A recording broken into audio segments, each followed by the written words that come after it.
and civil action. Any equipment or apparatus involved in such a use is subject to seizure and forfeiture under the law.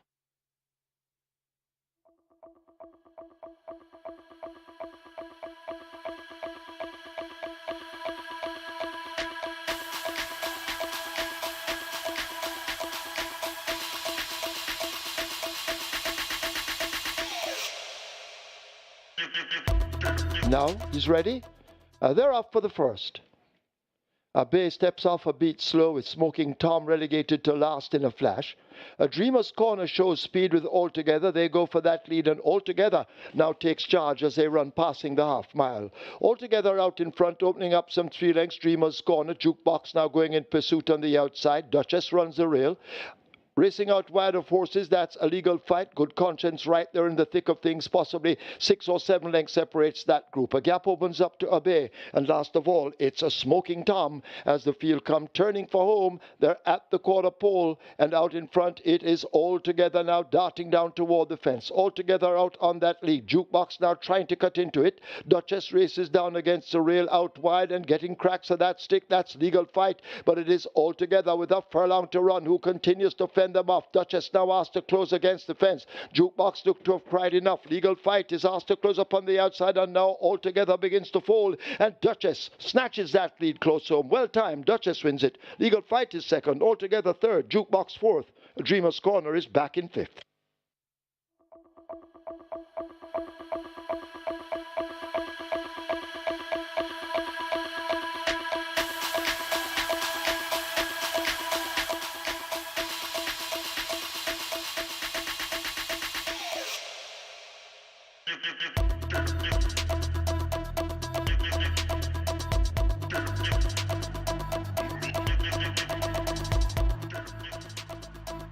They're off on racing, not a bad line. As Lady Indiana has gotten rid of the rider, that one whipped around. As Alkebulan sets off in front as they go past the 4. Just ahead of Noble Sovereign Racing in second. Right there in third, that's Bossy Girl. Coming on in fourth, Lord Espo. Then comes on the rail, that's Randy, just outside. Randy, the stable companion. Sensational Gift, and racing at the back of the field. Oh my gosh. They head toward the 2.5 furlong point, and it is Alkebulan enjoying a 6-length lead. Coming at the top of the lane, Noble Sovereign is getting closer. Alkebulan in front. Noble Sovereign is beginning to come forward nicely. Alkebulan still in front of Noble Sovereign out wide. That's Lord Espo, and now Noble Sovereign joins Alkebulan, but Alkebulan still has a fight. Coming to the half a furlong pole, Alkebulan, Noble Sovereign sits still there. Alkebulan still fighting on the rail. Noble Sovereign is still there fighting, but Alkebulan begins to find something extra, and that's the sneaky fox. Alkebulan beats Noble Sovereign. Then comes Lord Espo back in fourth. That's Rani.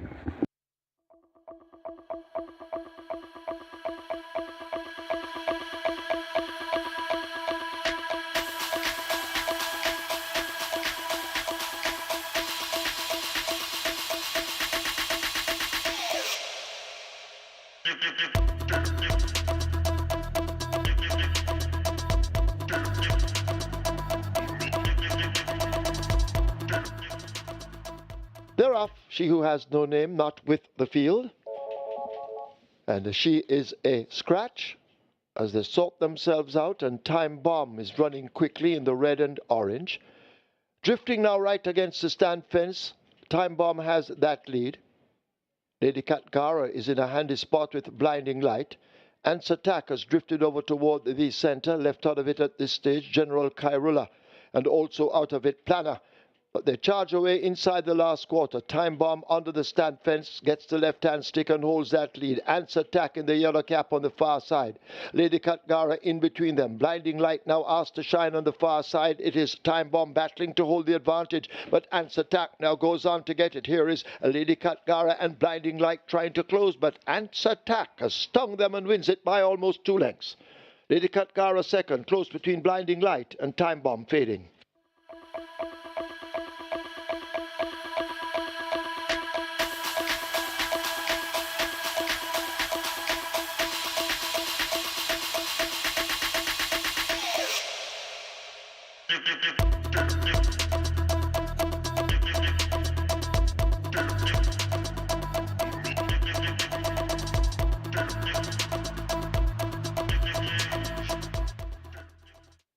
They're off and racing. Bugatti gets a big that Basilicus gets a good start toward the in the middle. Over toward the near side, that's Curlin's Flight, prompting the pace as well. That's Bugatti.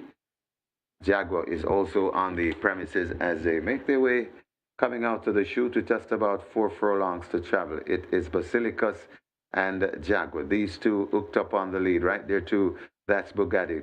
Just behind them on the near side, it's Curlin's Flight, but it is Jaguar just the leader from Basilicus racing down there. It's Jaguar and Basilicus fighting it out. Bugatti not too far away. Jaguar is now looks to getting the upper hand, but Basilicus is still determining. It's Basilicus in front.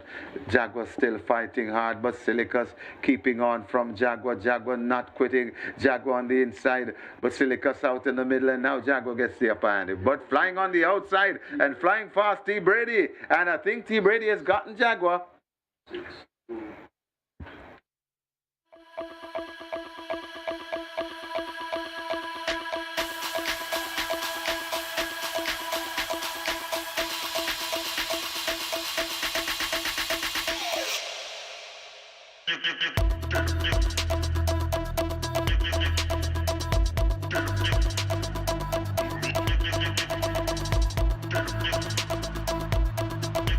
Starter holds them, now they're off. Dream Warrior, the rider on the ground, eject button pressed early, and Dream Warrior out of the race. Charming Sound and Showami the Butcher match strides as they come flashing past the 6, and Showami the Butcher now outspeeds Charming Sound to get it by a length and a half. Always Right races right there on the rail, just toward the outside. That's Password as they go flashing away toward the final 5. Captain Phillip follows them as the field all strung out, leaving the 5. The Real Identity races up next and clowning around at the back of the field. They're about to arrive at the half mile and go spinning into that turn, and Showami the Butcher leads up by some 2 lengths. Always Right glued to the rail. Charming Sound now coming into view on the outside, slips down into second. Always Right in third. Password is back in fourth. Captain Phillip races next, asked to pick up. The Real Identity has a mountain to climb, so too clowning around. About to flash past the 5/16th and coming into the lane, and it is Showami the Butcher out in front with a clear advantage. Charming Sound the Grey now asked to pick up. Always Right gets the stick and brushes the rail toward the outside. Asked to come on now. That's a Captain Phillip, but it is Showami the Butcher now coming under pressure. Captain Phillip applies it with a vice grip on the outside. Here's the Real Identity. It's Captain Phillip and the Real Identity. They come away from the rest. The Real Identity now sticks the nose in front. Captain Phillip not done yet. These two in a battle royale as they're inside the final 16th. The Real Identity. Captain Phillip coming once again under a vigorous ride, and Captain Phillip beats the Real Identity. Charming Sound is third. Always Right fourth. Password is fifth.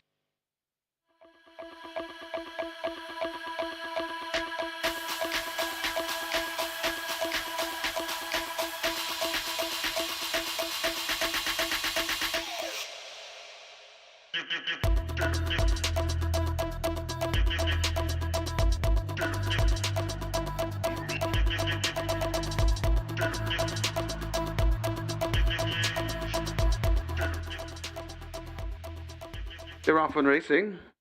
Papidon misses it and is just racing at the back of the field as a Cherry Blossom goes past the 5 in front. Global Machine sent to attack right there in the third. That's Gilroy, right against the rail. That's Never. In between horses, we have Military Light and out wide Chinita Estrella. They're about 4 lengths in front of Papidon racing second to last and racing at the back of the field at Sound Star. They head towards the 3, and it is on that lead. A Cherry Blossom, not by far. On the outside, Global Machine pressing home an attack about 2 or 3 lengths before we come to racing third. That's Gilroy, another 4 to Chinita Estrella. Military Light bogged down against the rail and out wide. That's Never there at the top of the lane, and Cherry Blossom said, come and get me if you want this one. It's Cherry Blossom in front with Clive Lynch pulling away from them. On the outside, Gilroy chasing. Military Light is coming home nicely, but it is still Cherry Blossom with a good looking lead. Military Light trying to get to Cherry Blossom, but Cherry Blossom and Clive Lynch, welcome back to the winners included for Clive Lynch. Military Light closing, but closing will only cut the lengths down. It's Cherry Blossom beating Military Light. Then comes Never and Papidon back in fourth.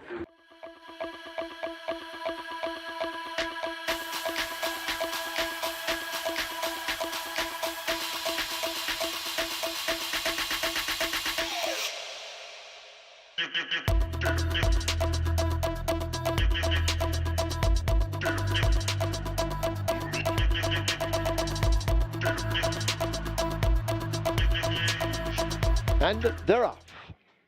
Rainsville gets a good start going for that lead. Provident hustles on the inside to challenge early as they make their way toward the clubhouse turn. Blue Vinyl on the outside picks up a narrow lead. James pressing right there in between horses. Provident on the rail. Atlantic Convoy out wide. Rainsville tracks these, and at the back of the field it is Super Alex as they go into that clubhouse turn and make their way toward the back stretch. Atlantic Convoy a narrow leader. Blue Vinyl throttle back on the inside, ahead separates them. Rains with the Grey and James race up next, then Provident, and Super Alex continues to trail. Over on the back stretch they go. They make their way flashing past the 6. Blue Vinyl on the rail. Atlantic Convoy. Rainsville now forms the line of 3 on this Ménage à Trois. Heads toward the 5. A gap opens up to James. Super Alex and Provident shoulder to shoulder as they charge away now, leaving the 5 and run toward the final half of a mile. Blue Vinyl on the rail continues to fight for that lead.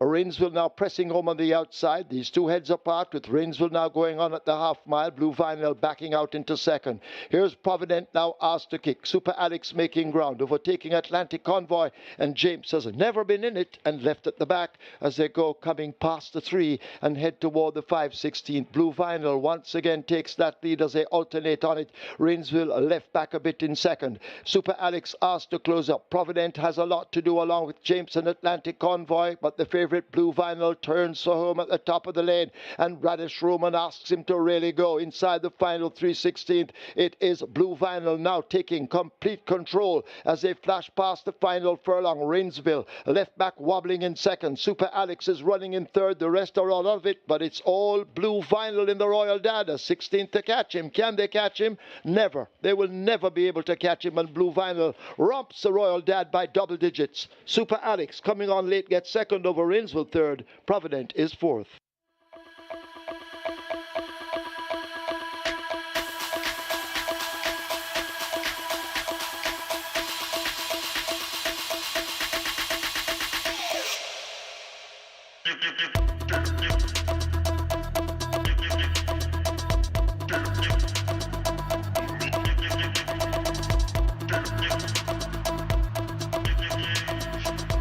Ready for a start. They're off and racing. Laurie gets the worst of the start and is left at the back of the field as Star Quest driven to go for that lead as they go past the 6. Tracked on the inside by E Sensational. Then comes a Papi Usos. Secret Sensation follows them in fourth. Tacked onto the tail of those are Skillet Arms, now overtaking a Secret Sensation. Then comes Miniola, about 4 or 5 lengths before we come to Chief in Command and never been in it. Laurie racing at the back of the field. They go toward the 3, and it is on that lead Star Quest, contented to go all the way. Star Quest rider having a peep behind and sees He Sensational hounding down. Also coming into it, that's a Chief in Skill at Arms. They're coming at the top of the lane, and it is Star Quest tackled on the outside by He Sensational. Skill at Arms coming up against the rail. Left back behind those. That's a Secret Sensation, but it's Star Quest keeps on going. He Sensational now launching an attack out wide. It's Star Quest still in front, coming to the furlong pole. Star Quest turning back all challenges and sundry. Papi Uso is beginning to fly, but it's Star Quest driven for all his worth. Also coming on Secret Sensation coming once again, but Star Quest will hang on and win the Knutsford Park Cup. Secret Sensation is second. Then comes Papi Uso. He's Sensational is fourth, and maybe Miniola back in fifth.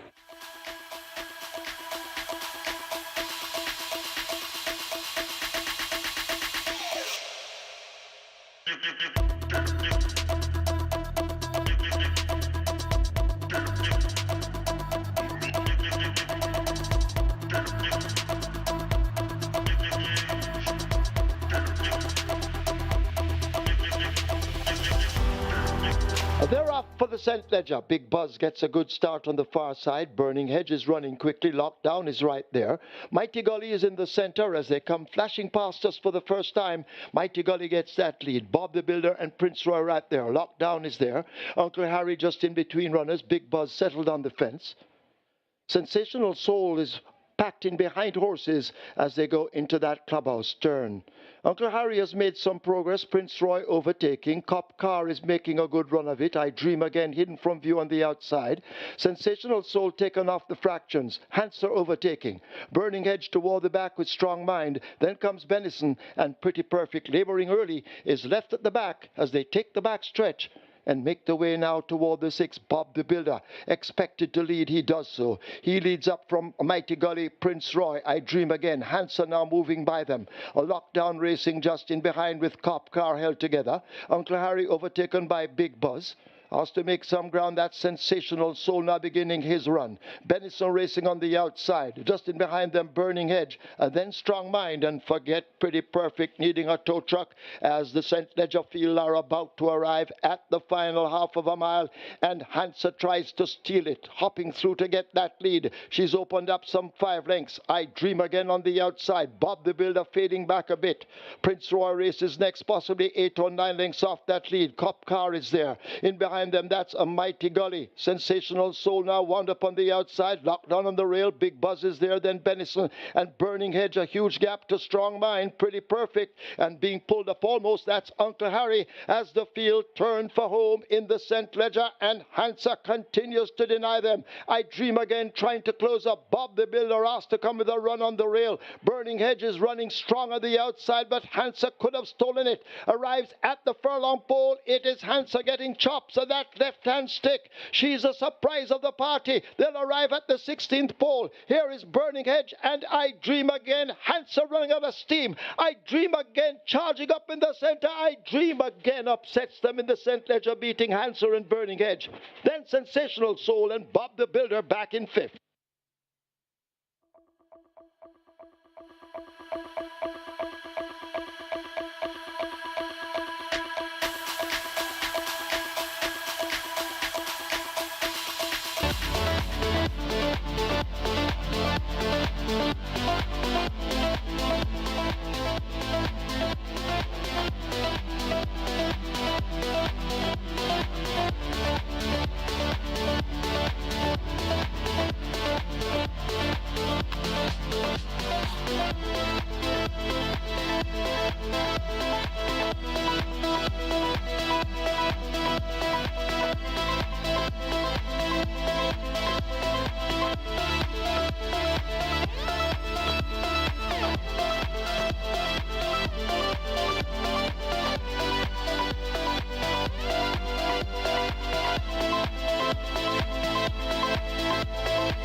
Charging up in the center, I Dream Again upsets them in the St. Ledger, beating Hansa and Burning Hedge.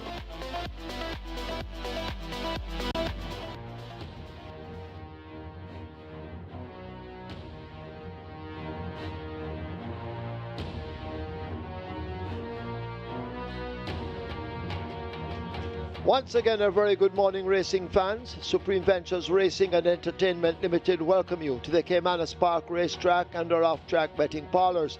In a short while, we will be announcing the program changes. So we start with the first event.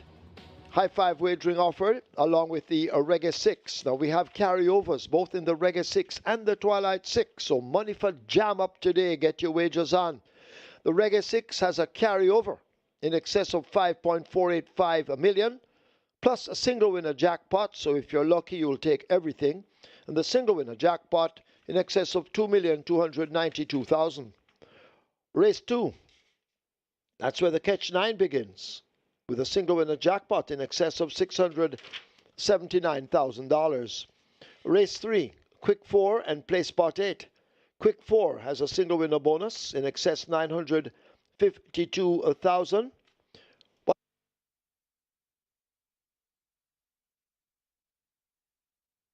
The Quick 4 also has a carryover in excess of 216,000.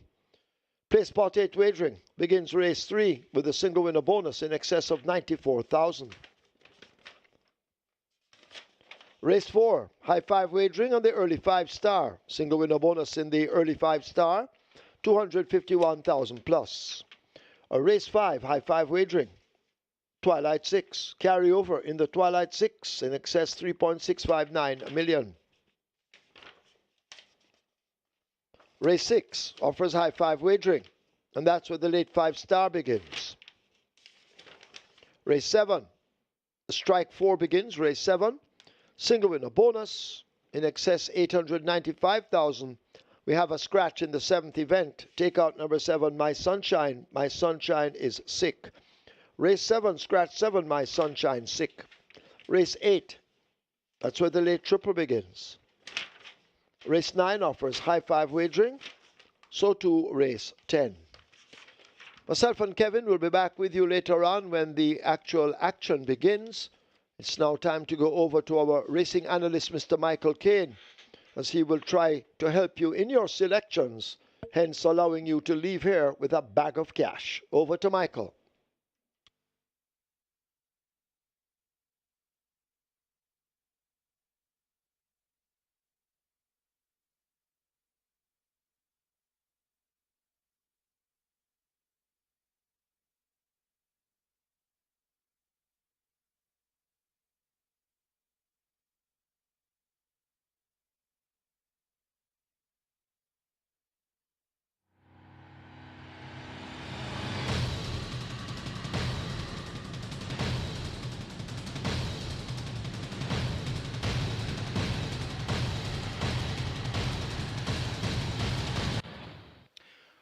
A very good day to you, Thoroughbred Racing fans, and welcome once again to Caymanas Park, home of the Caribbean's #1 derby, home of the Caribbean's finest thoroughbreds, home of the Moute Mile. We have 19 races in store for you this weekend, 10 today and 9 tomorrow.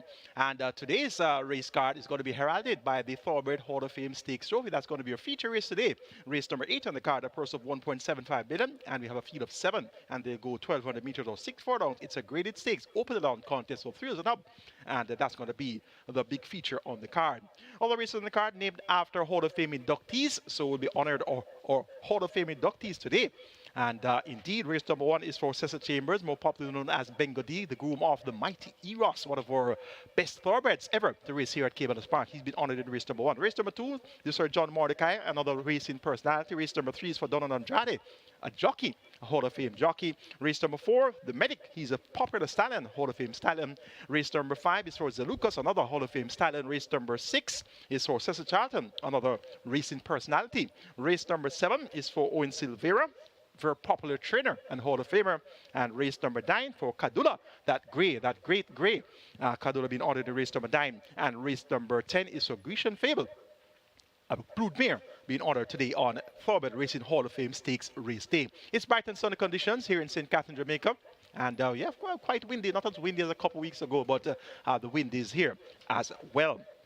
In the Jockey's Colony, we have Radish Roman. He's way out in front on 66 wins, and the closest pursuer is Shane Edison, 29. Robert Haldane is next with 26, and Richie Shakes is 4th with 22, and then followed by Ray and Lewis in 5th with 21 wins. So Radish Roman really putting on a clinic right now as far as riding winners is concerned.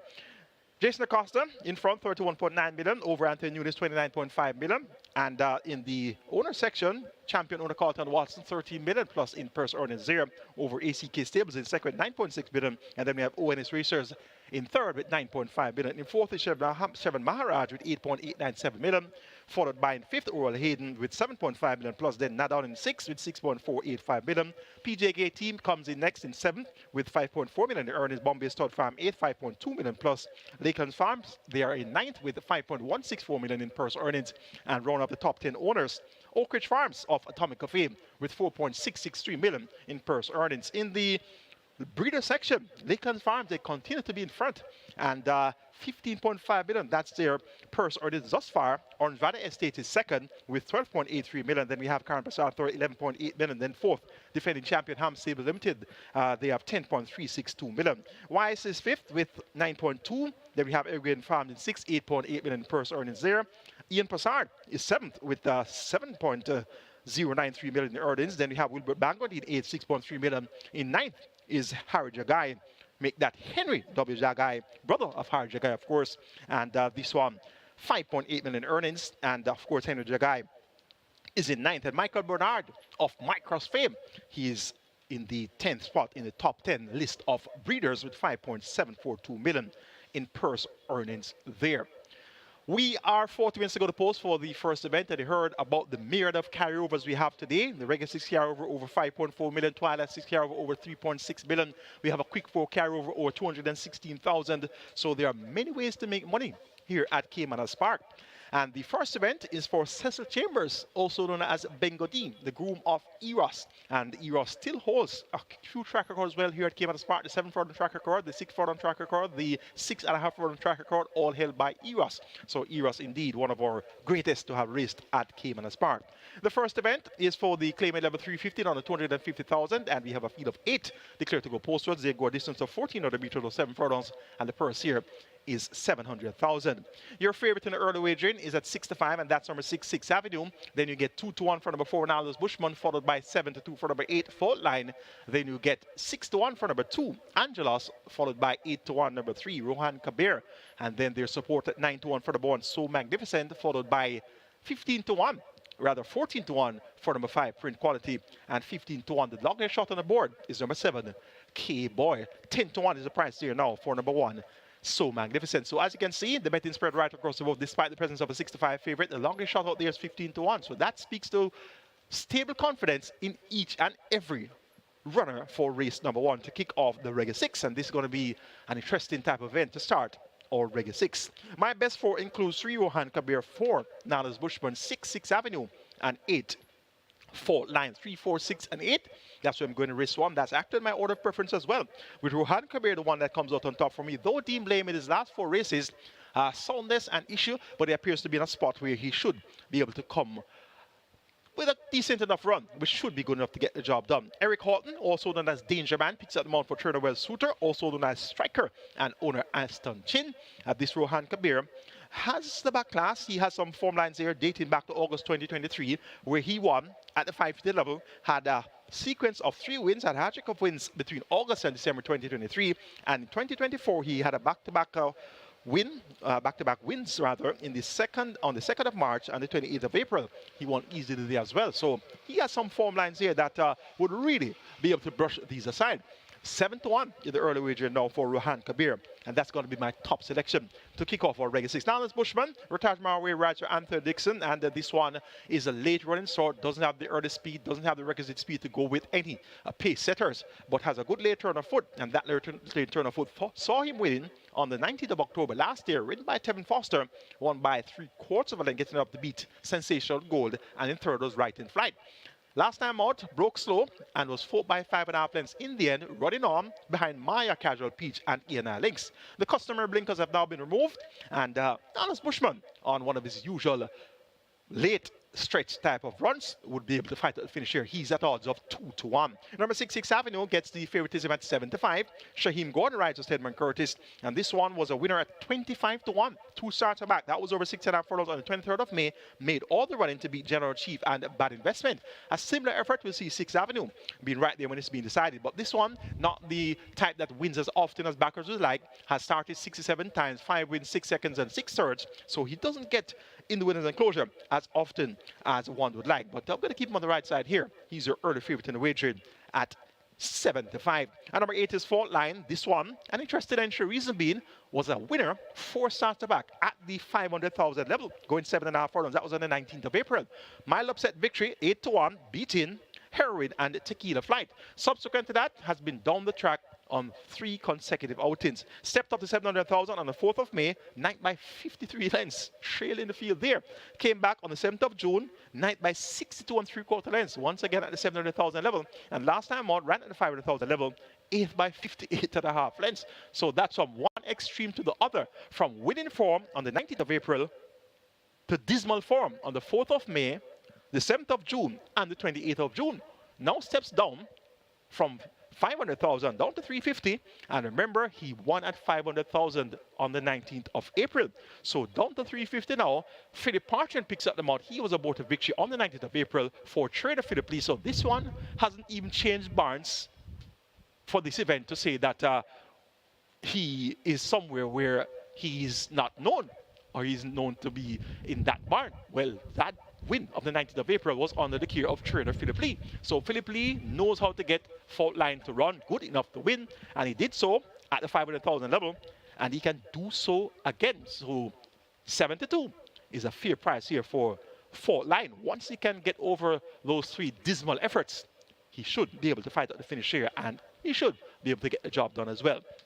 Interesting first event for Cecil Chambers on Hall of Fame Stakes Race Day. Going here for number 3, Rohan Kabir, to get the better of number 4, Nanas Bushman, then 6, 6 Avenue, and 8, Fault Line. Let's now take a look at my Reggae 6 ticket for the Hall of Fame Stakes card. Starting off in race number 1 with 3, 4, and 6, namely Rohan Kabir, Nanas Bushman, and 6 Avenue, 3, 4, and 6. Race number 2 is for Sir John Mordecai, other racing personality. Make it 1, 2, 3, and 6. Brompton Boy, High Sioux Squared, Rocket Fire Seb, and Sash It. Race number 3 for Donald Andrade, Hall of Fame jockey. Make it 1, 3, 5, and 8. Burn Notice, Milos, Money Monster, and Mr. Senator.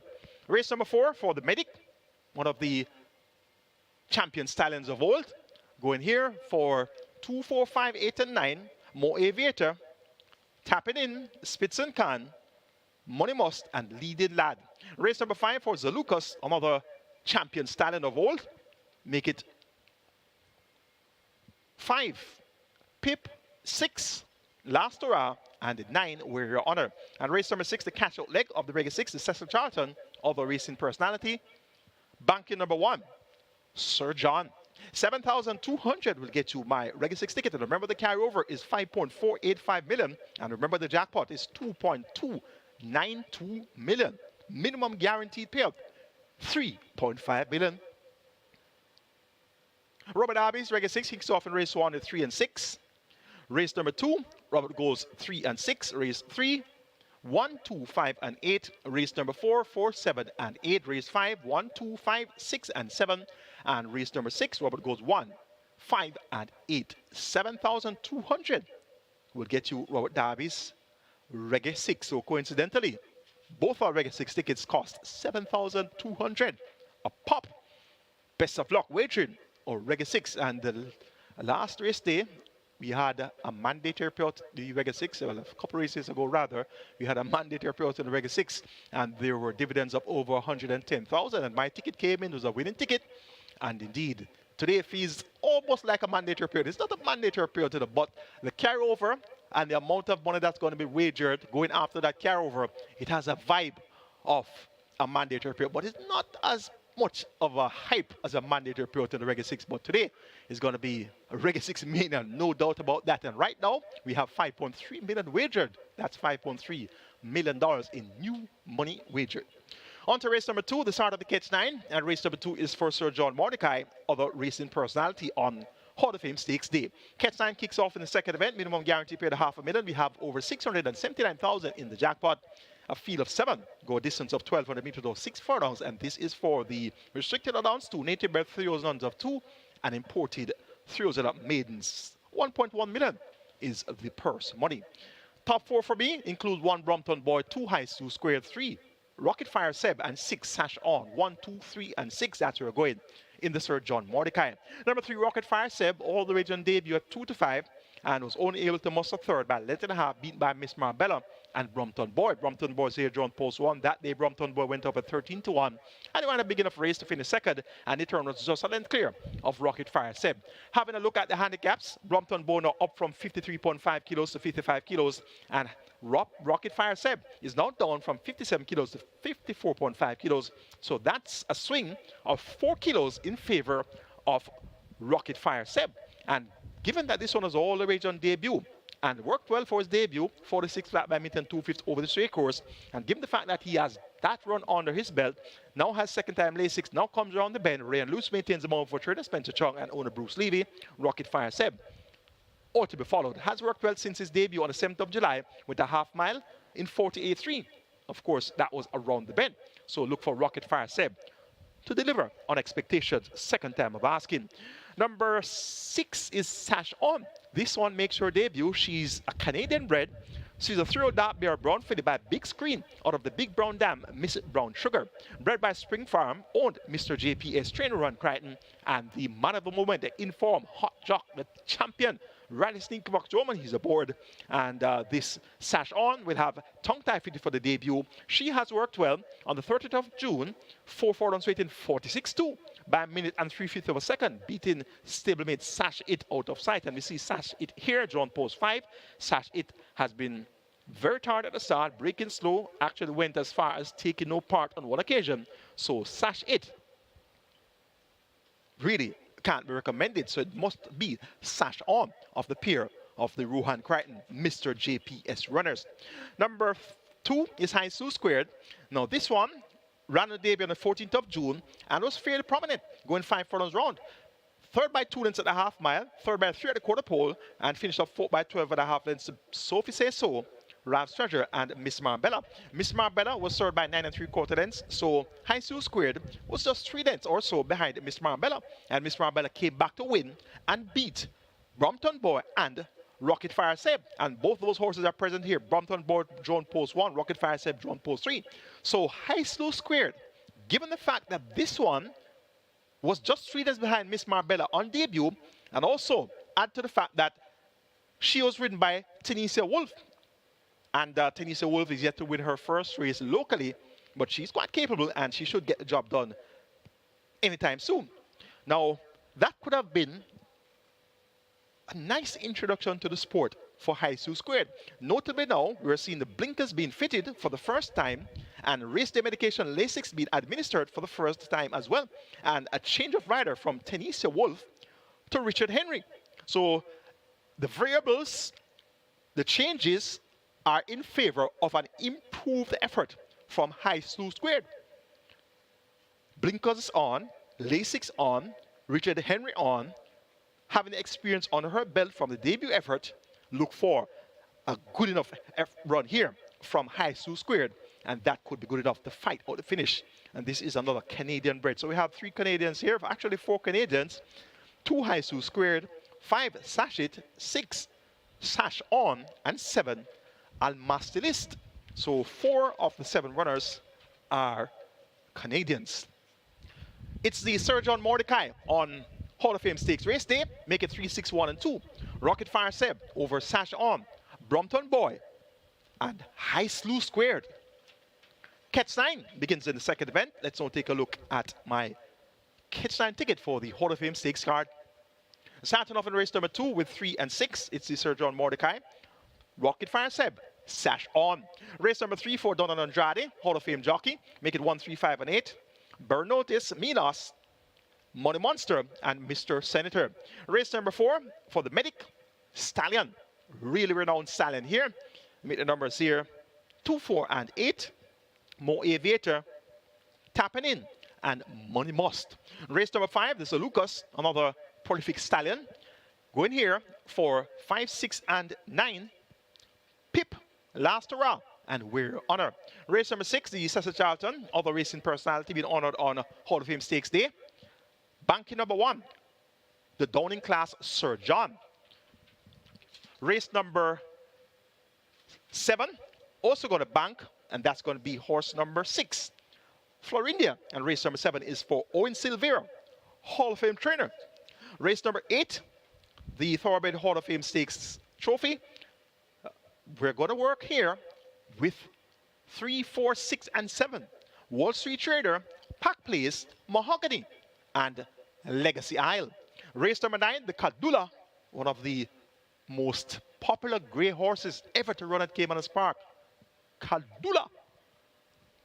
Banker number 1, Oil Machine.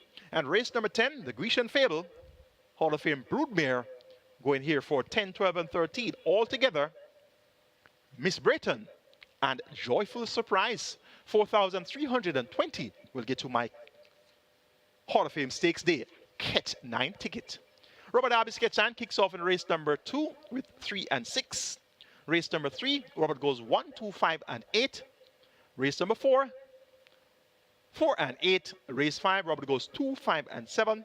Race number 6, 5 and 8. Race number 7, 2 and 6. Once again, please note that race 7, scratch number 7, My Sunshine. Race number 9, rather race number 8, I gave it a third race. Number 7, a single there. Well, actually, yes, race number 7 comes up next, and that's a single, number 7, Legacy Isle, in the feature Thoroughbred Racing Hall of Fame Stakes Trophy. Race number 9, Robert goes 4, 6, and 7, and race 10, 4 and 10. 5,760 will get you Robert Darby's Catch 9. Best of luck wagering or Catch 9 on Hall of Fame Stakes card. Next event of the card, the third, it's for Donald Andrade, Hall of Fame jockey, and indeed, he's been honored today on the big day. It's Hall of Fame Stakes Day, Hall of Fame Stakes Day, and we honor Donald Andrade, indeed, on this very, very prestigious day. The third event for Donald Andrade, going 1,400 meters or 7 furlongs. It's for the highest level of claimers here, 1.5 million down to 1.2 million. And we have a field of 8, declared to go a distance of 1,400 meters or 7 furlongs. The purse is 1,010,000. Quick 4 starts here, minimum guarantee for $250,000. There's a carryover of $216,153.16, and there's a single winner bonus of $952,615.44. So the quick 4 is going to be a must bet on today's 10 race card. My best 4 for the Donald Andrade: numbers 1, Burn Notice; 3, Milos; 5, Money Monster; and 8, Mr. Senator. 1, 3, 5, 8. That's where we're going in race number 3. Burn Notice reports second time of the claim, now trained by the captain Marlon Brown and owned by Soldier Camp. Fought by 19.5 lengths on the 31st of May, going a mile behind Money Miser, Rani Bangala, and Sunty and Chippy. So that was a below par effort. Fourth by 19.5 lengths in a field of 6. So he ran way below expectations there, coming first time of the claim. Prior to that, he had big form. Was a winner by 2 lengths when claimed on the 27th of April. Beating also Anthony and Rani Bangala, going 6.5 furlongs. Prior to that, run up to Sunty and Chippy, going 7 furlongs in 126.4. Second by 11 3/4. And prior to that, in December, raced at the overnight level. Third going a mile to Blue Vinyl and Geolithic. Third, going 6 furlongs behind Bootylicious and Digital One. So this Burn Notice really ran well for Agent Prince and ONS Racers. And of course, you know that combination, quite potent indeed. And of course, ONS Racers of the ONS Tack Room fame.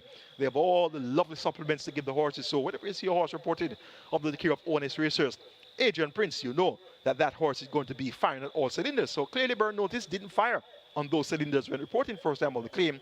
So it's left to be seen if he'll be able to put it all together again today. Number 3, Milos, is My Charge, owned by the Seeker, and Richie Shakes has been called to ride. Last time out on the 7th of June, was second by 3/4 of a length behind James, going 6 furlongs, and went off the 4-5 favorite. Trained that day by Agent Prince, owned that day by ONS Racers, and I must tell you that I claimed Milos, and I was so pleased with the condition that I got Milos in. I got Milos in impeccable condition. Kudos to Adrian Prince, kudos to ONS Racers, and I look forward to claiming horses from these connections because their horses are in so great of a condition that when you get them, you really get a bargain, you get a deal, you get a horse that is well nourished, well nutritioned, well treated with all of the lovely supplements. So kudos to ONS Racers for having Milos in such great condition on the 7th of June. So Milos is back here now, and going 7 furlongs, he won over 7 furlongs on the 7th of December, Mute Mile Day, by a half a length, beating March and Shoot and Life is Life in 127 flat. And prior to that, he had won over 7 furlongs, beating none other than Digital One. And that was in the Hubert Chinabat Memorial in 126 and change, 126 and change, scratch out of that event. And there's another one that's coming in for the first time in race number 6, take out number 7, Justin Biden. So race number 6, scratch number 7, Justin Biden. Justin Biden, and on brother out of race number 6, Justin Biden is sick. So this Milos won at 7 furlongs in the Hubert Chinabat Memorial in the not too distant past, going 7 furlongs, beating none other than Digital One. And he won at 7 furlongs here on Mute Mile Day at 6-1, beating March and Shoot and Life is Life. So 7 furlongs will not be a problem for Milos. and I'm expecting him to acquit himself well enough here to be able to fight out the finish. Number 5, Money Monster. This one has very good back class. Was second to none other than Barnaby, going 7.5 furlongs on the 17th of November. Barnaby did 131 flat. And Money Monster was chasing relentlessly from the top of the lane, second by 4 1/4, second by 8 at the furlong pole, and then beaten by the wide margin of 14.5 lengths. In turn, was 2 3/4 lengths clear of Mr. Senator, who was third. We see Mr. Senator here drawn pose 8, and he's stepping down in class as well. Money Monster's last appearance came on the 18th of January, ran among claimers. Sonity and Chippy won over Life is Life and Provocativa. So he's back coming off a 6-month break. Radish Roman picks up the mount for Adrian Prince, and this Money Monster worked extremely well on the 28th of June when 4 furlongs straight in 46.2 by 59.3, beating Get a Pepsi, who did a minute flat. So Money Monster is well and truly prepared for his re-entry. And looking at his form lines here, September last year, he was second behind Pack Place, going 6.5 furlongs in 117.3. So second to Pack Place, second to Barnaby, and you're now coming in among claimers. Running without a tag as well, as this one eligible to do so, having run at the level on the 18th of January and is back here of well over 60 days break. So the waiver claim option engaged by the connections, that you see them having at least 2 chances to win it, Money Monster. And this Downing class Money Monster is going to be the horse to beat here. Number 8 is Mr. Senator, third by 13 3/4 last time up, beat behind Gervano and Supremacy. So this one comes in on a claiming tag, 1.5 million. Andrew Donald's the owner, Anthony Nunes the trainer, Romario Spencer, more popular as Turtleback, is the rider. So look for Mr. Senator, who's usually slow to the box, usually slow into stride, but he has a good late turn of foot. And now among claimers, he should use his class to make a race of it in deep stretch. So he's going to be close, turning for home. Now among claimers, an interesting looking Donald Andrade on Thoroughbred Hall of Fame Stakes race day, giving the edge here to Money Monster number 1 over number 1. Burn Notice, then 8, Mr. Senator. They're all basically down in class. And humbly, I tip Milos for 4th. So 5, 1, 8, and 3 in the Donald Andrade. Look for a thrilling finish here in the 3rd. Race number 4 is next. It's the Medic, one of our prolific stallions.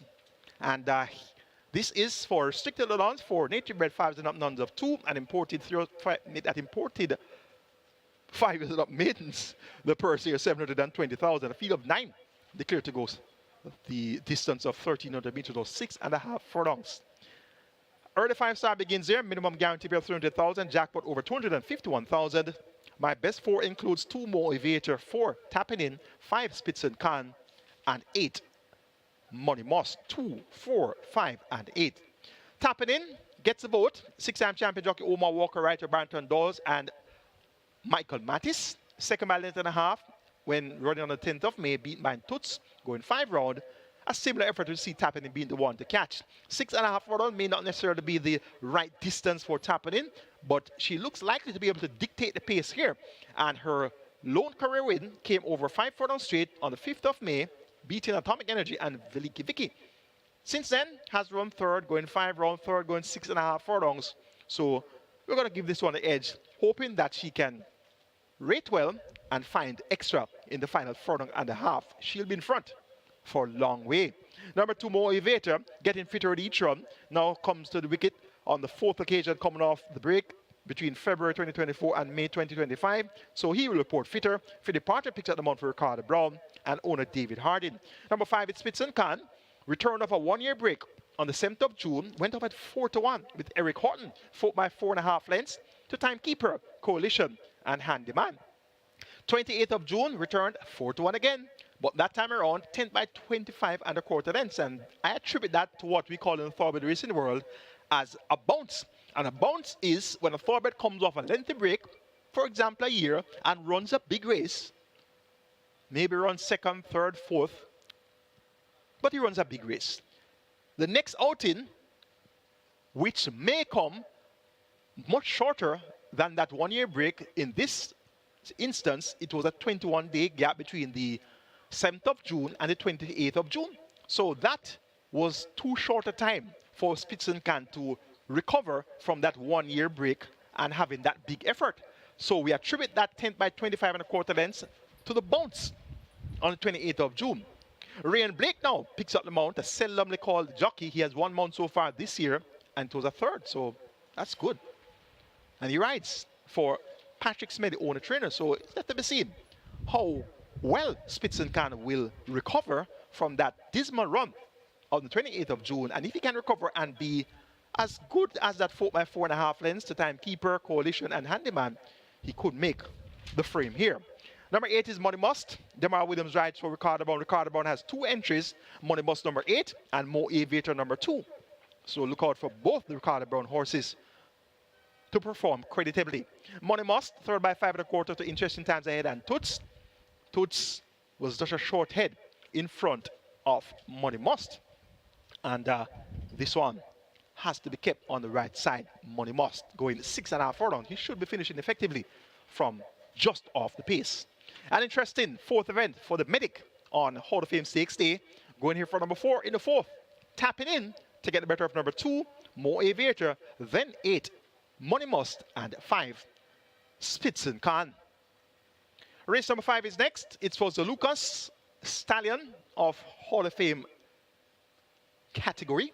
We have a field of 9 going 1,000 meters straight or 5 furlong straight. The Twilight 6 begins here with a carryover of 3,659,000 plus, and we have a minimum guaranteed payout of 3.5 million. So this is going to be a big ticket item on today's 10-race card. Right now, the Reggae 6 pool is at 7.2 million with a carryover of 5.4 million plus. So it's going to be a day where you must wager both pick 6s, the Reggae 6 and Twilight 6, and we have 2 overlapping races. Races 5 and 6, and these are the types of races that can really get the better of us sometimes. So we have to be on our best handicapping skills in races 5 and 6. Now, race number 5, talking about handicapping skills, these types of races, sometimes you can throw the handicapping book out the window. The lowest level of claiming, 200,000, they go 5 furlong straight, and at this level, sometimes the handicapping principles don't necessarily stand up all that well, because these horses have various issues, and those various issues really throw a spanner in the spokes as far as calculations are concerned. I've narrowed it down though to numbers 2, 5, 6, and 9, XY Soul, Pip, Last Hurrah, and We're Honor, 2, 5, 6, and 9. XY Soul stepped down to 200,000 last time and turned in one of his better efforts in many moons. Third by 3 lengths behind He's a Lion, and Last Hurrah was just 3/4 of a length behind Last Hurrah, who was second by 2 1/4 lengths to He's a Lion. They walked home in 106.1 for 5 furlongs round. It does get much slower than that. So XI Soul, once he can reproduce a similar effort, he's now coming over a more free running course, the 5 furlong straight course, and speed is normally a requirement to be successful going 5 furlong straight. But we saw a horse named T. Brady come from near last to first last week. So maybe XY Soul can run on from off the pace and make it close. Anthony Allen picks out the mount for Donovan Russell, more popularly known as Bobo, and owner Michael Russell. Number 5 is Pip, 7 by 7 lengths to Queen's Anne. Silver Fox and Monaco going 4 furlong straight on last, ridden that day by Andrew Wright. Andrew Wright maintains the mount. He had an upset win, Native Flyer, at 26-1 a couple weeks ago. His first win in many years. And I read an article, and the article said 20 years. So that is really a long time to wait to win a race. So Andrew Wright finally got that win. And he's now looking to try to make it another win before another lengthy period of time. The handicaps, 57 kilos last time out for Pip, now down to 53.5. 3.5 kilos lighter is Pip. And Pip had a win going 5.5 furlong November last year, beating Excuse Me Goodbye and Dancing with a Cat, and was second to Sensational Gold going 4 furlong straight October last year. So any of those 2 runs will be good enough to see Pip fighting at the finish. And once again, he's down from 57 kilos to 53.5. Number 6 is Last Hurrah. Clearly, the fittest horse in the lineup, cannot be faulted on a score of fitness. And this Last Hurrah finally released the maiden tag at 7 years old on the 17th of May at start 33. 1 by 3 lengths over Body Move. Body Move came back to win. Blinded Light still a maiden. That one was third. Blinded Light is here drawn post 1. Verticlunis maintains the mount for the third consecutive occasion for trainer Byron Davis, more popular known as Pickle. And this last hurrah on his first attempt after releasing the maiden tag was second by 2 1/4 lengths going 5 rounds in that same He's Aligned event. Was just 3/4 of a length in front of XY Soul. Looks better suited to 5 furlong straight than XY Soul. And given that win over 5 furlong straight on the 17th of May, and given his fitness level, which cannot be questioned, which by the standards of the average 200,000 claimer is going to be a big advantage. So last hurrah on that score gets the vote here in race number 5, the Zalukas. Towards the outside, an interested entry, number 9, Weigh Your Honor. Now, Weigh Your Honor, this is what we call the handicapping seminar. And from time to time, I point out some swings at the scales for you, point out the advantage at the handicaps with particular runners. We had a matchup in race number 2, told you that Brompton boys 4 kilos worse off to High Slew Squared. Also told you about another horse which is coming down at the scale, and that's Pip, number 5, in this race, number 5. Now, this Weigh Your Honor, last time out, went off at 58 kilos. Weigh Your Honor ran with 58 kilos on the 28th of June, ridden by Rudolph Page, who went significantly overweight. And looking at the points of call for this 4 furlong straight event, Weigh Your Honor wasn't too far away. 2 furlongs from home, 4 by 3 1/4 lengths. At the furlong pole, 5th by 7 lengths, and finished up 6 by 8 lengths. So if Weigh Your Honor could have carried 58 kilos and run so well, the winner Blade had 54 kilos, the runner-up Sudden Flight had 54 kilos, Raw Liquid was third with 57. You can check who finished 4th, 5th. Weigh Your Honor carried the top weight in the race, allowing weight and lumps of weight all around at 58 kilos.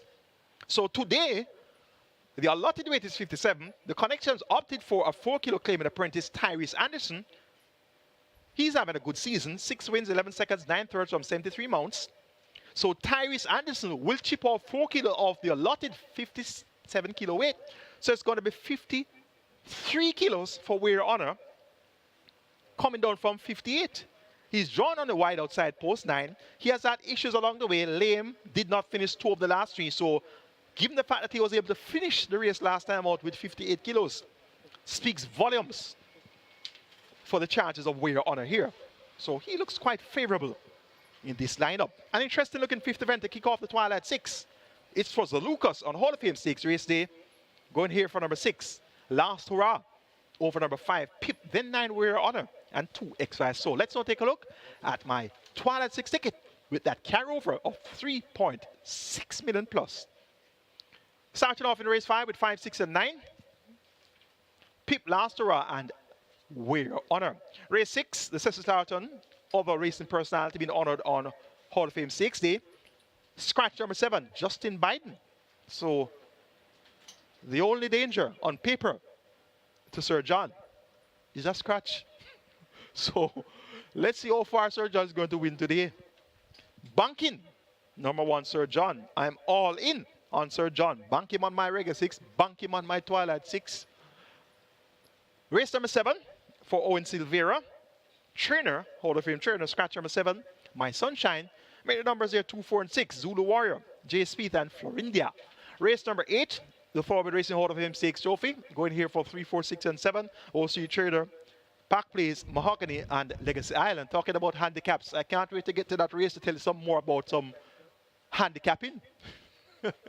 Race number 9 for Kadula, 1, 4, and 6. All Machine, Train of Thought, and King Pie. And race number 10, the Grecian Fable, Hall of Fame Broodmare. Make it 4, 5, 10, 12, 13. Prima Suprema, The Storm, All Together, Miss Brayton, and Joyful Surprise, 5,400. Will get you my Twilight 6 ticket. Robert Darby's Twilight 6 kicks off in race number 5 at 1, 2, 5, 6, and 7. Race number 6, Robert goes 1, 5, 7, and 8. Race number 8, 2 and 6, race 7. Rather, race number 7, 2 and 6, race 8. number 7.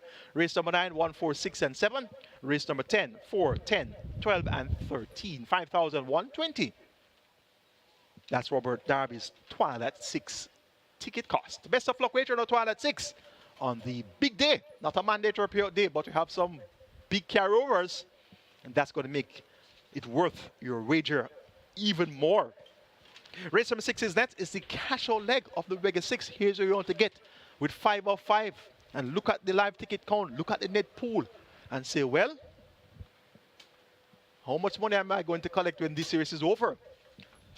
Well, my banker is Sir John. And I'm hoping that I can get to this leg with 5 of 5. So I'm going to be all in on Sir John in the Cecil Charlton on Hall of Fame Stakes Day. It's the claiming level, 700,000 down to 600,000. The purse is 820,000. A field of 11 declared to go. Poster scratch number 7, Justin Biden. So 10 horses should go postwards. What can we say about Sir John? A very interesting entry. And reason being, last week Saturday, the 5th of July, Sir John won at the $1 million level for new connections who had claimed him on the 3rd of May for $1 million. So they opted for the waiver claim, which saw Sir John performing without a claiming tag. So he couldn't be claimed for $1 million. And they won easily by 3 lengths. So they can come back for $1 million again. And in all likeliness, win again on a tag, and then be claimed, and then get a purse, and then move on. So I usually tell you about the business of claiming. The business of claiming horses. You claim horses to prepare them, to bring them back to run, to win. Sometimes you can set them up, sometimes you can set them down. But business is business. And business involves money, of course. So having won at $1 million, and having the option to come back from $1 million and win again, that option was not taken up. It was opted to sell privately. Sir John. Sir John, now owned by Naresh Nagrani, now trained by Errol Antelope Subsabrati. Last time out was trained by Peter John Passard when winning. And that was just 7 days ago. So looking at the accounting side of it, I did accounting. I was in finance division for 18 years. So I could have been a chartered accountant as well. That could have been one of my career path. But I was always an economics man. I prefer economics. I don't really like the accounting. But I worked in finance for several years. So I know about finance. I know about accounting. I know about balancing and balance sheet and profit and loss. And I know the whole works about accounting. So taking the accounting side into consideration, Sir John must have been sold for at least $1 million, because he would have to come back he could have come back to run for $1 million and win again, have a chance to win again. The purse, which is also a significant factor to take into consideration. What would have been a winning purse for that $1 million race? If I'm going to sell Sir John, you have to pay me the purse too. I'm not going to sell you him for less than $1 million and less than a purse that I can come back to win. So, being the racing analyst, and of course I'm a trainer as well, and I'm also a licensed owner as well. So I am in the business. I'm a stakeholder. I know about the ins and outs and certain aspects of racing. So I can speak on it. So this Sir John would have had to be sold for at least the claiming money of $1 million, and at least the purse money that I would win at the $1 million. Now he turns up 7 days later on a $700,000 tag. So you do the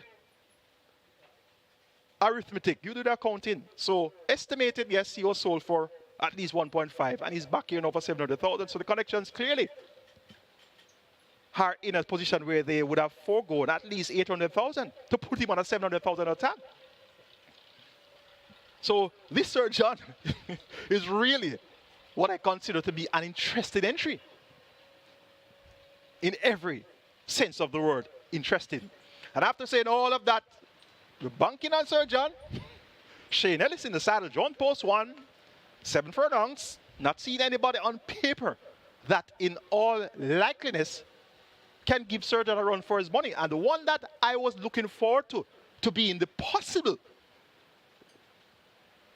challenger is now a scratch, Justin Biden. So it should be a matter of how far Sir John is going to win. And they can predict and say from now he's going to get 1-9. So wagering on Sir John to win. He won't make much money there. So whatever it says, or it takes, there's a saying, never look a gift horse in the mouth. There's a saying, never look a gift horse in the mouth. And this is a gift horse. So let's hope that the gift horse won't let us down later on in the Cecil Charlton on Hall of Fame Stakes Day. Banking here, Sir John. So 1-7, make that 1-5-8. And it's like a grab bag to pick the horses behind Sir John here. 1-5-8-10. 1-5-8-10. Sir John over Wilson, Crimson, and High Diplomacy. Race number 7 is next. It's the Owen Silvera Hall of Fame trainer. Field of 8 will begin to strike 4. Minimum guarantee paid $500,000. Jackpot just under 900,000. 1,200 meters a trip. Restricted allowance 390 by 4 up none 4 and importees 4 up none is a 3. With a purse of 820,000. Florindia, number 6, had her local debut among overnight horses. Prominent for a long way. 4 by 2 1/4 at the half mile. 4 by 5 1/4 at the quarter pole. 4 by 7 1/2 at the furlong pole. That race was won by Unbelievable Force in 106.3 for 5 1/2 furlongs. So now among restricted company, nuns of 4 in the Owen Silvera. Radish Rowan picks up the mount for Arnold Rambali Jr. They teamed up recently to win with Money Box. So Florindia should show these away home. Zulu Warrior, impressive in victory first time out for Adrian Prince and Owen S. Racers. Told you about that combination earlier. But by 14.5 lengths. I'm wondering if it's the same Zulu Warrior. 114 flat by 14 lengths. So clearly responded well to the conditioning of Adrian Prince and O and S Racers. So make this the exact horse. For third, make it number 4, Jay Spieth. For fourth, make it number 8. And that's Pineapple. My Sunshine number 7 is a late scratch. The 8th event is a feature, the Thoroughbred Racing Hall of Fame Stakes Trophy, a grade 2 event. Grade 6 open to the Lance contest of 3 and up, the purse 1.75 million. And they go 1,200 meters or 6 furlongs. Minimum guarantee paid for your late triple is 400,000. And everybody says that Legacy Isle is going to win. Legacy Isle is a soup. Legacy Isle cannot lose. Legacy Isle this, Legacy Isle that. I say, well, all right. I listen to you, I hear you. But I am looking at the handicaps. 57 kilos, allowing lumps of weight all around. Yes, he has been impressive in victory. Last time out at 57 kilos, 8 1/4 lengths, 106 flat, beating Fearless Soul and Chocamo. Not necessarily the best ride I'm about. 2 starts back, 1 over 5 furlongs straight, beating champion Bubbler in 57.2 with 57 kilos. Mahogany was third. 3 starts back, going 6 1/2 furlongs. Eve Money favorite. He was 4th by 4 3/4 lengths. To who? Pack Place. Pack Place is here, John Post 4 with 52 kilos, getting 5 kilos from Legacy Island. When Pack Place beat Legacy Isle, he had 54.5. So he's even better off at the scale, this Pack Place versus Legacy Isle. And this Legacy Isle, important to note, he has won 3 races locally, 5 1/2 furlongs, 5 furlongs straight and 5 round. He lost at 6 1/2 furlongs. He lost at a mile, of course, in the Mute Mile. Big run, second by neck there. So he's yet to win at 6 furlongs. 5 round, 5 1/2, and 5 straight. Now, he'll be allowing 6 kilos to Mahogany, a big-time performer. Mahogany has gone close to 3 track records. 6 furlong track record, well, actually 6 1/2 furlong track record, 7 1/2 furlong track record, and the 8 1/2 furlong track record. He's a big-time performer. He's now 8 years old, and he has retained a lot, if not all, of his ability. Last time out, coming off the break since, well, actually it was not really a break, just a 1-month difference between the 21st of April and the 31st of May, was third by 5 1/2 lengths, going 5 furlongs straight. A trip which was never Mahogany's best trip. So third by 5 1/2 lengths to Legacy Isle, going 5 straight, is a big run. He's now down to 51 kilos, 6 kilos he'll be getting from Legacy Isle. Mahogany is no pushover. So you can't lower Mahogany 6 kilos and beat him so easy. But the fact is, he's now 8 years old, getting on in years. And of course, you know, when the horses get older, they pass their peak and some of them begin to decline in ability. Some of them maintain a significant portion of their ability. And Mahogany is one of those horses that has retained a significant portion of his ability. So Mahogany getting 6 kilos from Legacy Isle, he could easily get the job done. Pack Place won 3 times locally. All 3 victories came at 6.5 furlongs. He has the distinction of beating Legacy Isle, who carries 57 kilos, and everybody says that Legacy Isle is going to win. So the empirical evidence is here. Look in your book. 19th of April, Pack Place won the race. Legacy Isle came 4th. Legacy Isle was run off his legs by Pack Place that day. Shane Richardson, the champion apprentice, he picks up the mount. And that day of the 19th of April, he was aboard in that victory where Pack Place beat Legacy Isle. Another horse that's light featherweight is number 3, Wall Street Trader, stablemate of Pack Place. They're both owned by Vincent Main. They're allotted at 48 kilos. Ramon Appear, a very lightweight apprentice, he can carry 46, so he's going to chip off that 2 kilos to carry 46, so Wall Street Trader will be getting 11 kilos from Legacy Isle. And how about California Crown? Won it 57 kilos last time out, with 1 minute and 3/5 of 5 round, making all the running. Now down to 47 kilos, 10 kilos lighter. Going 6 furlongs now, Abigail Abel riding. Well, you see, if Legacy Isle win later on, I got to throw the handicapping books out the window. He is going to have his work cut out for him. California Crown, Wall Street Trader, Pack Place, Mahogany. Going for number 4, Pack Place in the Thoroughbred Racing Hall of Fame Stake Trophy to get the better of number 6, Mahogany, then Wall Street Trader. And showing some respect to Legacy Isle and giving him my 4th choice. The Night Temple Ultimate, running out of time. And I could go on and on and on and tell you more and more and more about many horses. Could easily go on for 2 hours. It's a Kadula, race number 9, a field of 11, going 7 furlongs. Number 1, Oil Machine, run up the last 2 outings, second by half, second by short head, beaten by Provident and Jay Spieth. Riley Shroban rides for Philip Elliott and son and father. Oil Machine gets a vote in race number 9, the Kadula. For second, making number 6, King Pie, vote of early pace, but as a good late turn of foot, he could run on late to make it close. For third, making number 4, Trade of Thought, Rain Loose for Stephen Todd. For fourth, making number 7, Princess Fiani, Wesley Henry for Omar Williams, 1647 in the Kadula. The 10th and final, the Grecian Fable on Hall of Fame Stakes Race Day. Hall of Fame Broodmare, a field of 13, go 1,000 meters round. It's a fillies only contest, a maiden condition race, so native bred 3-year-old fillies with a purse of 1,050,000. The horses are now saddled and on the parade ring, so we're getting closer and closer to post. Make it 10, 13, 12, 4 in the 10-10 final. That's all together. Led for a long way last time out. Week to finish 3rd. Back here quickly. Raced on Sunday, the 6th of July. Beat by Duchess and Legal Fight. So hoping it all together. Can keep it all together this time around. Once again, coming the minimum dash of 5 round. For second, make it number 13, Joyful Surprise. So good speed, second time of asking. Tongue tie off, frigate on, Wesley Henry maintains the mount for the 3rd consecutive occasion for Vincent Chung, as the riders up call has been given. For third, make it number 12, Miss Brayton, Radish Roman for Ricardo Brown, has been thereabouts all 5 career starts to date, so another big run should be forthcoming from Miss Brayton. For fourth, make it number 12, Prima Suprema, Charlton Riley, riding for Jason Acosta. Showed good form on debut, 3rd by 7 1/4, and would have learned a lot from that exposure, and is now here for the 2nd occasion. 10, 13, 12, 4 in the Grecian Fable on Hall of Fame Stakes Race Day.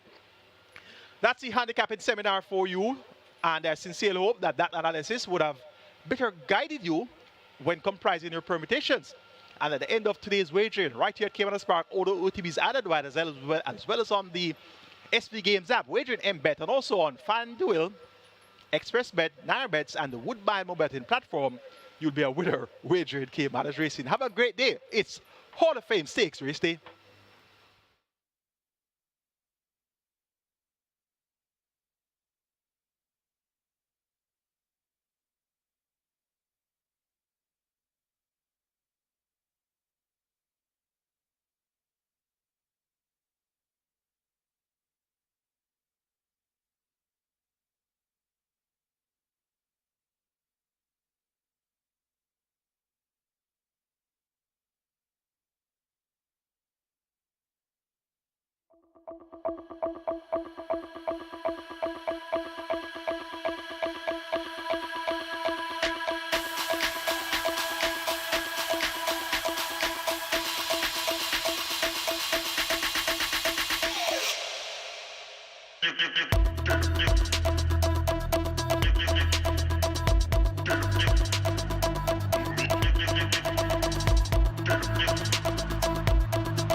Horses take the track for the first. It's for 3-year-olds and up. It's an optional claiming event, 350,000 to 250,000 the tag. Also native bred 6-year-olds and up, non-winners of 3, and native bred 5-year-olds, maidens. This race run in honor of Cecil Chambers. Cecil is a groom, and he is in the Hall of Fame. The distance of 1,400 meters. Of course, Cecil used to groom Eros. Weight changes. Number 1, So Magnificent, 52 kilos or 115. 2, Angelos, 54 or 119. 5, Print Quality, 55.5 or 122. Wagering offered on double event exacta, quinella, trifecta, superfecta. No high five wagering. Reggae 6 begins here with a carryover in excess of 5.485 million. A jackpot in excess 2.292 million. The rolling triple heading for 700,000. The Reggae 6 almost at 13 million and climbing. Get your wagers on.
So the runners are heading to post for the first. This is the Cecil Chambers.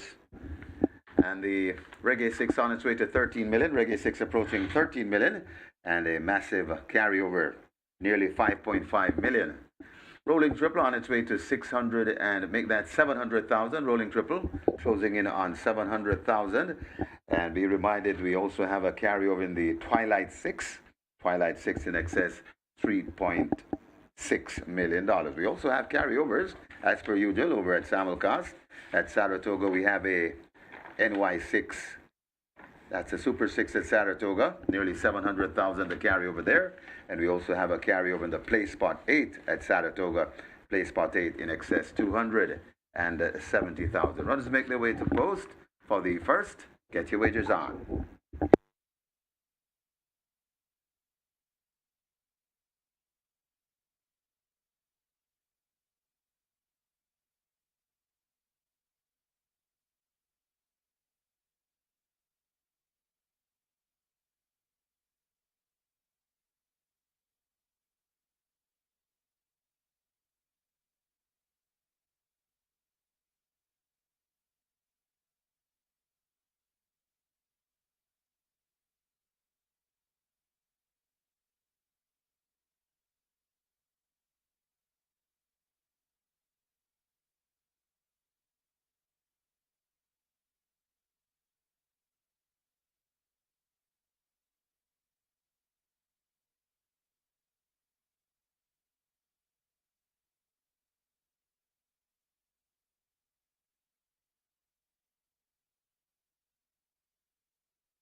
Hello again, Thoroughbred Racing fans, and welcome once again to Caymanas Park, home of the Caribbean's #1 derby, home of the Caribbean's finest thoroughbreds, home of the Moute Mile. We have 19 races in store for you this weekend, 10 today, 9 tomorrow. Today is Hall of Fame Stakes race day, and the Thoroughbred Hall of Fame Stakes trophy is going to be the feature. That's going to be race number 8 on the card, 1.75 million in purse money, and we have a field of 7 going a distance of 1,200 meters or 64 rounds. All of the races on the card named after Hall of Fame inductees, and we start off with Cecil Chambers, also known as Bengo D, groom of Eros. We have a field of 8 on the way to the starting gate, and they go a distance here of 1,400 meters or 7 furlongs, and this is where we begin the Reggae 6 with a carryover of 5.48 million plus, and we have new money wagered approaching 15 million. Your early triple is at 750,000. Let's take a look at the Cecil Chambers. Top selection goes to number 3, and that's Rohan Kabir. Deem lame his last 4 races, but he has a back class. If he turns up 80% of himself, he'll brush these aside. But those are a couple of big ifs in caps. But it's Thoroughbred Racing. It's a risk, and with risk, you get reward. So 5-2 looks to be a good reward, a good risk to take here on Rohan Kabir. He looks well in his warm-up there. Eric Dangerman Horton rides with trainer Well Suitor. Well Suitor, also known as Striker.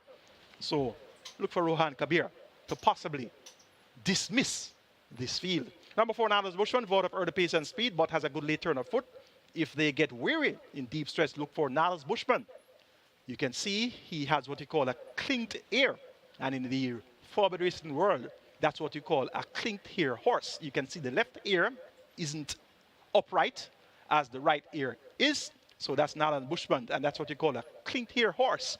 So a bit of information there for you, a bit of additional information that has absolutely nothing to do with the performance of Analyst Bushman. But he's a clinked ear, and you can see him right there on your monitor. He looks good. And if they make a misstep in deep stretch, he'll get them. Number 6, 6th Avenue, 25 to 1 winner, 2 starts back. He's at 3-2 today. Shaheem Gordon rides for Stedman Curtis, and 6th Avenue can definitely win again. Stepped up to 500,000 last time out, but back down to 350 now. And number 8, Fault Line, can also win based on that victory of the 19th of April at 500,000, one at 8-1 with Philip Parchment for Philip Lee. Same trainer Philip Lee, same jockey Philip Parchment. You can draw line to the last 3 dull efforts. 8 by 58 lengths, 9 by 62 lengths, 9 by 53. We're not interested in that. Oh, we're interested in the 19th of April when he won at 500,000. If he does that, he'll win again.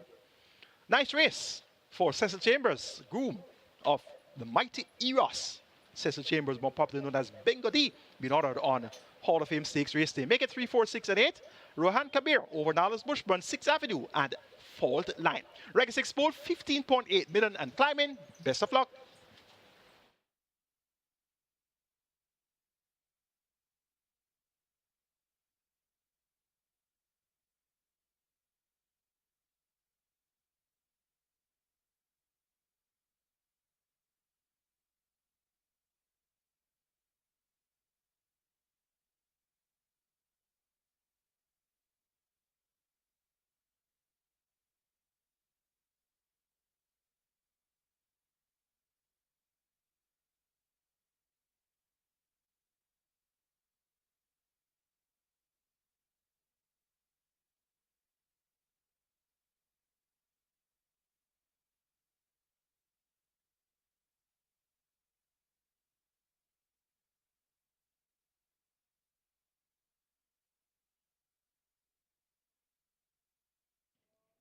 Horses now loading. Horses loading for the first 7 furlongs.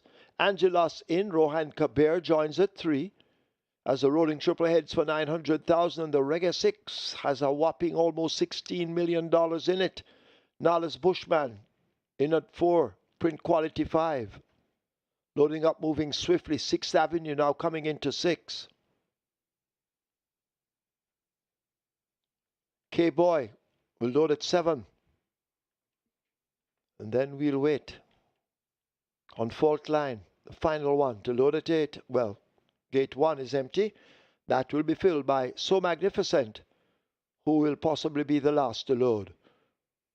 Rider coming off Fault Line.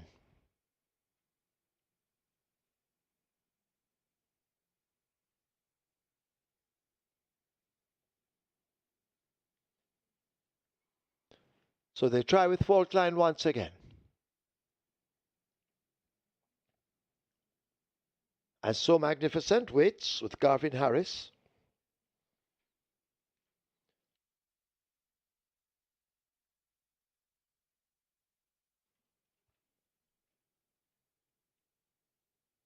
Fault Line coming into 8. Philip Parchment will load. And now we wait on So Magnificent. Garvin Harris had his first win the other day. I think it was last weekend. And he'll be looking to add to that. But he's at 23 to 1. So not a lot of faith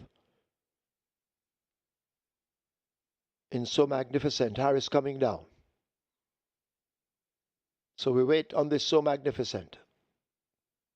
Locked away, up goes Harris.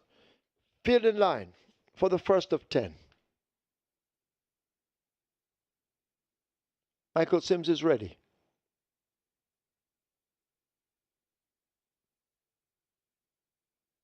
7 furlongs. They're off.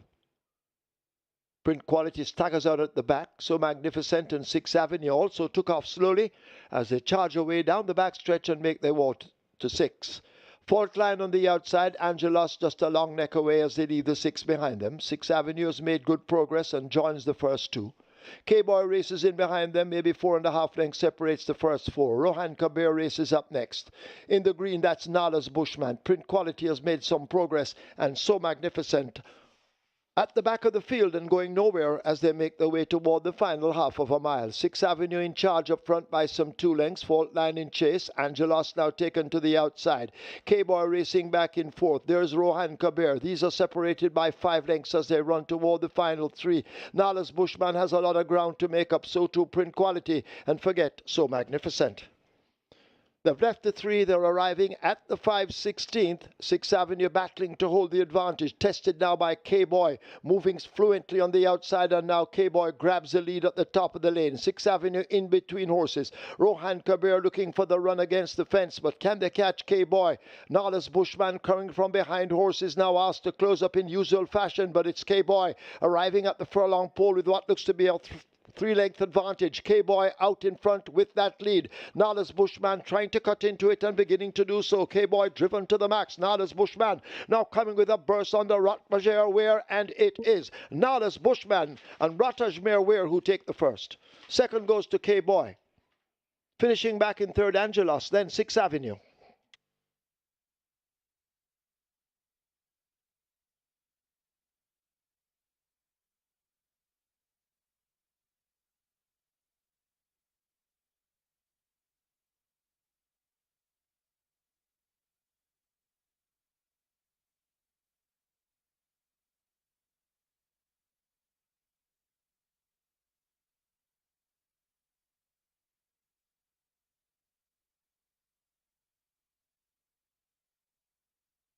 We have claims in the first. Number 2, Angelos. 2 claims submitted. Stedman Curtis for Diamonds.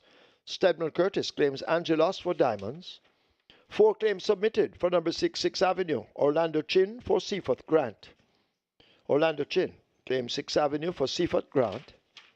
1 claim submitted for number 8, Fault Line. Nicholas Smith for Sylvester Subaran. Nicholas Smith claims Fault Line for Sylvester Subaran.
And the winners enclosure, the unofficial winner of race number 1, number 4, Nala's Bushman, a 10-year-old bay gelding by Stormcraft, My Girl Nala by Outrigger, Red Arthur Lewis, owned Anthony Dixon, owned and trained Anthony Dixon, the winning rider. Ratmajir Ware, the winning groom.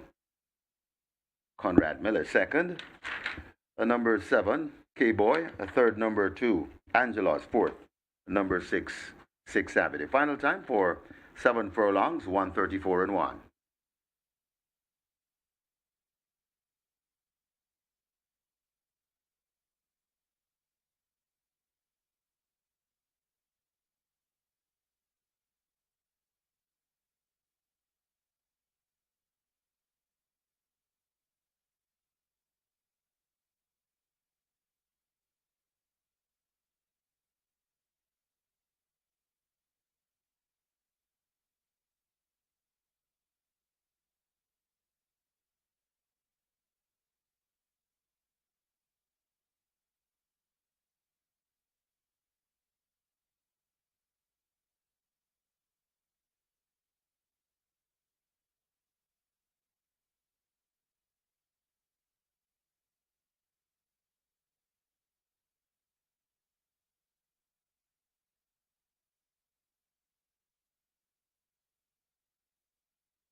Seven furlongs, they're off.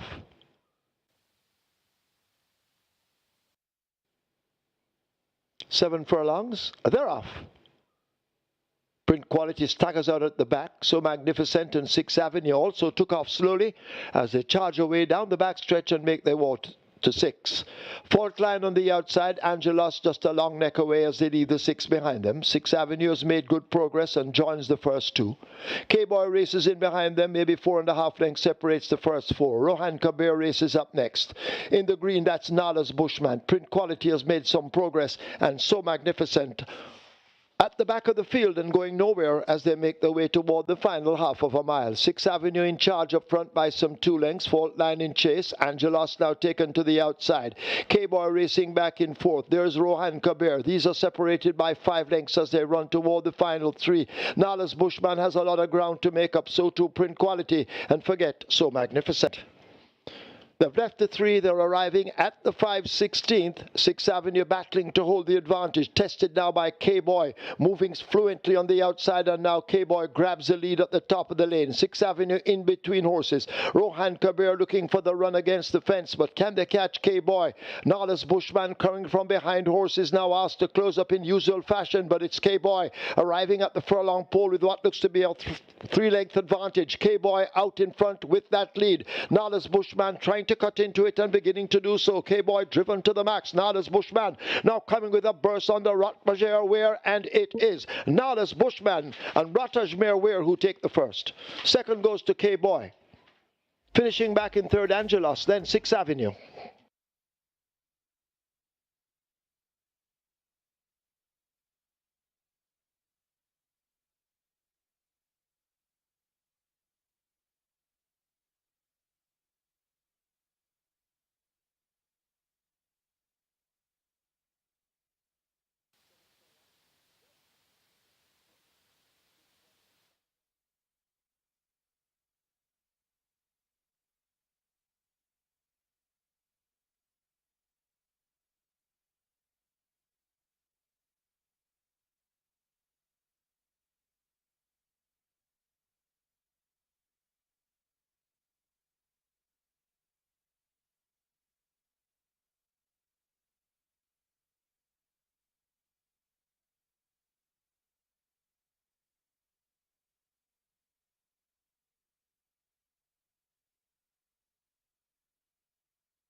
Ladies and gentlemen, your attention called to the winner's enclosure for the presentation of the Cecil Chambers. Making the presentation, Denise Green Wright, finance manager of JRC, and she makes it to the winning owner trainer, Anthony Dixon. Congratulations. Also in the presentation party, the winning rider, Rataj Marware. Congratulations to the winning connections, race number 1, the Cecil Chambers.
And for the simulcast players, the season at Saratoga has opened. It opened on the 10th of July and goes to the 1st of September.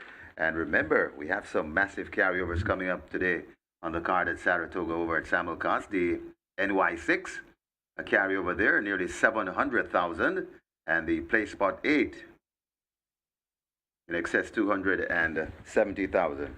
We also have good news for the Del Mar fans. The Del Mar season starts on the 18th of July and goes to the 7th of September. So Del Mar coming next week, July 18th, and it goes to the 7th of September. So good news for the simulcast players and everybody else.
Hi, I'm on to race number 2 here, and it's pretty much a 2-horse betting race at the fixed odds windows. It's number 3, Rocket Fire Seb, currently at $1.80. This one has been holding position as a favorite. It's also the 4-5 favorite in the tote. Very good, solid betting here for number 3, Rocket Fire Seb. The other one that is being bet is the even money second favorite in tote, and that is number 6, Sashon, currently at $2.20 at the fixed odds windows here. So the betting pretty much confined to these two. Rocket Fire Seb currently at $1.80, best back runner, and number 6 Sashon $2.20. Those two are the ones taking the betting. Looking a little bit later down the program, race 4, Leading Lad, open at $3 down to $2.70. That's the one that's taking the cash there. In race 7, Zulu Warrior, $3.50 into $1.70. So very good support for Zulu Warrior there in race 7. As expected in race 8, Legacy Isle taking some good betting at a low price. And in race 10, 2 horses getting some good support there. Jody's Fun, $31 into $11. A big mover there. That's Jody's Fun in race 10, and altogether at around the $3 mark. Good support for that one here. And reminding you all, if you can't make it out to the track to get your fixed odds bet, you can go to the Supreme Ventures Superstore in Twin Gates Plaza, and you can place your fixed odds bets, and you can also top up your caymanasbet.com account. So good luck, and that's your update from the fixed odds winners for race number 2.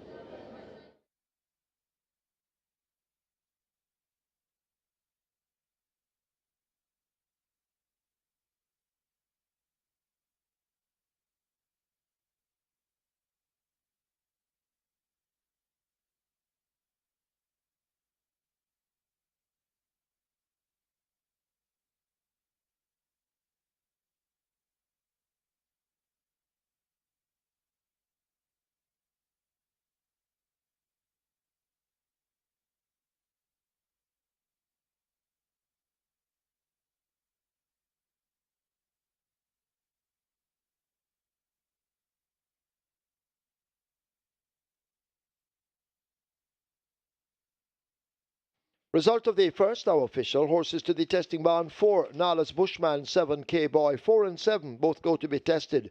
Splits 25-2, 51-3, 119-4. They raced 7 furlongs in 134-1. The margins 1.5 by 12 3/4.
Horses take the track for the second. It's a restricted allowance 2 for native bred 3-year-olds, non-winners of 2.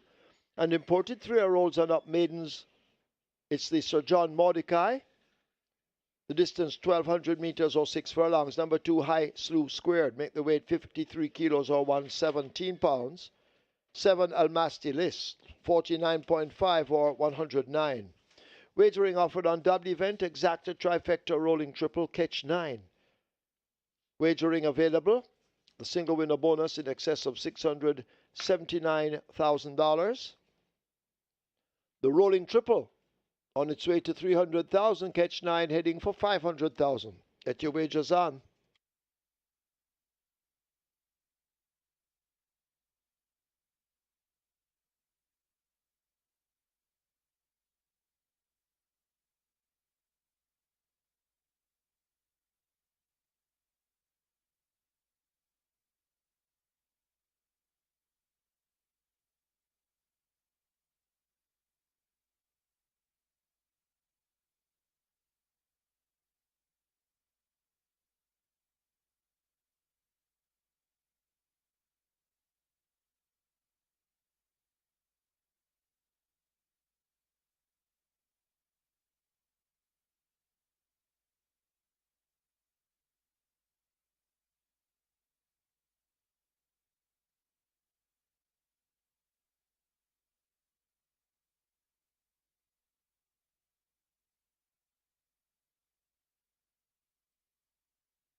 So the clinked-eared Nada's Bushman got the job done, and that could have been a rake we were looking for. Or the preview time, the cameraman was zoomed in on Nada's Bushman. It was quite evident that his clink ear was showing, and I duly pointed out that to you, that would have been the rake for race number 1. Rotajmar Weir wins his second race in his career. His first win came about Ruby's Light for trainer Gary Griffiths some months ago. And the second win now comes aboard Nada's Bushman for trainer Anthony Dixon, more popularly known as Bolo. And that's Anthony Dixon's first win for 2025. Runner-up, Big Run by K. Boyd, who looked ready to cause a notable upset to start off the Reggae 6, but Nada's Bushman got going where it matters most. Reggae 6 live ticket count, 3,437 with 17.3 million in that net pool. It's now time for the start of the Catch 9. It's for Sir John Mordecai, other racing personality being honored on Hall of Fame Stakes Race Day. It's a restricted allowance too for native bred 3-year-olds, nuns of 2, and imported 3-year-olds maidens. They go a distance here of 1,200 meters or 6 furlongs. Rocket Fire Seb, all the rage on debut at 2 to 5. All the rage again, second time out at 3 to 5 now. Third by length and a half to Miss Marbella and Brompton Boy with 57 kilos, now comes down to 52.5 kilos. Ray Lewis picks up the mount once again for trainer Spencer Chung and owner Bruce Levy. Rocket Fire Seb to make it a win, second time at the races. Number 6, Sash On makes her debut. She's a Canadian bred. She's a 3-year-old dark bear brown filly by a big screen out of the Big Brown Dam, Miss Brown Sugar. Bred Spring Farm, owned Mr. JPS trainer Rohan Crichton, and the man of the moment, champion jockey Radish Roman, who had 14 wins in the last 2 weekends. 2 5 wins in back-to-back Saturdays and 2 doubles in back-to-back Sundays. So he had 5 Saturday, 2 Sunday. The next week, 5 Saturday, 2 Sunday. So the Sneaky Fox is really riding well. And this sash on is of good worth. On the 30th of June at exercise, 46-2 for 4 down straight by a minute and 3/5. So she is a quick one. You're getting 2-1 there. Number 1, Brompton Boy, strong run up last time out to Miss Marbella, and in turn was a length in front of Rocket Fire Seb. And Rocket Fire Seb is your favorite at 3-5.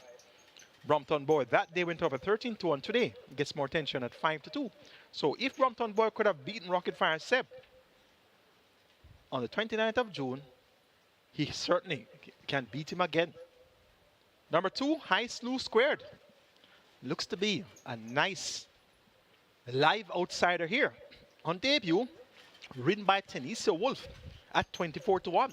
Going 5 round, prompted the issue, third by 2.5 mile, third by 3.25 pole, then weakened 4 by 12.5 lengths to Sophie Say So, Ralph Treasure, and Miss Marbella. Miss Marbella was third by 9 3/4 lengths, and High Slew Squared got 12.5 lengths beaten.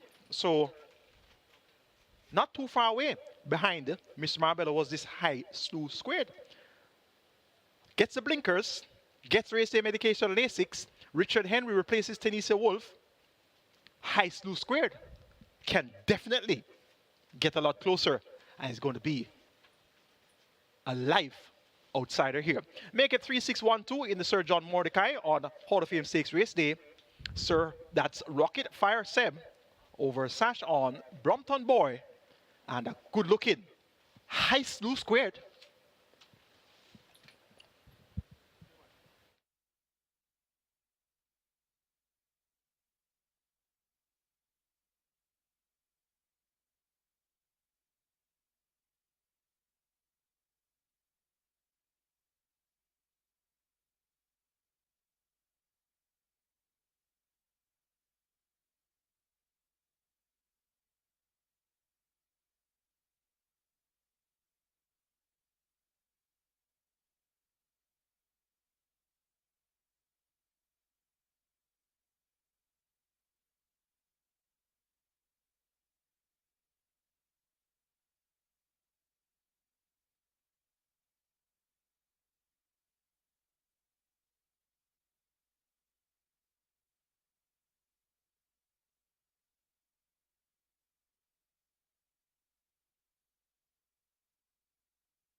Horses loading for the second, the Sir John Mordecai.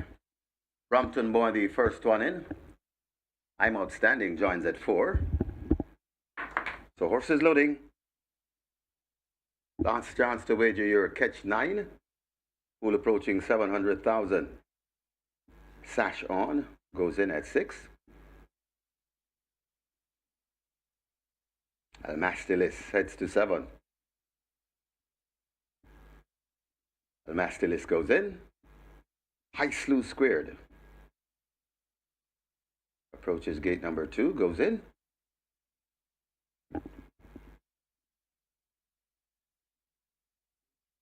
High Slew Squared backing out of gate 2. High Slew Squared goes in. Let's hope he stays in this time. Rocket Fire Seb, the 4-5 favorite, loads next. And the final one, Sash It to gate 5. Starter Michael Sims moving to his spot. A 6 furlong the trip. Waiting on Sash It to complete the line. Sash It goes in, and we are ready for race number 2.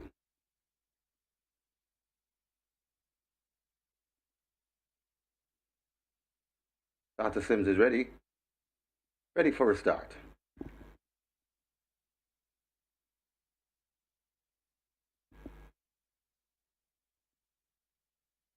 something happening in one of the gates. The gate attendant rushing around. Maybe the fall of a whip or so. And now we're ready. They're off and racing. That's a beautiful line as Sash On goes for that lead. Sash On right against the rail. That's Brompton Alex.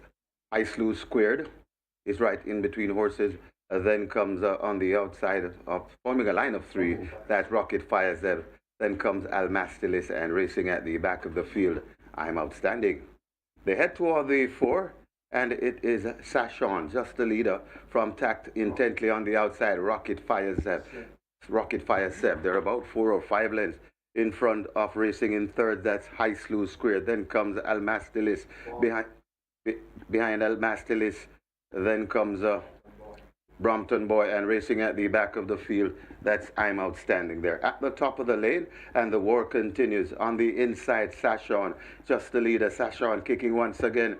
Right there too, that is Rocket Fire Zeb coming against the rail and coming on. That is High Slew Squared, but it is Sashon, just the leader from Rocket Fire Zeb. A nice race brewing on the inside and coming on. That is High Slew Squared, and now Rocket Fire Zeb. It's the front coming to the half a furlong pole. It's Rocket Fire Zeb and Ray and Lewis beginning to go away from these. The battle is on for second, won by Sashon. Then comes High Slew Squared. Back in fourth, Brompton Boy.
Please note, number 5, Sachet, came on the starter's orders and took no part, stood up in the gate.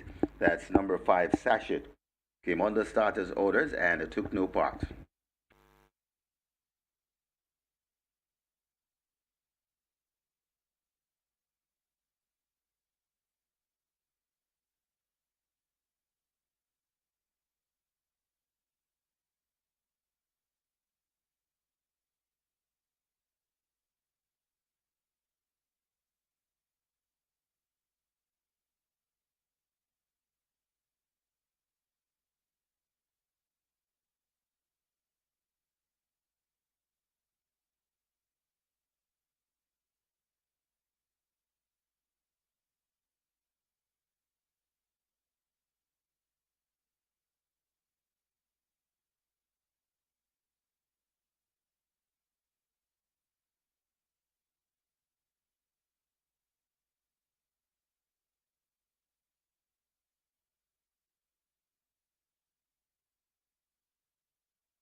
And the winners enclosure, the unofficial winner of race number 2, the Sir John Mordecai. Number 3, Rocket Fire Seb. A 3-year-old bay colt by Will Take Charge, Eski by Escondieri. Bred Corny, Thoroughbred Farms, owned Bruce Levy. Trained Spencer Chung, the winning rider. Action Pack, Ren Lewis. Groom Clement Rose. Second, number 6, Sashon. Third, number 2, High Slew Squared. Fourth, number 1, Brompton Boy. Final time for 6 furlongs, 1:15.1.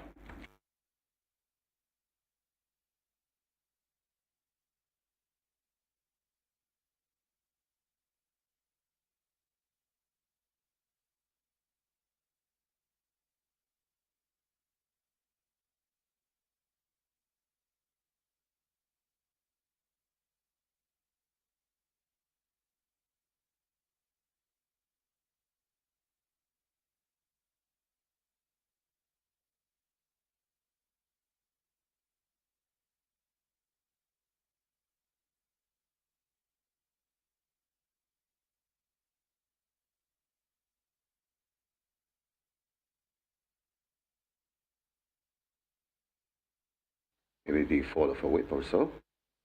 And now we're ready. They're off and racing. That's a beautiful line. As Sash On goes for that lead. Sash On right against the rail. That's Brompton Alex. Isloo Squared is right in between horses. Then comes on the outside of forming a line of 3. That's Rocket Fire Zev. Then comes Almastilis, and racing at the back of the field, I'm Outstanding. They head toward the 4. And it is Sashon, just the leader, from tacked intently on the outside. Rocket Fire Zev. Rocket Fire Zev. They're about 4 or 5 lengths in front of racing in third. That's High Slew Square. Then comes Almastilis. Behind Almastilis, then comes Brompton Boy, and racing at the back of the field, that's I'm Outstanding there. At the top of the lane, and the war continues. On the inside, Sashon, just the leader. Sashon kicking once again. Right there too, that is Rocket Fire Zeb coming against the rail and coming on. That is High Slew Squared, but it is Sashon, just the leader from Rocket Fire Zeb. A nice race brewing on the inside and coming on. That is High Slew Squared, and now Rocket Fire Zeb. It's the front coming to the half a furlong pole. It's Rocket Fire Zeb and Ray and Lewis beginning to go away from these. The battle is on for second, won by Sashon. Then comes High Slew Squared. Back in fourth, Brompton Boy.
Ladies and gentlemen, your attention called to the winner's enclosure for the presentation of the Sir John Mordecai.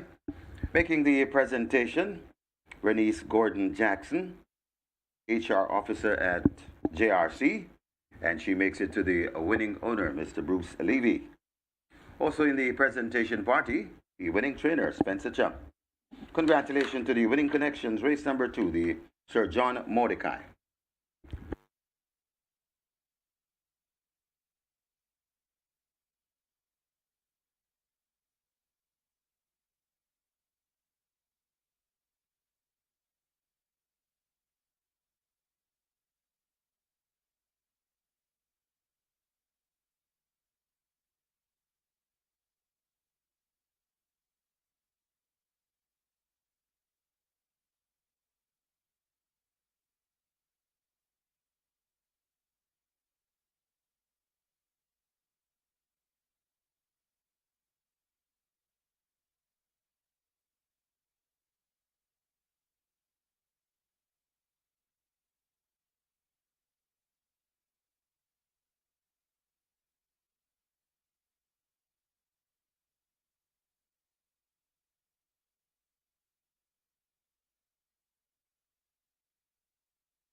Result of the second now official.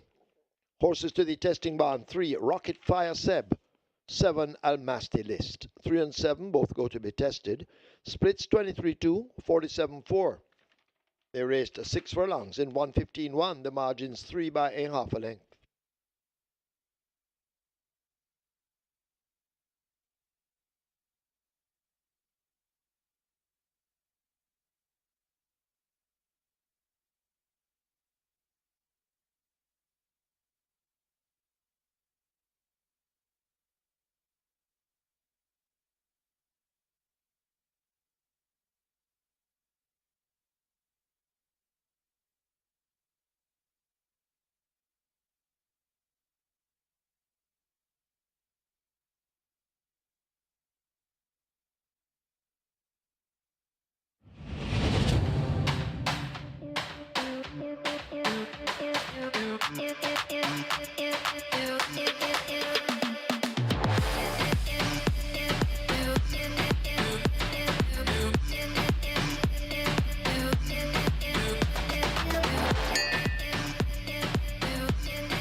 On to race number 3 here. 3 to 5 favorite in the number 5, Money Monster. Money Monster currently at $1.70.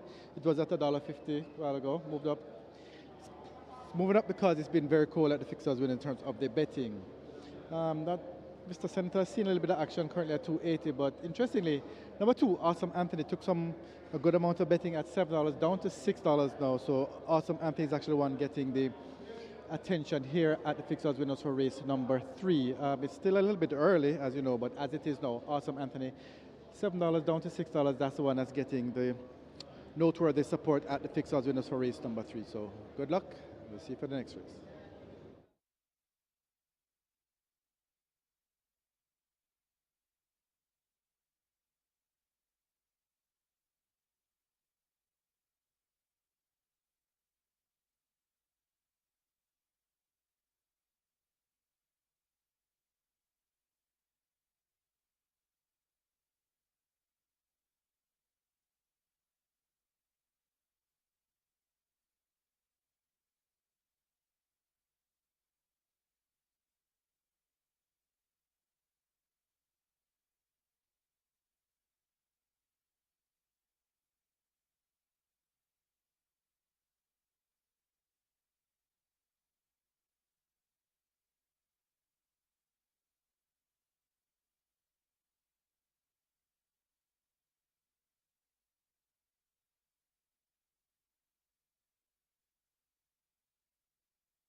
So we're at race number 3. This is the Donald Andrade.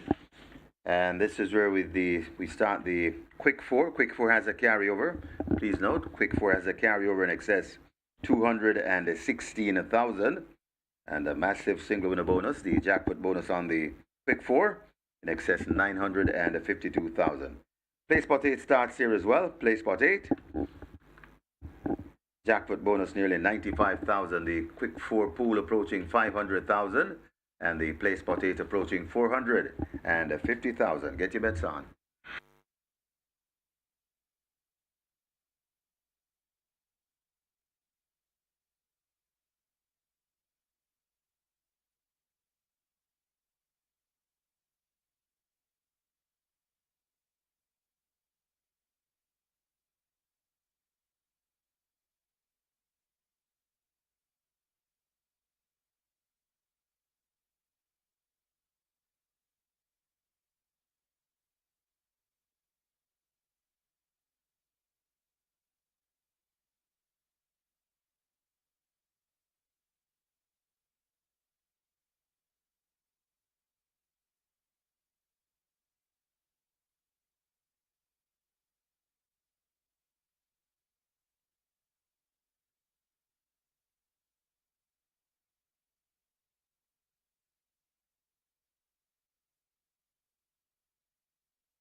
Horses take the track for the third. It's for 3-year-olds and up. It's a claiming event. 1.5 million to 1.2 million the tag, named for jockey Donald Andrade. The distance 1,400 meters or 7 furlongs. Number 1, Burn Notice. Make the weight 52.5 or 116. 3, Milos. 52.5 or 116. 4, I Realize, 52 or 115. 7, She's My Hedge Fund, 53 or 117. 8, Mr. Senator, 53.5 or 118. Wagering offered on double event, exacta, quinella, trifecta, superfecta, rolling triple. Quick 4 and play spot 8, they both begin here. Quick 4 has a single winner bonus in excess of 952,000. The play spot 8 has a carryover in excess 216,000 and a single winner bonus in excess of 94,000. Quick 4 on its way to 800,000. A play spot 8 heading for 600,000. Remember the carryover in the quick 4 in excess 216,000. Get your wagers on.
The Sir John Mordecai on the Hall of Fame Stakes race day goes to the favorite Rocket Fire Seb. We're loose riding there for Jordan Spencer Tongue and owner Bruce Levy. And Rocket Fire Seb delivers second time of asking, short price favorite, first time out at 2 to 5, short price favorite, second time out at 3 to 5, and gets the win.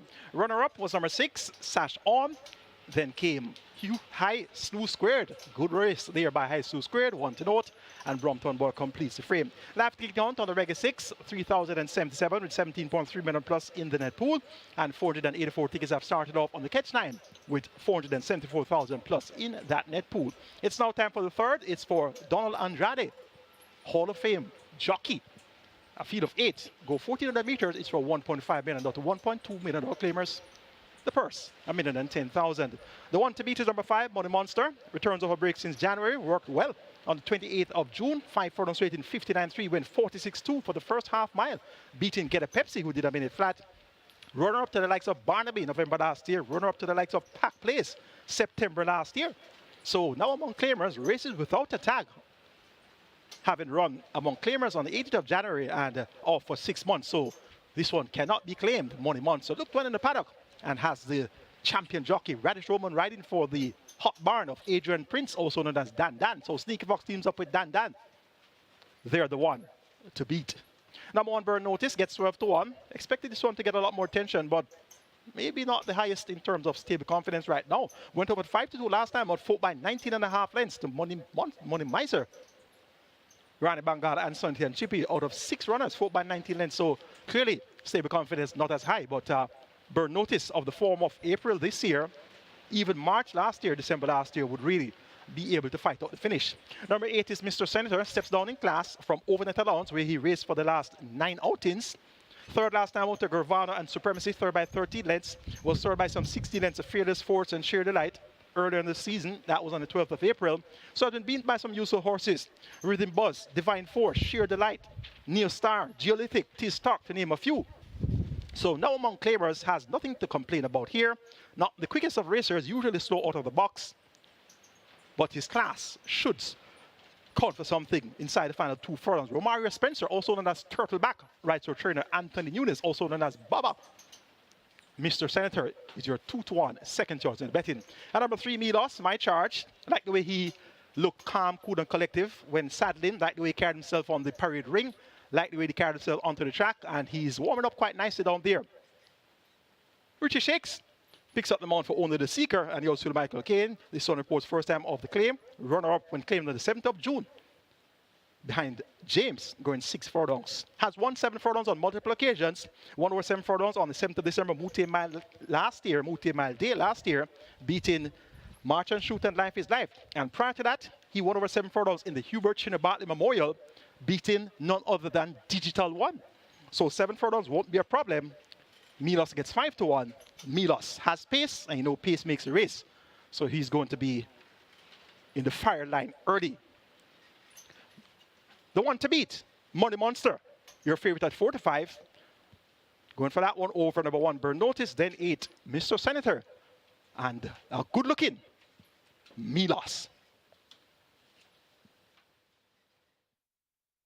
Your attention, please. Trainer Carlton Cunningham has to go now to the steward's room. Carlton Cunningham wanted immediately in the steward's room.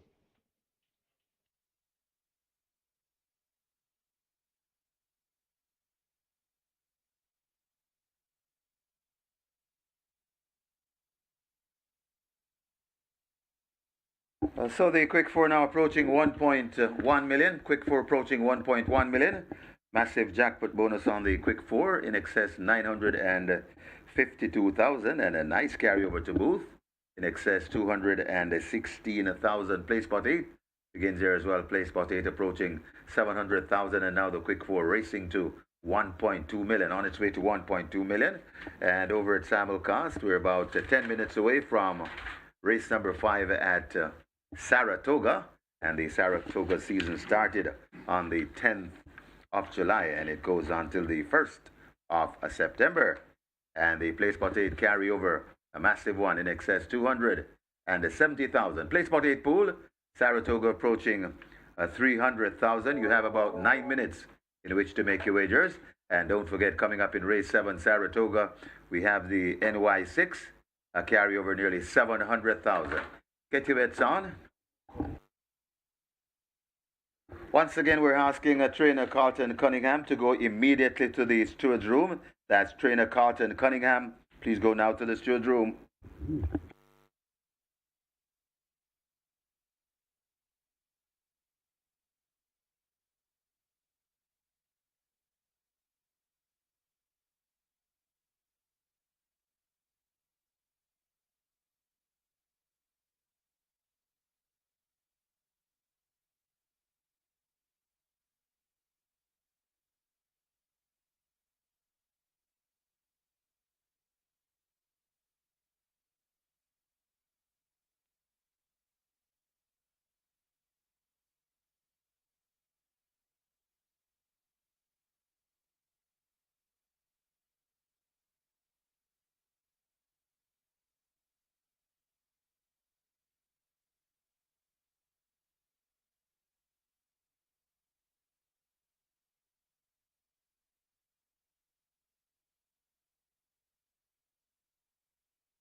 They've now closed up the front of the gates as they prepare to load for the Donald Andrade. Quick 4 heading for 1.2 million. Play spot 8, 700,000. Remember, the quick 4 carryover in excess of $216,000. Any moment now, they will begin to load. Burn Notice heading for gate 1.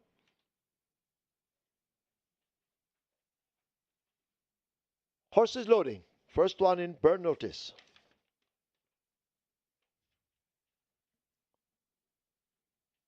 Milos coming into 3.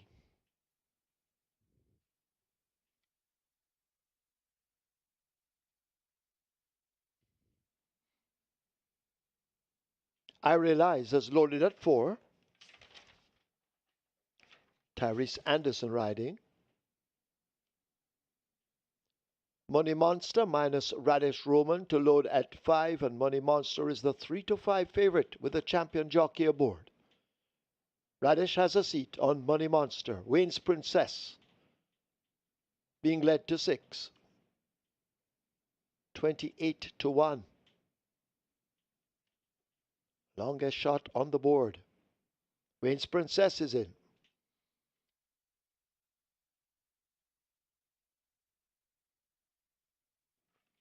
Gate 2 now filled with Awesome Anthony. 2 to load. Here comes She's My Hedge Fund. Coming into 7.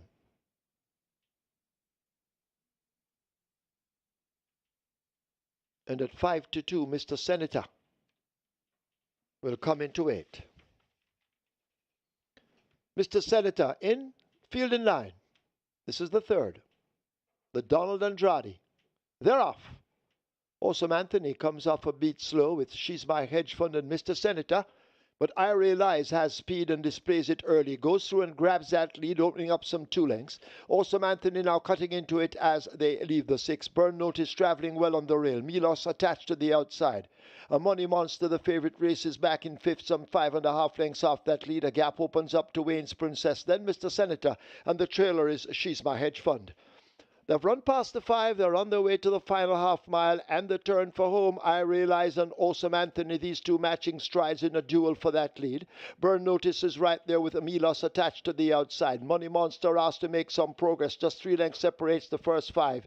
In behind them, that's the grey Mr. Senator. Then Wayne's Princess. Forget She's My Hedge Fund. They've slipped past the 3. They come toward the 5/16th, and up front, Awesome Anthony has now taken that lead. I Realize. Money Monster in the blue cap now coming at them 3 wide, but it's Awesome Anthony stepping off the rail. Milos gets a perfect run right against it as they charge away now inside the last quarter. Awesome Anthony in between horses. Mr. Senator now with a burst of speed grabs that lead. It's Mr. Senator the Grey who has taken charge. A furlong to catch Mr. Senator. Awesome Anthony and Milos, they seem to be battling for minor shares as Mr. Senator is opening up some 3 or more lengths. Mr. Senator coming away from the field in the end. Mr. Senator and Romario Spencer take the 3rd. It's the Donald Andrade over Awesome Anthony. Milos looks to have just gotten there over Burn Notice in a photo with I Realize.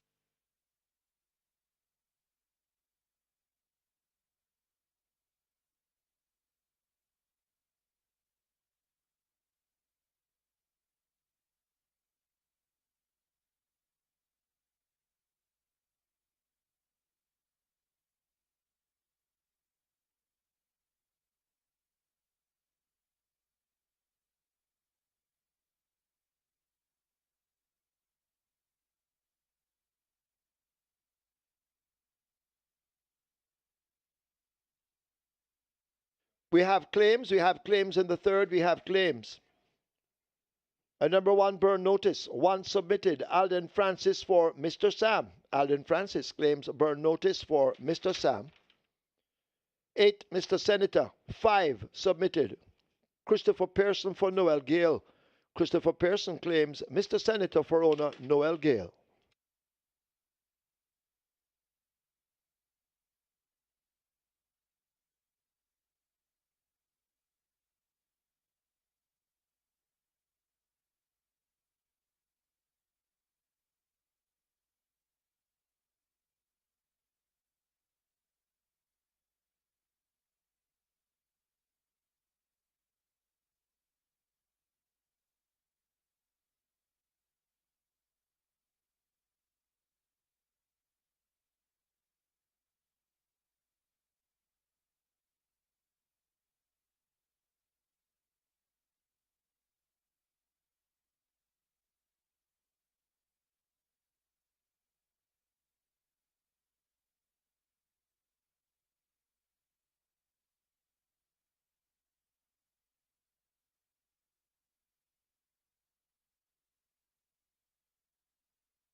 And the winners enclosure, the unofficial winner of race number 3, this one named for Donald Andrade, Hall of Fame jockey.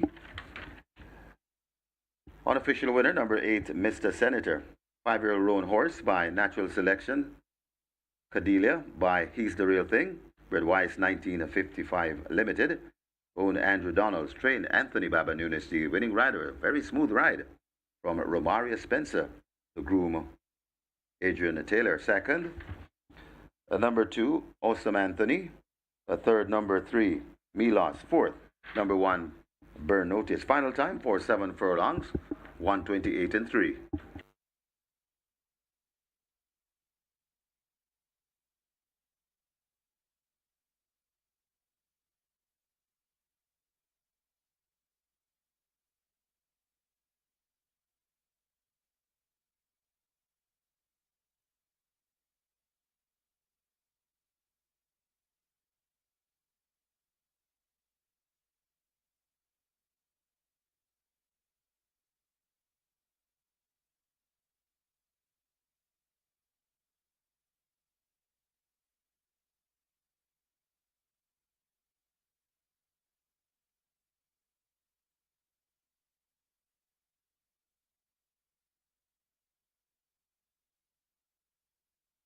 Your attention, please. Richie Shakes and Radesh Roman, both wanted in the storage room. Richie Shakes, Radesh Roman, please go now to the storage room.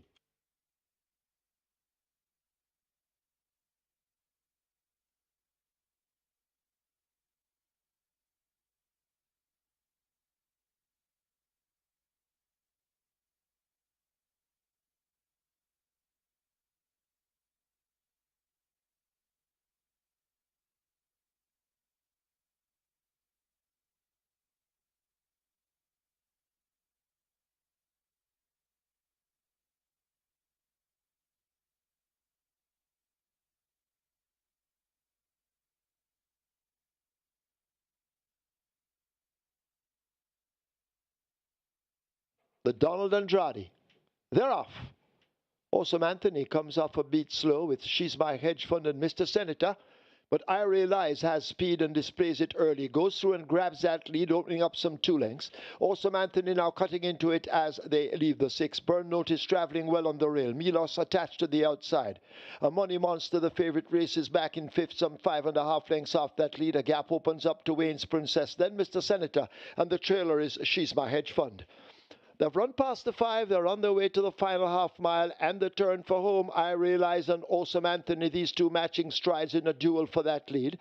Burn Notice is right there with Milos attached to the outside. Money Monster asked to make some progress. Just 3 lengths separates the first 5. In behind them, that's the grey Mr. Senator. Then Wayne's Princess. Forget She's My Hedge Fund. They've slipped past the 3. They come toward the 5/16th, and up front, Awesome Anthony has now taken that lead. I Realize. Money Monster in the blue cap now coming at them 3 wide, but it's Awesome Anthony stepping off the rail. Milos gets a perfect run right against it as they charge away now inside the last quarter. Awesome Anthony in between horses. Mr. Senator now with a burst of speed grabs that lead. It's Mr. Senator the grey who has taken charge. A furlong to catch Mr. Senator. Awesome Anthony and Milos, they seem to be battling for minor shares as Mr. Senator is opening up some 3 or more lengths. Mr. Senator coming away from the field in the end. Mr. Senator and Romario Spencer take the 3rd. It's the Donald Andrade over Awesome Anthony. Milos looks to have just gotten there over Burn Notice in a photo with I Realize.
Ladies and gentlemen, your attention called to the winner's enclosure for the presentation of the Donald Andrade.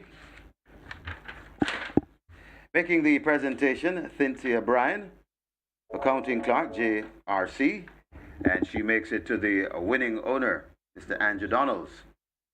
Also in the presentation party, the winning trainer, Anthony Baba Nunes. Congratulations to the winning connections, race number 3, the Donald Andrade.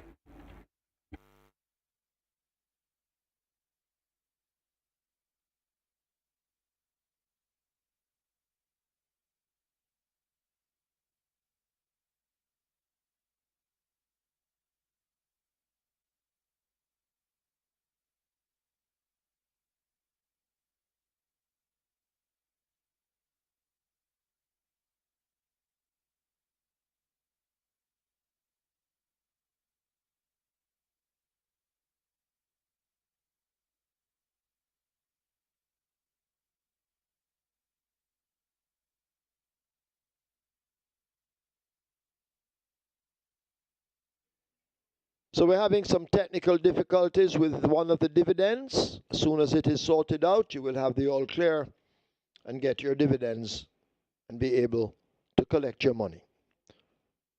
Sorry for the inconvenience.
Result of the third, now official. Horses to the testing bound. 1 Burn Notice, 8 Mr. Senator. 1 and 8 both go to be tested. Splits 24, 48 1, 115.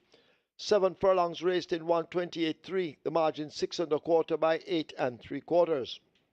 We were having a problem with the superfecta wager. It's being sorted out. So the superfecta wager, you will soon be able to cash your tickets on the superfecta. Sorry for the inconvenience.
So the Del Mar opening seasoning will be on next week, Saturday, the 18th of July, and the season goes on till the 7th of September. So starting next week, Saturday, opening season at Del Mar, exciting racing from California.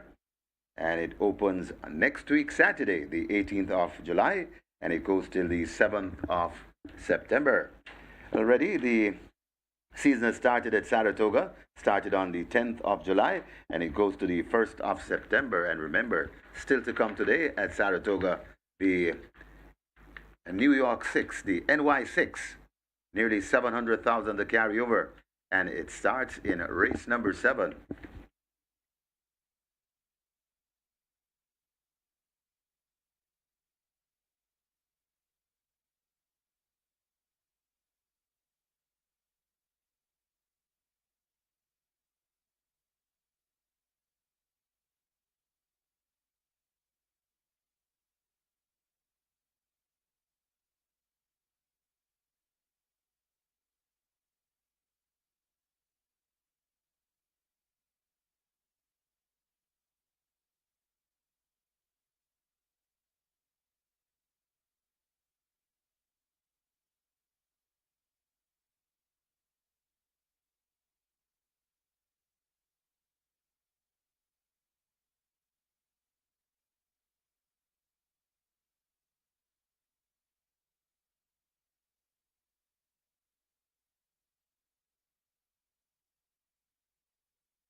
Horses take the track for the 4th. It's a restricted allowance 5 for native bred 5-year-olds and up, non-winners of 2, and imported.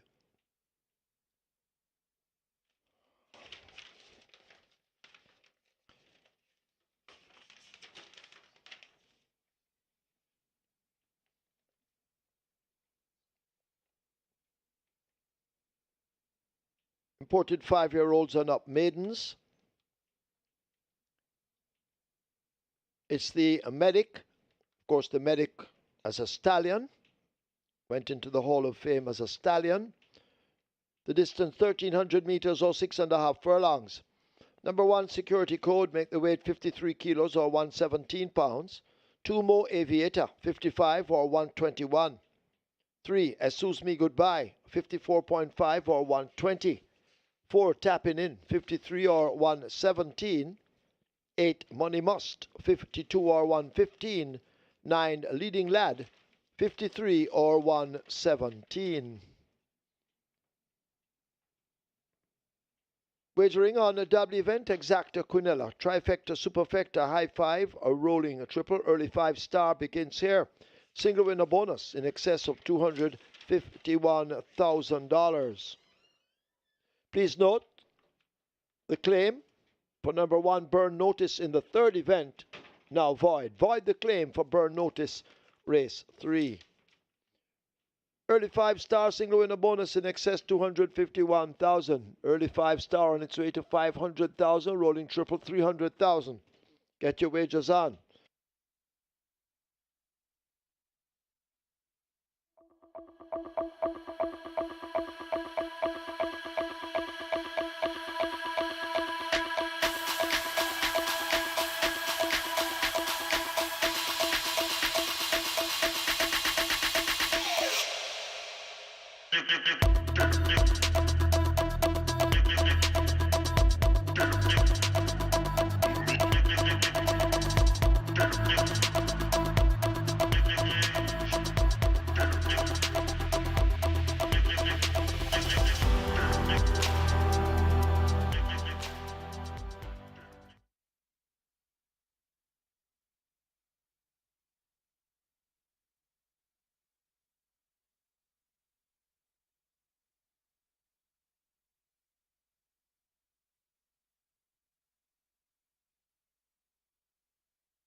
So Mr. Senator gets the job done in race number 3, the Donald Andrade on a Hall of Fame Stakes race day.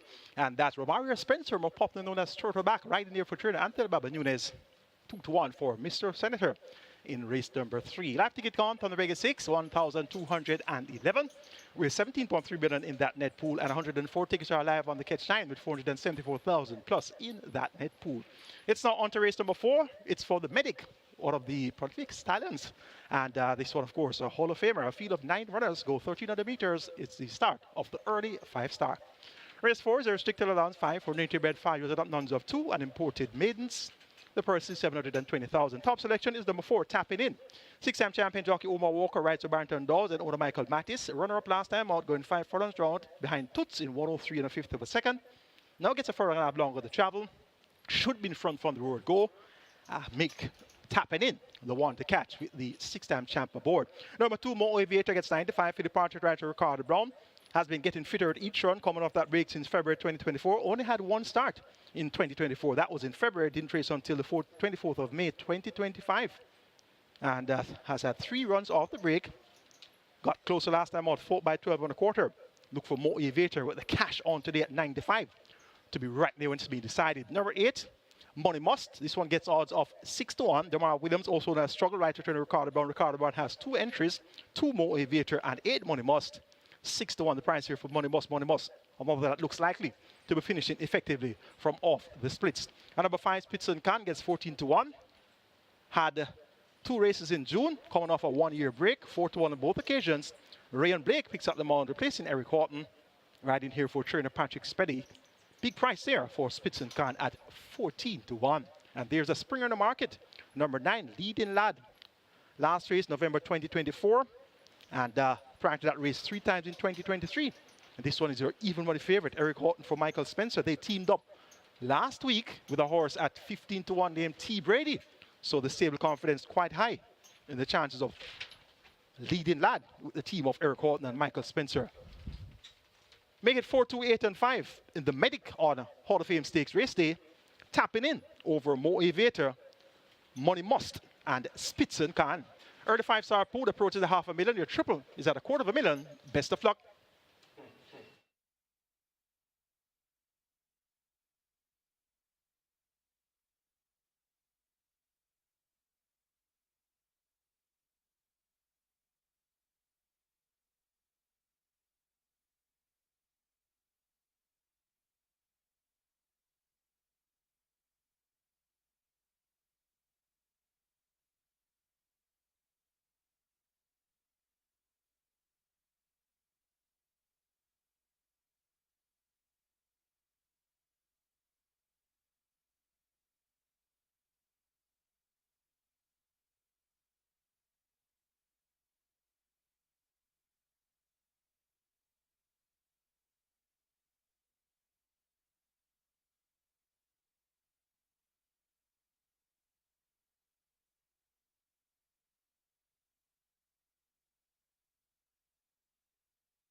Runners arriving at the post. This is race number 4. This one named for the Medic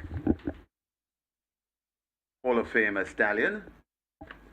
Early 5-star begins the early 5-star approaching 650,000.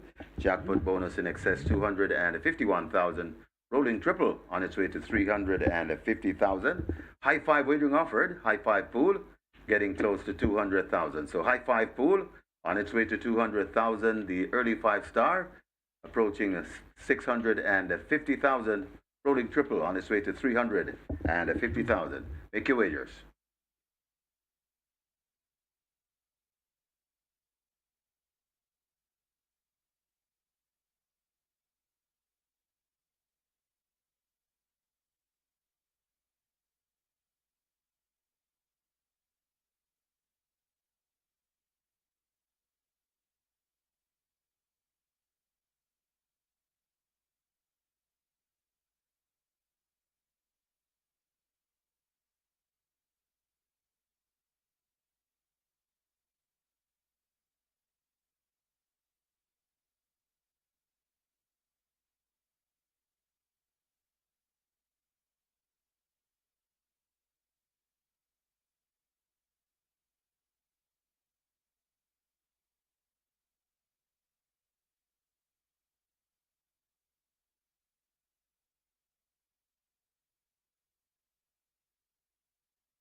So they have closed up the front of the gate for the start of race 4. So hurry and place your wagers as the loading up will start momentarily. So you got to hurry to the windows and place your bets.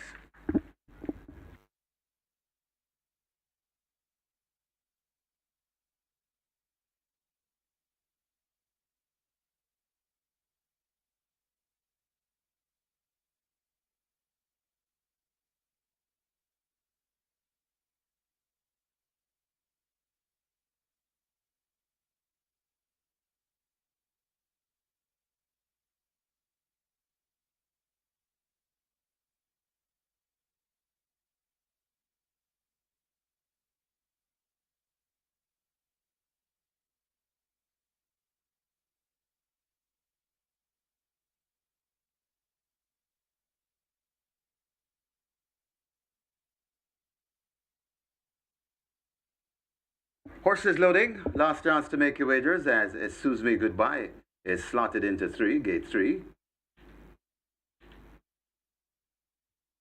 Rider will climb aboard shortly.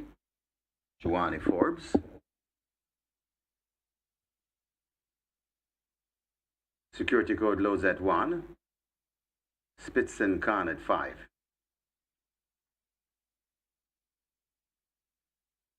Mo Aviator at 2. Double the cash in at 6, so the loading up is moving fast and smooth. Leading ladder rearing behind the starting gates. Jet Ski Girl in at 7.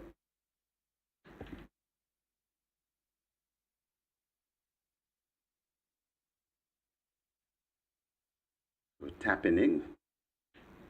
Tapping in might be next at 4. Brought to gate 4.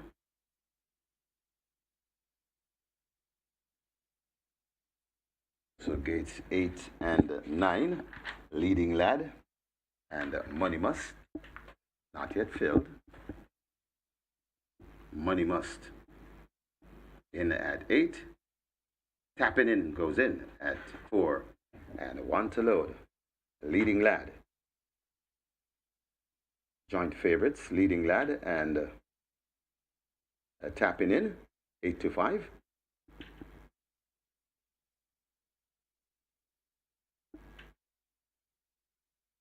So waiting on leading lad to complete the line. Rider off leading lad at Eric Horton as they work to load this one into gate 9.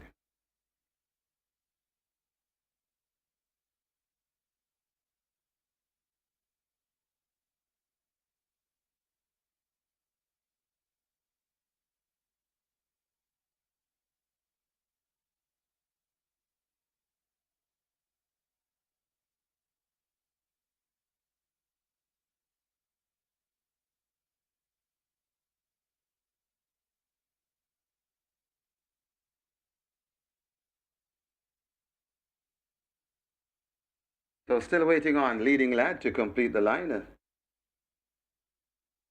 Leading lad misbehaving behind the gates as they'll try again.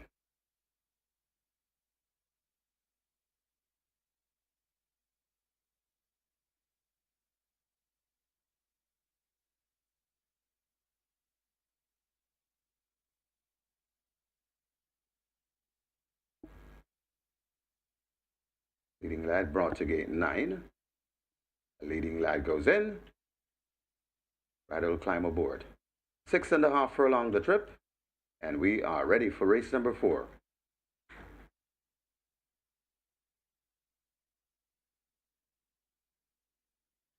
Starter not quite satisfied.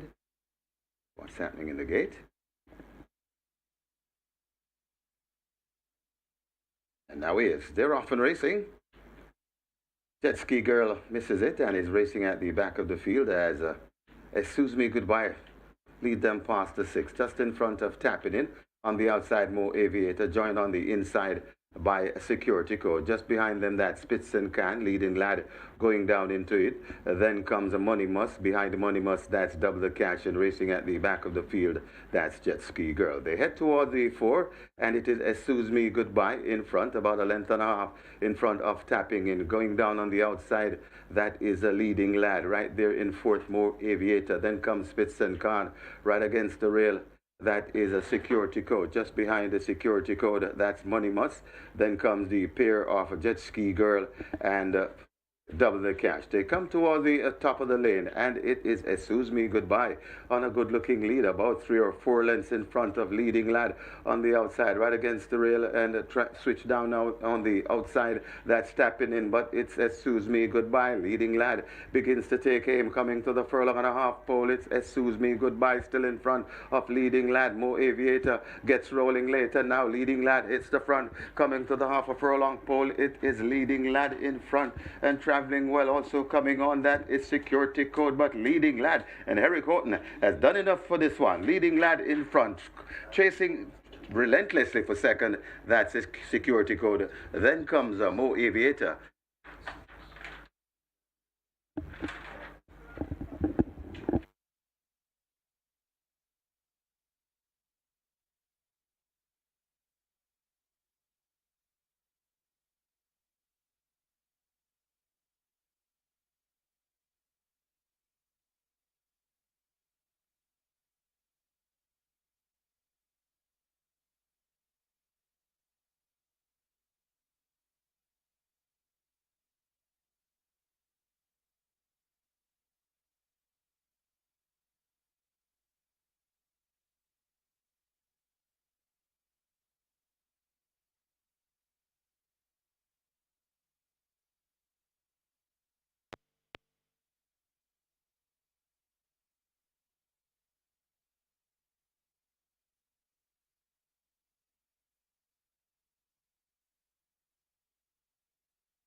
In the winners enclosure, the unofficial winner of race number 4, this one named for the medic, number 9 Leading Lad.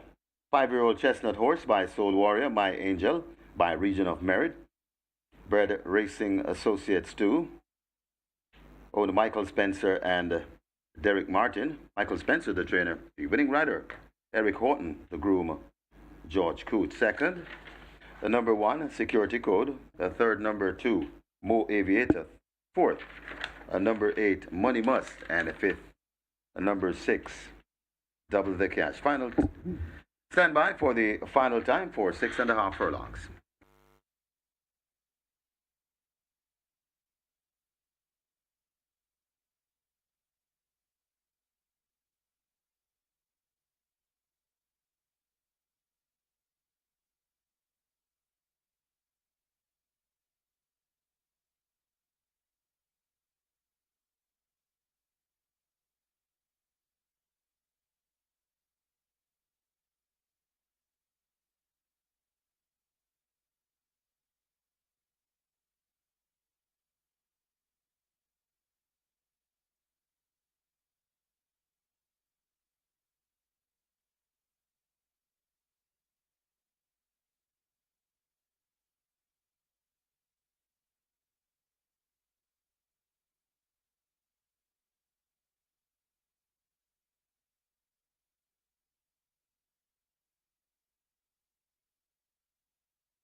And now he is. They're off and racing. Jet Ski Girl misses it and is racing at the back of the field as Suze Goodbye lead them past the 6, just in front of Tapping In. On the outside, Mo Aviator, joined on the inside by Security Code. Just behind them, that Spitz and Can, Leading Lad, going down into it. Then comes a Money Must. Behind the Money Must, that's Double the Cash, and racing at the back of the field, that's Jet Ski Girl. They head toward the 4, and it is Excuse Me Goodbye in front, about a length and a half in front of Tapping In. Going down on the outside, that is a Leading Lad. Right there in 4th, Mo Aviator. Then comes Spitz and Can, right against the rail. That is a Security Code. Just behind the Security Code, that's Money Must. Then comes the pair of Jet Ski Girl and Double the Cash. They come toward the top of the lane, and it is Excuse Me Goodbye on a good-looking lead, about 3 or 4 lengths in front of Leading Lad on the outside, right against the rail, and switch down now on the outside. That's Tapping In, but it's Excuse Me Goodbye. Leading Lad begins to take aim, coming to the furlong and a half pole. It's Excuse Me Goodbye still in front of Leading Lad. Mo Aviator gets rolling later. Now Leading Lad hits the front, coming to the half a furlong pole. It is Leading Lad in front and traveling well. Also coming on, that is Security Code, but Leading Lad and Eric Horton has done enough for this one. Leading Lad in front, chasing relentlessly for second, that's Security Code. Then comes Mo Aviator.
So once again, we do apologize. We're having a problem with the high five or pentafecta wager.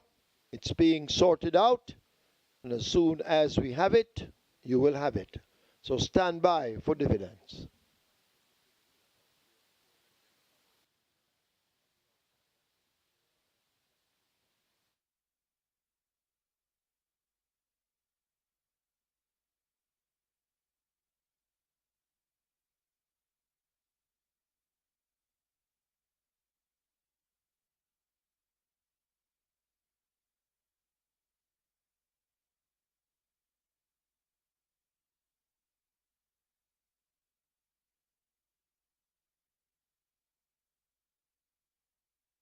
Ladies and gentlemen, your attention called to the winners enclosure for the presentation of the medic. Making the presentation, trainer O'Neill Markland, and he makes it to the winning trainer and the part owner, Michael Spencer. Also in the presentation party, the winning rider, Eric Horton. Congratulations to the winning connections, race number 4, the medic.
Result of the fourth now official. Horses to the testing barn. 1, security code 9, leading lad. 1 and 9 both go to be tested. Splits 24-4, 49-2, 119. Final time 6.5 furlongs, 128.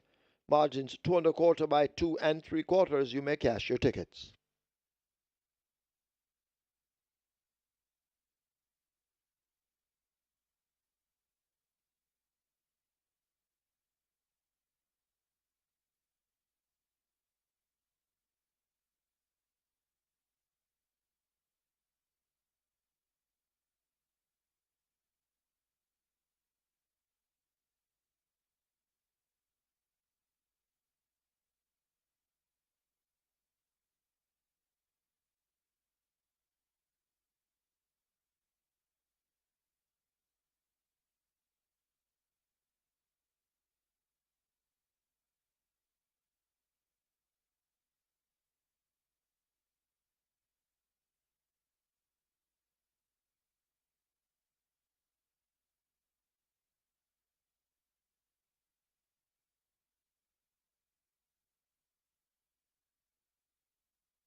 Please note, nobody won the high five. Carryover in the high five coming up to race 5, 134,423 and 46 cents. So we have a carryover in the high five. Get your bets on.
So this is race number 5. This one named for Zalukas, Hall of Fame stallion.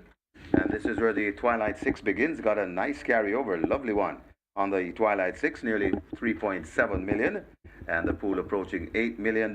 We also have a high 5 carryover, just under 135,000. So 2 carryovers here, high 5 carryover, nearly 135,000. The Twilight 6 starts here, and the Twilight 6 has a carryover, a whopping nearly 3.7 million. And your Twilight 6 pool on its way to $8 million. Get your wagers on here in race number 5.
On to race number 5, and this one, the punters aren't really showing a whole lot of interest here at the fixed odds windows. I mean, a couple people had a go at Boss Izzy at a big price, currently at $31. Apart from that, there's been a little bit of interest on XY Soul at $4, but I guess the real betting interest in this race is number 6, Last Hurrah, even when the favorite in the tote, and at $2, this was at $2.50 down to $2, so it's actually been a little rock solid favorite here at the fixed odds windows, number 6, Last Hurrah. But I mean, other than that, it hasn't been a race where a lot of punters have had a whole lot of buzz around what's going on in it. But as it is, number 6, Last Hurrah, the best back run at the fixed odds windows here, $2.50 down to $2. Oh, good luck for race number 5.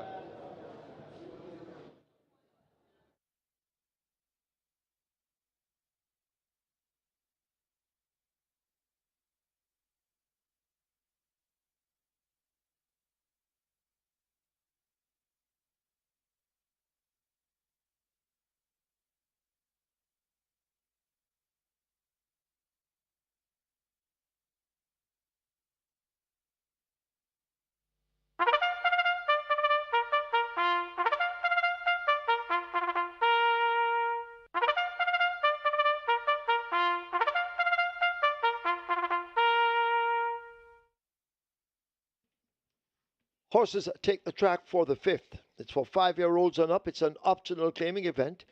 200,000 the tag. Also a native bred 6-year-olds and up, non-winners of 2. A native bred 5-year-olds and up maidens. The distance 1,000 meters straight. It's named for Zalukas, many-time champion sire. Number 1, Blinding Light. Make the weight 53 kilos or 117 pounds. 2, XY Soul, 53 or 117. 6, Last Hurrah, 53 or 117. 7, Time Bomb, also 53 or 117. 8, April Spirit, 53.5 or 118. 9, Wear Your Honor, 53 or 117. Wagering offered on double event exacta. Quinella Trifecta Superfecta High 5 with a carryover in excess of 134,000, also rolling triple. This is where the Twilight 6 begins. Also a carryover available in excess of $3,659,000. And the Twilight 6 at 8.2 million and climbing. Get your wagers on.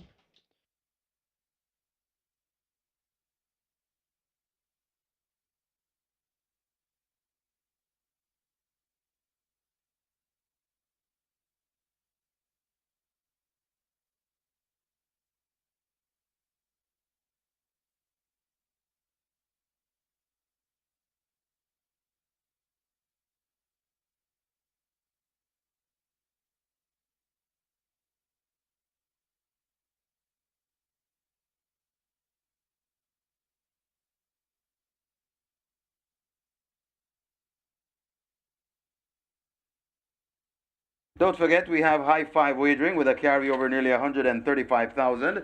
High five pool approaching 250,000. High five carryover nearly 135,000. Pool approaching 250,000. And we've gone past $9 million. Wow. In the Twilight 6. So we're heading to 10 million. And a carryover, of course, nearly 3.7 million. Get your wagers on. Heading to the post.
Leading lad returns off the break since November last season. That gets the job done. Well fancied 2 at 9-5. Eric Dangerman Horton riding the return of Michael Spencer. They teamed up with T. Brady last week, so they're on good form now.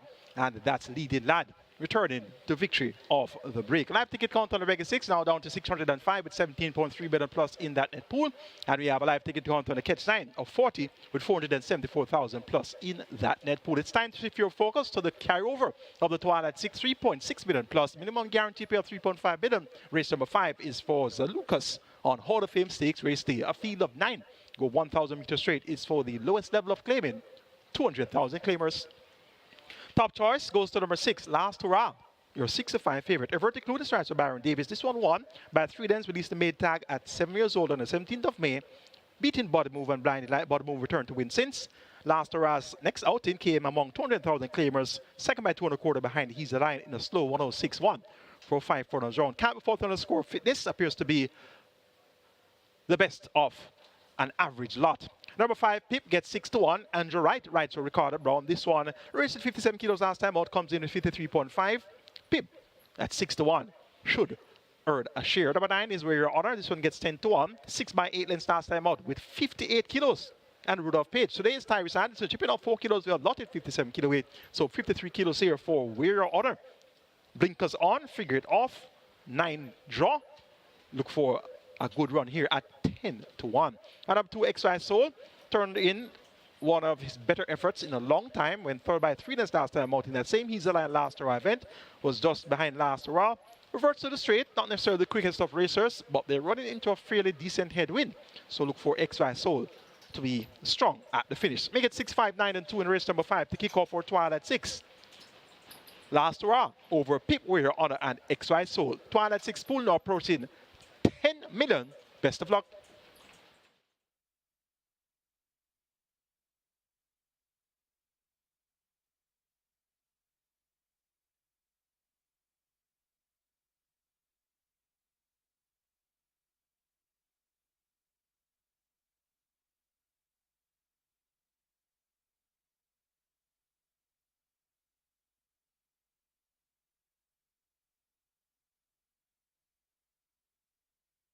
So the runners are arriving at the post. Runners arriving at the post, and the Twilight 6 on its way to 11 million. So we're on our way to 11 million in the Twilight 6 pool, a massive one this is. And the carryover just under 3.7 million. High 5 wagering approaching 400,000. High 5 pool approaching 400,000. And the High 5 carryover just under 135,000. Rolling triple on its way to 300,000. Get your bets on. A massive Twilight 6 pool with a massive carryover to boot.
So nearly 11 million in your Twilight 6 pool. Get your wagers on. Nearly 11 million in the Twilight 6 pool.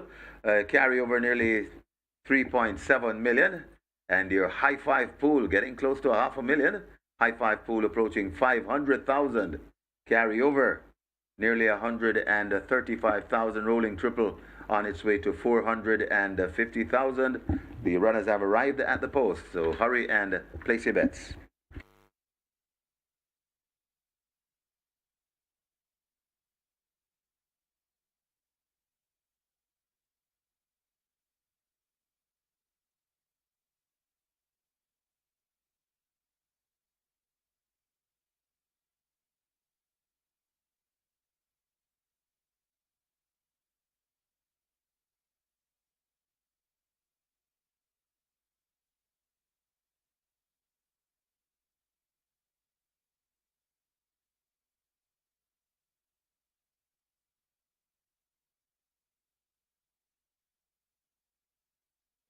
And now closing up the front of the gates as the High Five heads towards $500,000. The Twilight 6, 11 million and climbing. The Rolling Triple heading for 500,000. Gates locked.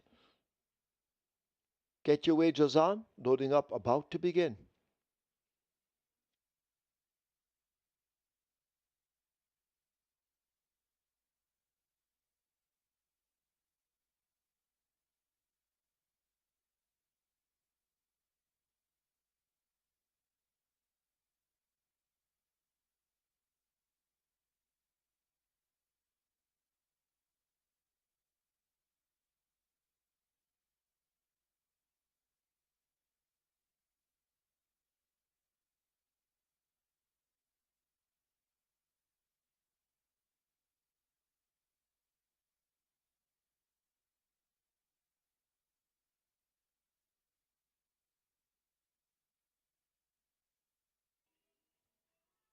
Horses now loading. First one in, a blinding light.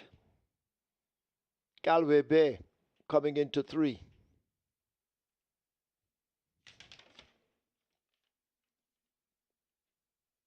Boss Izzy to 4. Boss Izzy locked away.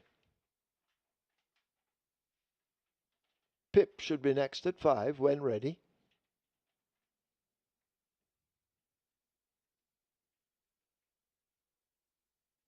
Pip coming into 5.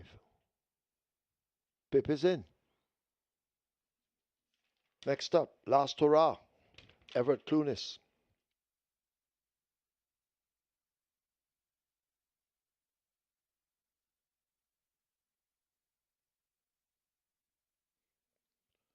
So Last Hurrah, the 3-2 favorite in.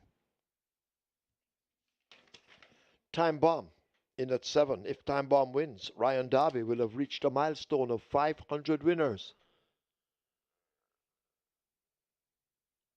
Wear Your Honor in at 9. April Spirit coming into 8. That's the last one. Field in line. 5 furlongs straight, they're off. Wear Your Honor angling right to the stand fence as they sort themselves out and make their way toward us. Pip races prominently in the center. April Spirit is racing near the stand fence also and showing some good dash. On the far side, Galway Bay beginning to tack across, but they're spread out. Last Hurrah also racing in the middle and looking strong as they make their way now toward the final quarter. In the center, that's a Last Hurrah. Nearest to us, Wear Your Honor, and Wear Your Honor may just have that overall lead. Last Hurrah in a handy spot. Pip just toward his inside. Over on the far side, Galway Bay as they charge away now toward the final furlong. XY Soul is shaken up toward the far side and asked to come on, but it's Wear Your Honor and a Time Bomb. He's asked to explode under the stand fence. Time Bomb under the stand fence. Last Hurrah and Pip racing in the center. XY Soul now beginning to come at them. They're inside the final 16th. It's a Last Hurrah, Pip and XY Soul now kicking in on the far side. They drive toward the line. It's tight. XY Soul goes by with Last Hurrah. Then Pip. Looks to be Boss Izzy fourth. Close. Could be Wear Your Honor over Time Bomb for 5th.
In the winners enclosure, the unofficial winner of race number 5, number 6, Lost to Ross. 7-year-old Bay Gelding by Who's Staying On by Orchist, by Hale Horfan, bred Vincent Lumsden, owned and trained Byron Davis, the winning rider, Everett Clunis, the groom, Earl Moody.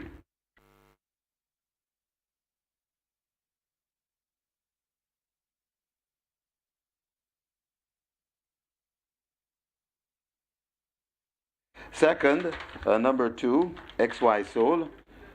Third, number 5, Pip. Fourth, number 4, Boss Izzy. And fifth, number 7, Time Bomb. Final time for 5 furlong straight, 105 and 2.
5 furlong straight, they're off.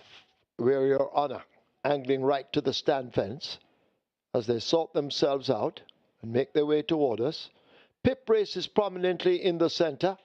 April Spirit is racing near the stand fence also and showing some good dash. On the far side, Galway Bay beginning to tack across, but they're spread out. Last Hurrah also racing in the middle and looking strong as they make their way now toward the final quarter. In the center, that's a Last Hurrah. Nearest to us, We're Your Honor, and We're Your Honor may just have that overall lead. Last Hurrah in a handy spot. Pip just toward his inside. Over on the far side, Galway Bay, as they charge away now toward the final furlong. XY Soul is shaken up toward the far side and asked to come on, but it's We're Your Honor and a Time Bomb. He's asked to explode under the stand fence. Time Bomb under the stand fence. Last Hurrah and Pip racing in the center. XY Soul now beginning to come at them. They're inside the final 16th. It's a Last Hurrah, Pip and XY Soul now kicking in on the far side. They drive toward the line. It's tight. XY Soul goes by with Last Hurrah. Then Pip looks to be Boss Izzy fourth. Close. Could be We're Your Honor over Time Bomb for fifth.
Ladies and gentlemen, your attention called to the winners enclosure for the presentation of the Zalukas.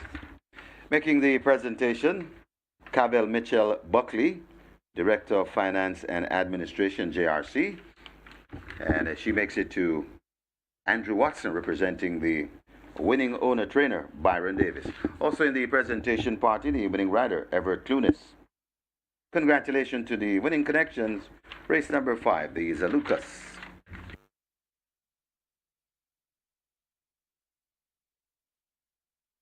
On your screen, the photograph for the win. Number 6, Last Hurrah, closest to us, getting the better of the one on the far side, number 2, XY Sold. That's the win print on race 5. So once again, we're having some problems with the pentafector or the high 5. It will be solved shortly, and then you may collect your money. Sorry once again for the inconvenience caused.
Result of the 5th now official. Horses to the testing barn. 6, Last Hurrah. 7, Time Bomb. 6 and 7 both go to be tested.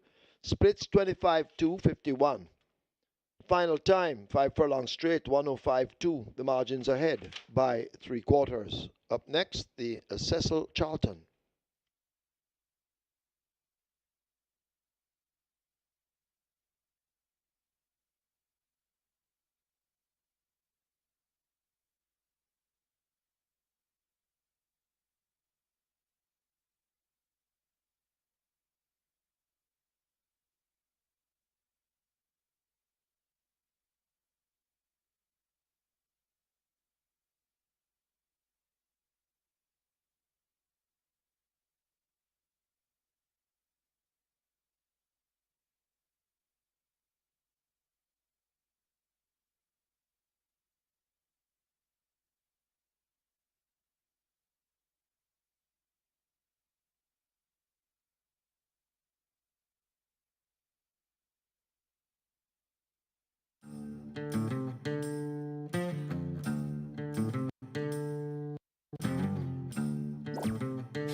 On to race number 6. 3-2 favorite in the tote, number 1, Sir John, currently at $1.40 at the fixed odds windows. The punters are avoiding this one here at the fixed odds windows, and they're trying to find some other ones to beat it, I guess. Number 6, Shiboom, took some good action at $8, currently at $9. A little bit of action there for Shiboom at a good price. Number 10, High Diplomacy, currently at $10. A lot of betting has been on this one, but particularly on the place side of things. And number 8, Crimson, is one that's really been pretty well supported. Opened at $3.80, down to $3, drifted back up to $3.50 now, but 8, Crimson, good support there at $3.50. So they're looking to be avoiding the 75 tote favorite, Sir John, currently at $1.40 there, and they are trying to find, the punters are trying to find value elsewhere, particularly with Shiboom, High Diplomacy, and Crimson. So that's their fixed odds updates for race number 6. Good luck.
Horses that take the track for the 6. It's for 3-year-olds and up. It's an optional claiming event. 700,000 to 600,000 the tag.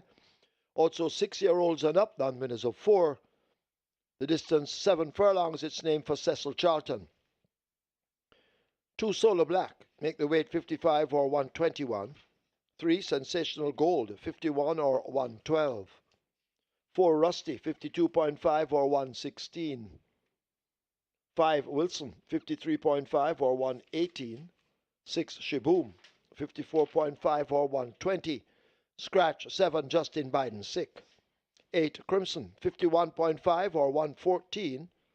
9, Conundrum, 53 or 117. 11, Diamond Rock, 55 or 121.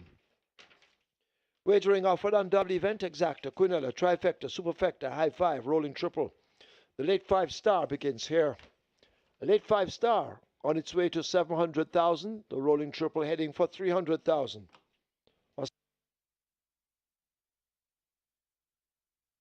Get your wagers on.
Top selection, last hurrah gets the job done. Ever including right there for trainer Byron Davis, just getting the better of XY Soul and Pip.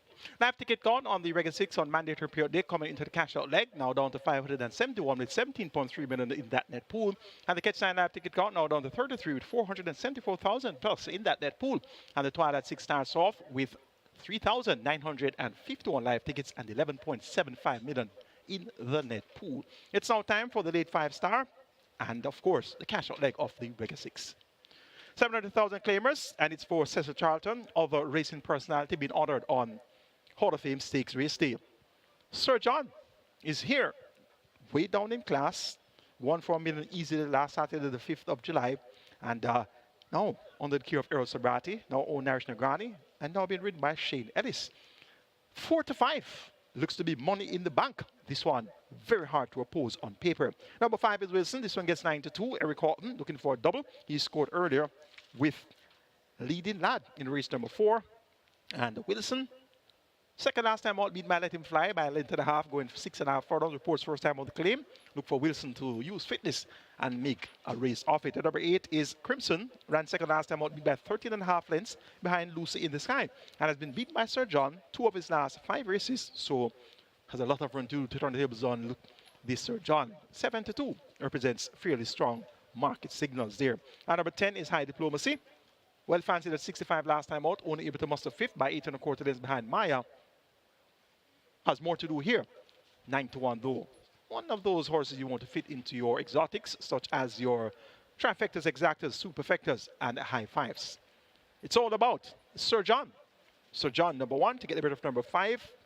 Wilson, then number 8, Crimson, and 10, High Diplomacy. Late 5-star pool, 650,000. Your triple is at $250,000.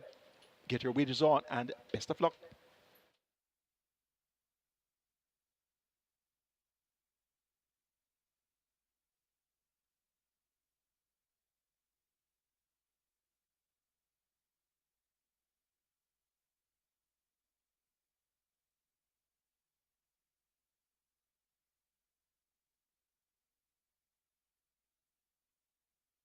So the runners are at the post. This is race number 6.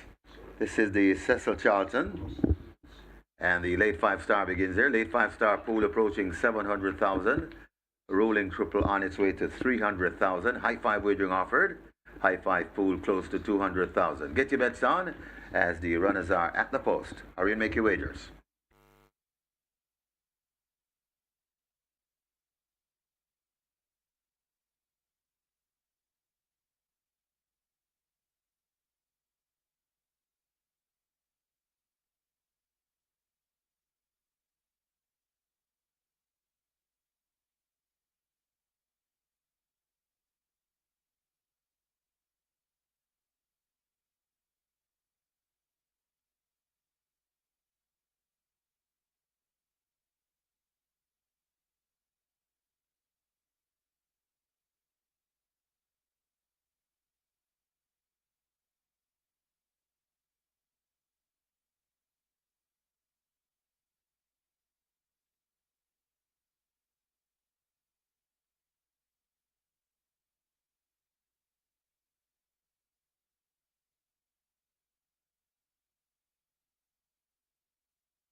So they have closed up the front of the gates and the loading up starting. Horses loading. Loading for the 6th. The first one in Sir John. The 3 to 5 favorite. Horses loading. Loading for the Cecil Charlton. Sir John is in at 1. Solo Black to join at 2. Late 5-star approaching 900,000. High 5 pool approaching 250,000. Rolling triple on its way to 300,000. Rusty is next. To load at 4.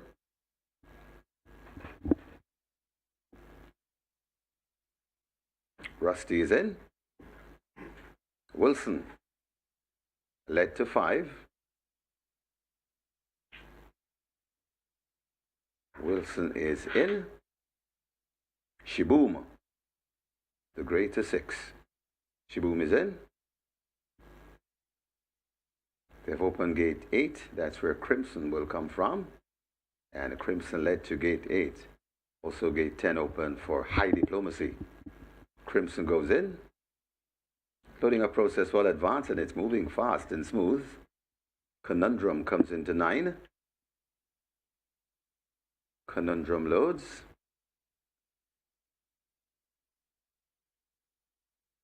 Sensational Gold heading to 3.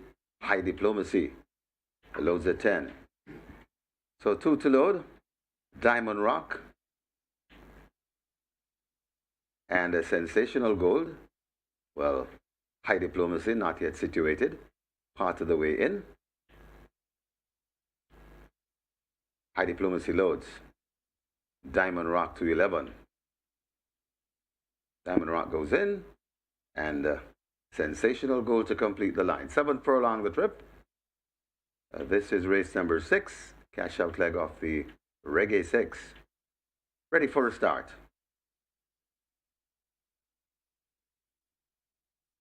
They're off and racing. Not a bad line. Sensational Gold and Conundrum.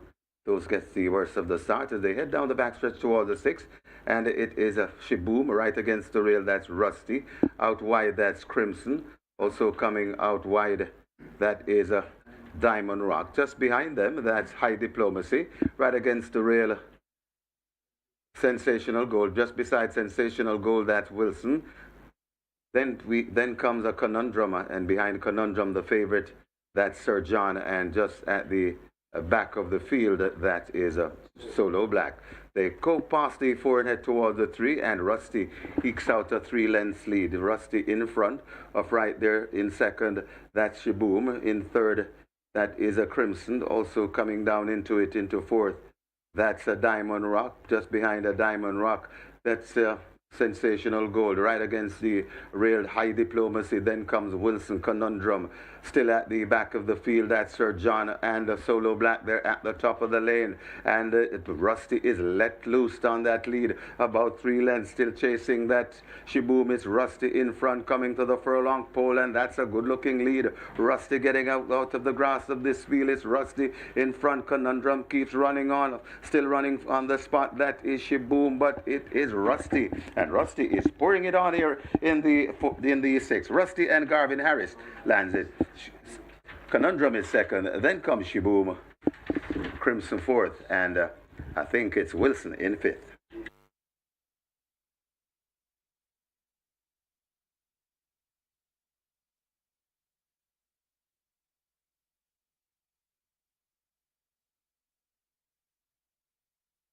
We have claims.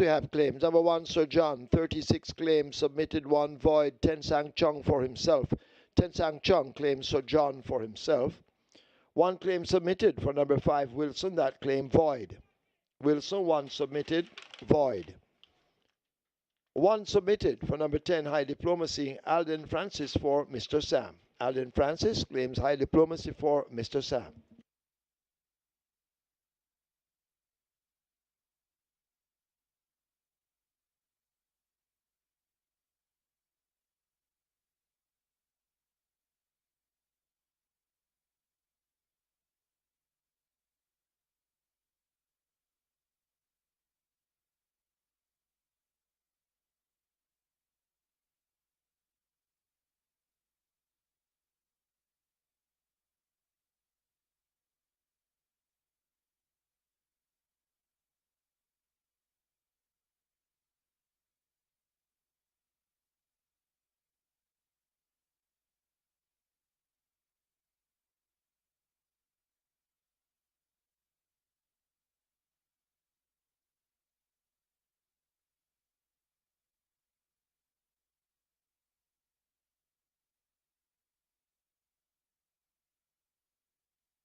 And the winners enclosure, the unofficial winner of race number 6, the Cecil Charlton. The number 4, Rusty, 7-year-old Bay Gelding by Drill. Kinsey's Charm by Harlan's Holiday. Red Glen Mills. Own Anuja Rambaran. Train Lenny Shim, the winning rider. Garvin Harris, the groom. Horace Latchman, second. A number 9, Conundrum. A third, number 6, Shiboom, fourth. A number 8, Crimson, and a fifth. A number 5, Wilson. Final time for 7 furlongs, 1:30 and 3.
They're often racing, not a bad line. Sensational Gold and Conundrum.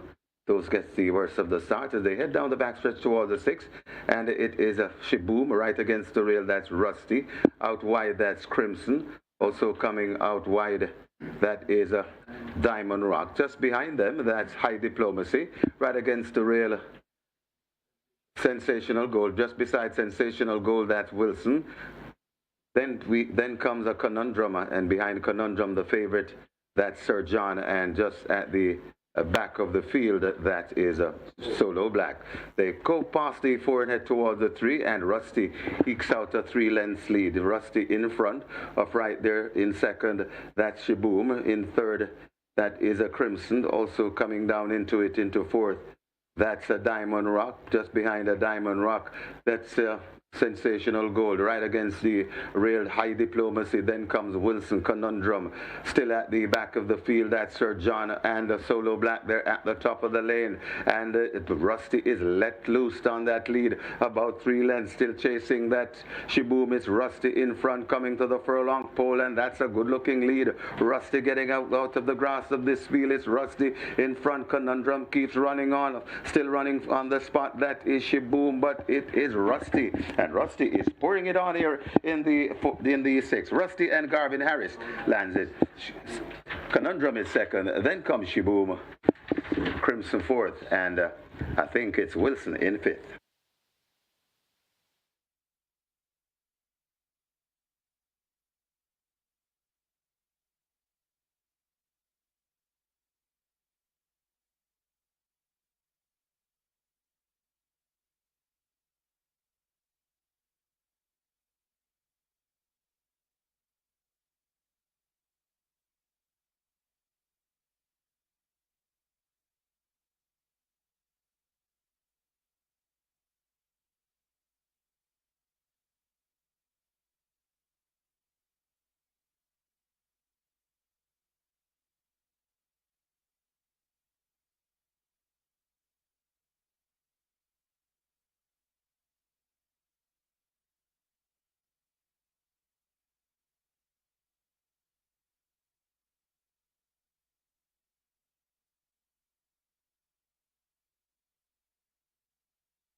Ladies and gentlemen, your attention called to the winner's enclosure for the presentation of the Cecil Charlton.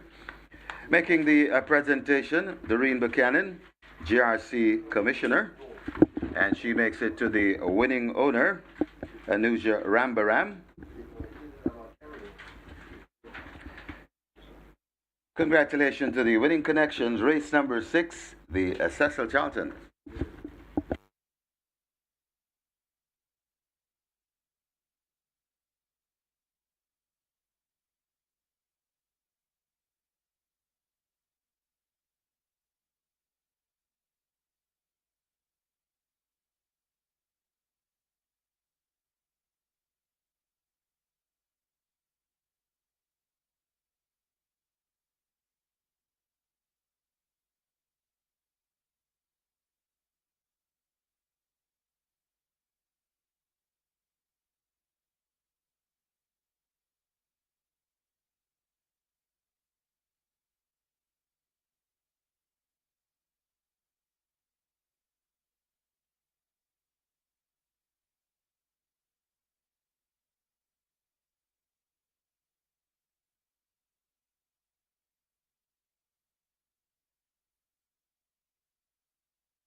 Result of the 6 now official. Horses to the testing barn. 4 Rusty, 6 Shaboom.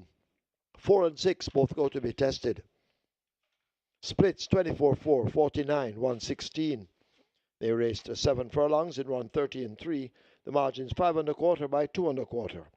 85 winners of the Reggae 6, 161,824. Single winner bonus in the Reggae 6, 5,836,999 and 35 cents. 15 winners of the Quick 4, 60,872. Single winner bonus, 1,126,848 and 46 cents.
Rusty gets the job done, another up 6-1, scoring back-to-back wins, won by some 11 3/4 lengths last week Saturday, and takes them all the way, going 7 furlongs. Garvin Harris, more popularly known as Sun, also known as Prince, gets his second career win, and he ruled there for trainer Lennis Shim. Congrats to our Reggae 6 winners, $161,824 in dividends there. Let's all take a look at the closing stages of our Reggae 6 events. But it's K-Boy arriving at the furlong pole with what looks to be a three-length advantage. K-Boy out in front with that lead. Nada's Bushman trying to cut into it and beginning to do so. K-Boy driven to the max. Nada's Bushman now coming with a burst on the Rotmajere Ware, and it is Nada's Bushman and Rotmajere Ware who take the first. Second goes to K-Boy. Finishing back in third, Angelos, then 6th Avenue. But it is Sashon, just the leader from Rocket Fire Seb. A nice race brewing on the inside and coming on. That is High School Squared, and now Rocket Fire Seb. It's the front coming to the half a furlong pole. It's Rocket Fire Seb and Rain Lewis beginning to go away from these. The battle is on for second, won by Sashon. Then comes High School Squared, back in fourth, Brompton Boy. As they charge away now inside the last quarter, Awesome Anthony in between horses. Mr. Senator now with a burst of speed grabs that lead. It's Mr. Senator the Grey who has taken charge of furlong to catch Mr. Senator. Awesome Anthony and Milos, they seem to be battling for minor shares as Mr. Senator is opening up some 3 or more lengths. Mr. Senator coming away from the field in the end. Mr. Senator and Romario Spencer take the third. It's the Donald Andrade over Awesome Anthony. Milos looks to have just gotten there over burn notice in a photo with I Realize. Coming to the furlong and a half pole, it's Excuse Me Goodbye still in front of Leading Lad. Mo Aviator gets rolling later. Now Leading Lad hits the front. Coming to the half a furlong pole, it is Leading Lad in front and traveling well. Also coming on, that is Security Code, but Leading Lad and Eric Houghton has done enough for this one. Leading Lad in front, chasing relentlessly for second. That's his Security Code. Then comes Mo Aviator. But it's Wear Your Honor and a Time Bomb. He's asked to explode under the stand fence. Time Bomb under the stand fence. Last Hurrah and Pip racing in the center. XY Soul now beginning to come at them. They're inside the final 16th. It's a Last Hurrah, Pip and XY Soul now kicking in on the far side. They drive toward the line. It's tight. XY Soul goes by with Last Hurrah. Then Pip looks to be Boss Izzy fourth. Close. Could be Wear Your Honor over Time Bomb for fifth. It's Rusty in front coming to the furlong pole, and that's a good-looking lead. Rusty getting out of the grass of this field. It's Rusty in front. Conundrum keeps running on, still running on the spot. That is Shaboom, but it is Rusty, and Rusty is pouring it on here in the 6. Rusty and Garvin Harris lands it. Conundrum is second. Then comes Shaboom, Crimson fourth, and I think it's Wilson in fifth.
Horses take the track for the 7th.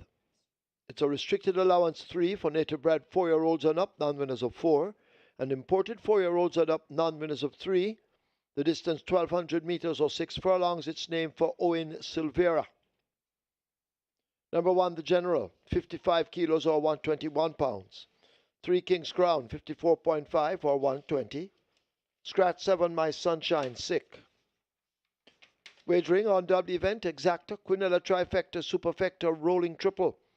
The strike 4 begins here. Single winner bonus in excess of $895,000. Rolling triple on its way to 400,000. Strike 4 already at 1.2 million and climbing. Get your wagers on.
Your attention, please.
Congratulations once again to our Reggae 6 winners, $161,824 dividends there. And the live ticket count on the Twilight 6 now down to 484 with 11.75 million plus in that net pool. And one ticket still alive on the kids' time with 474,000 plus in that net pool. It's now on to race number 7. It's the Owen Silvera on Hall of Fame Stakes race day. Owen Silvera, a Hall of Fame trainer. And we have a field of 7, given the scratch of number 7, My Sunshine. Strike 4 starts there. Strike 4 pool already at 1.3 million. And your triple is at 350,000. They go 1,200 meters or 6 furlongs. It's a restricted allowance 3 for native bred 4 up nuns of 4 and imported 4 years up nuns of 3. Top selection is number 6, Florindia. Had her local debut among overnight horses. Ran well for a long way. 106.3, the final time for 5.5 furlongs run by Unbelievable Force over Money Market and Gervano. Now down to restricted company, non-winners of 4. And Florindia has worked well since 6 furlongs in 115 flat, went 5 round in 101.3. Radish Roman picks up the mount for Arnold Rambada Jr. They teamed up recently with Moneybox to win. Florindia at 3-1 gets the vote here in the Owen Silvera. Number 2, Zulu Warrior, won by a wide margin last time, about 14.5 lengths, beating Princess Fiani and Train of Thought. And whenever a horse wins by that type of margin at the grade below in the restricted group, that horse can very well get the job done when stepping up in class. But they do not always get that job done no matter how far they win at the grade below. But this could be an exception. Zulu Warrior is your 4 to 5 favorite. That price looks way too short, but he could very well make it a quick double. Number 4, Jay Spieth, runner up behind stablemate Provident last time out, going 7 furlongs, cuts back in distance now to 6 furlongs. Equally effective when sprinting. Look for Jay Spieth to be finishing strongly as well. And number 8, Pineapple, 10 to 1 for Pineapple. Clive Lynch right through Patrick Lynch. So Lynch teams up with Lynch. And this Pineapple has a figure 8 now refitted. And she runs fairly good races when sprinting. So she's going to be a possible upsetter for your exactas, trifectas, and even your superfectas. Florindia in a new flash is at 95, so some cash just came in on Florindia. I was wondering what was happening at 3 to 1 a few moments ago. So Florindia number 6 to get the better of number 2, Zulu Warrior, then 4 Jay Spieth, and 8 Pineapple, 6248 in the Owen Silvera. 1.4 million wagered in your strike 4. Your triple is approaching $500,000. Best of luck.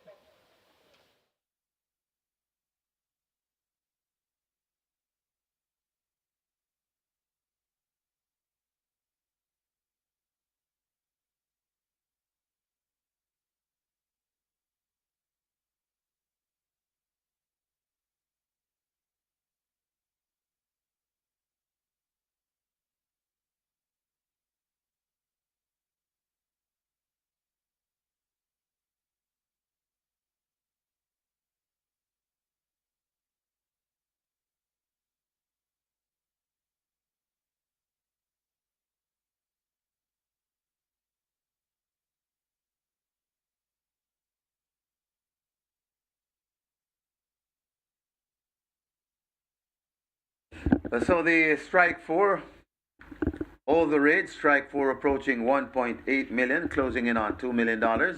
So it's well worth your wager. The strike 4 on its way to 1.8 million. The rolling triple approaching 500,000. Get your bets on, and congratulations in order for the winners of the Reggae 6 and the Quick 4. Reggae 6 dividends in excess 161,000, and the Quick 4 dividends in excess 60,000. Congratulations. This is a chance to take down the strike 4. Strike 4 approaching 1.8 million.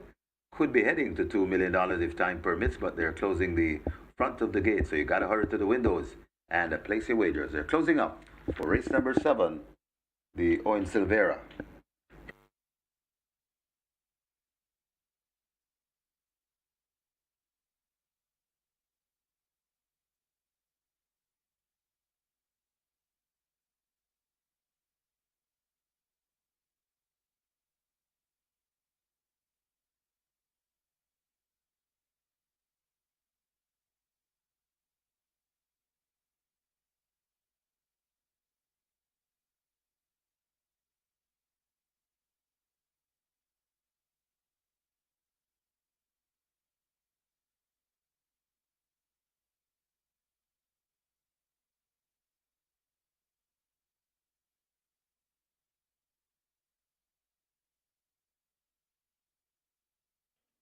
Horses now loading. First one in the general. King's Crown. Loads at 3. Riches to Rags walks to 5.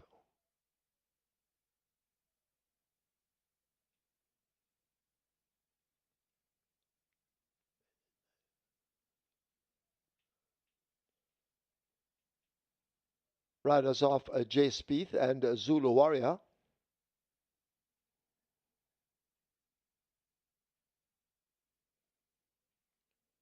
Zulu Warrior, 7 to 5 favorite.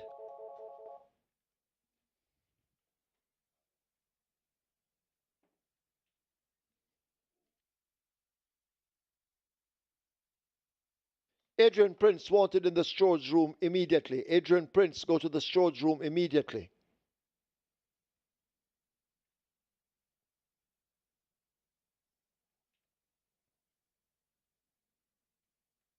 Zulu Warrior in. Shane Richardson climbing aboard. Florindia loads at 6.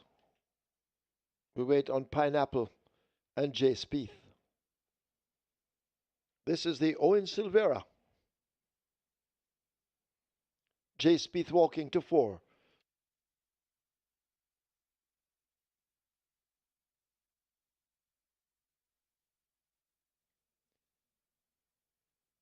Jay Spieth refusing.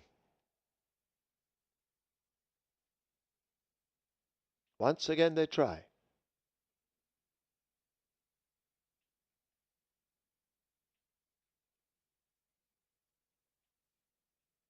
So they'll try to force Jay Spieth in. Currently at 4-1.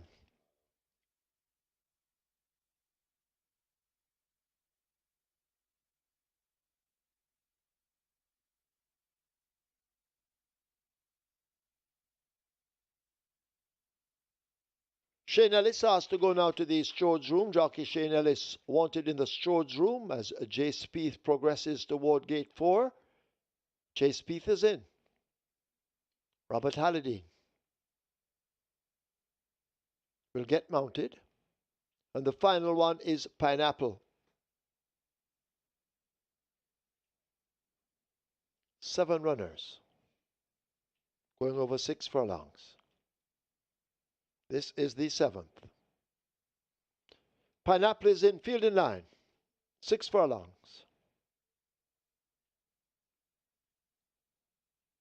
Starter Michael Sims. Ready now. And they're off. Pineapple misses it. Florindia didn't, and now grabs that lead as they run away toward the 5. Opening up some 4 or 5 lengths, Jay Spieth on the outside, King's Crown in between horses, Zulu Warrior forming the line of 3 and running the rail. Riches to Rags races up next.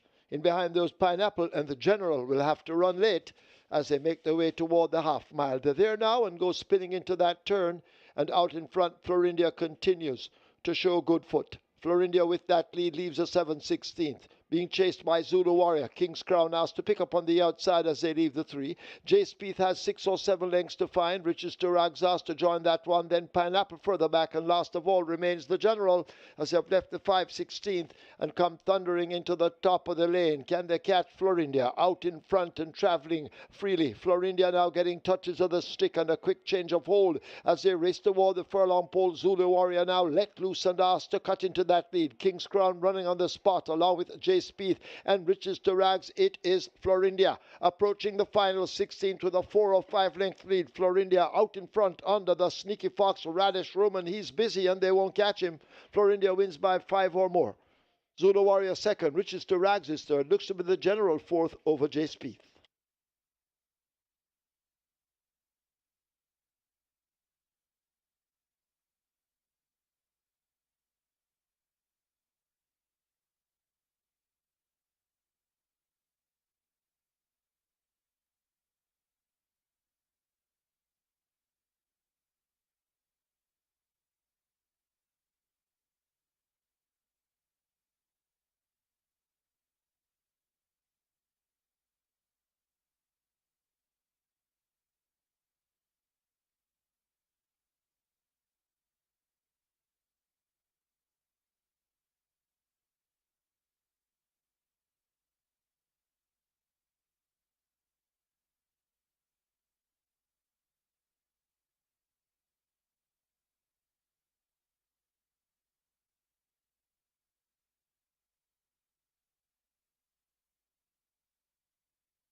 In the winners enclosure, the unofficial winner of race number 7, the Owen Silvera, number 6, Florindia, 4-year-old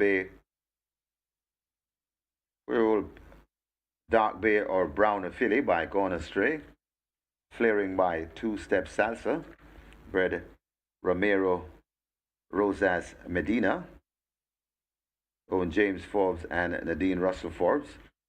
Trained Arnold Rambali Jr., the winning rider, the champion jockey Radish, the Sneaky Fox Roman, the groom Herbert Cousins second, the number 2 Zulu Warrior, a third number 6 Riches to Rags, and fourth number 1 the General. Final time for 6 furlongs, 1:14.2.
They're off. Pineapple misses it. Florindia didn't, and now grabs that lead as they run away toward the 5. Opening up some 4 or 5 lengths, Jay Spieth on the outside, King's Crown in between horses, Zulu Warrior forming the line of 3 and running the rail. Riches to Rags races up next. In behind those Pineapple and the General will have to run late as they make their way toward the half mile. They're there now and go spinning into that turn, and out in front Florindia continues to show good foot. Florindia with that lead leaves a 7/16th. Being chased by Zulu Warrior. King's Crown asked to pick up on the outside as they leave the 3. Jay Spieth has 6 or 7 lengths to find. Riches to Rags asked to join that one. Then Pineapple further back, and last of all remains the General as they've left the 5/16th and come thundering into the top of the lane. Can they catch Florindia out in front and travelling freely? Florindia now getting touches of the stick and a quick change of hold as they race toward the furlong pole. Zulu Warrior now let loose and asked to cut into that lead. King's Crown running on the spot along with Jay Spieth and Riches to Rags. It is Florindia approaching the final 16th with a 4 or 5 length lead. Florindia out in front under the Sneaky Fox Radish Roman. He's busy and they won't catch him. Florindia wins by 5 or more. Zulu Warrior second. Riches to Rags is third. Looks to be the General fourth over Jay Spieth.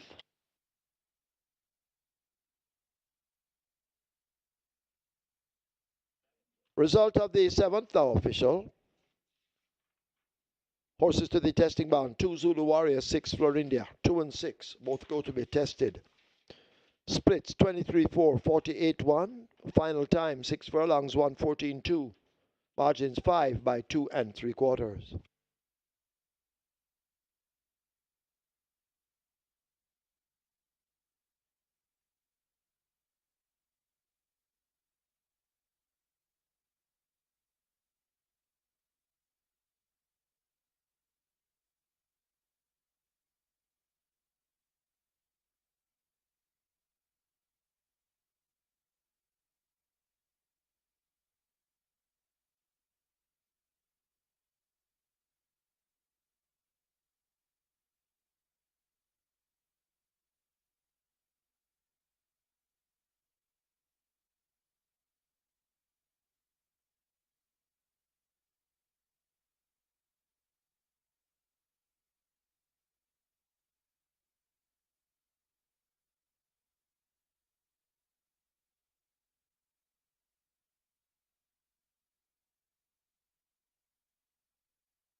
Ladies and gentlemen, your attention called to the winners enclosure for the presentation of the Owen Silvera. Making the presentation, Mr. Nigel Hines, JRC Stewards, and he makes it to the winning owner, Mr. James Forbes. Also in the presentation party, the winning trainer, Arnold Rambali Jr. Congratulations to the winning connections, race number 7, the Owen Silvera.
On to race number 8 here. And as is typical with these races at the fixed odds windows, when there's a very prohibitive favorite like number 7, Legacy Isle, 1 to 9 at the tote, you're either going to have people trying to beat him or they're just going to leave him alone because they're not really looking at to take the low price. We did get some early bets on Legacy Isle, currently at $1.50, but other than that, it's been relatively quiet. Nobody trying to beat him. This one seeming, I don't know if they think he's unbeatable, but currently at $1.50, and he's not taking much action anywhere else other than the early man that came in on Legacy Isle earlier. So everybody else is being left alone, pretty quiet here at the fixed odds winner. So good luck for race number 8. As it is, it's your favorite 1 to 5 in the tote. Legacy Isle number 7 currently at $1.50 at fixed odds winners, and that's the best backed one on it.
Horses take the track for the 8th. It's the Thoroughbred Racing Hall of Fame Stakes Trophy, a Grade 2 event. It's a graded stakes, open allowance for 3-year-olds and up.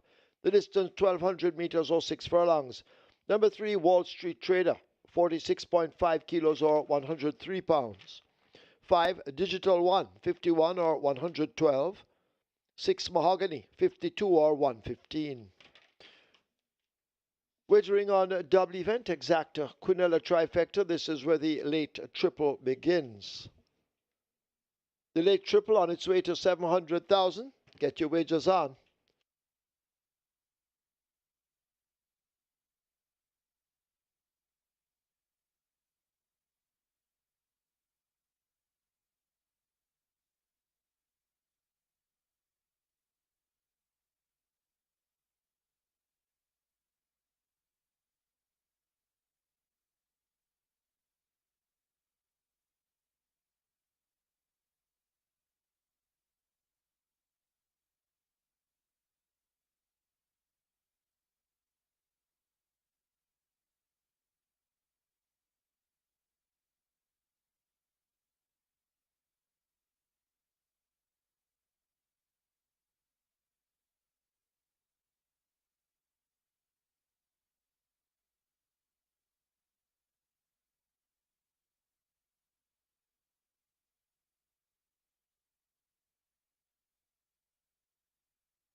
Owen Silvera on Hall of Fame Stakes Series Day goes to Florindia, the top selection. Florindia, of course, made her local debut among overnight, now down to restricted company, and worked well. So it was all in keeping with a winning effort. Made all the running there. Radish Roman for Arnold Rambali Jr. and Zulu War completes your exact live ticket count on the Ketstein, still at 1 with 474,000 plus in that net pool. And the Twilight 6 live ticket count now down to 377 with 11.75 billion in that net pool. It's now on to the late triple, which begins here in race number 8, and race 8 is our feature today, the Thoroughbred Hall of Fame Stakes Trophy, and we have a field of 7 going 1,200 meters or 6 furlongs with a purse of 1.75 billion up for grabs. Let's take a look. Top selection goes to number 4, Pack Place, has the distinction of beating Legacy Isle. Did so on the 19th of April, won by length and a half, going 6.5 furlongs, and that day had 54.5 kilos. Today has 52 kilos, and Legacy Isle is here with 57 kilos once again.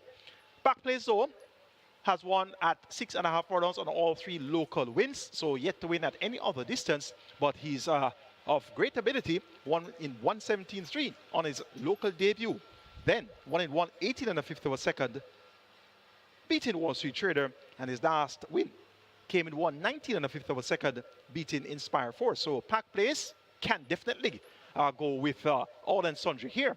Can stalk as well. So this one, quite versatile. Pack Place at 2-1 is my top selection. Number 6 is Mahogany, big time performer, has got within shades of 3 track records that came out of Spark. Of course, 6.5 furlongs, 7.5 furlongs, and 8.5 furlongs. Has retained much of his ability. He's now 8 years old. Ran third last time out, going 5 furlongs straight, a trip which is way short of his best. Was never a 5 furlongs straight type of horse. So third by 5.5 lengths behind Legacy Isle in 57.2. Augurs well for his soundness and fitness. Now comes around the bend, a mere 51 kilos. Aaron Chatry picks up the mount for trainer Ian Passard. Look for Mahogany to be tough today at 5-1.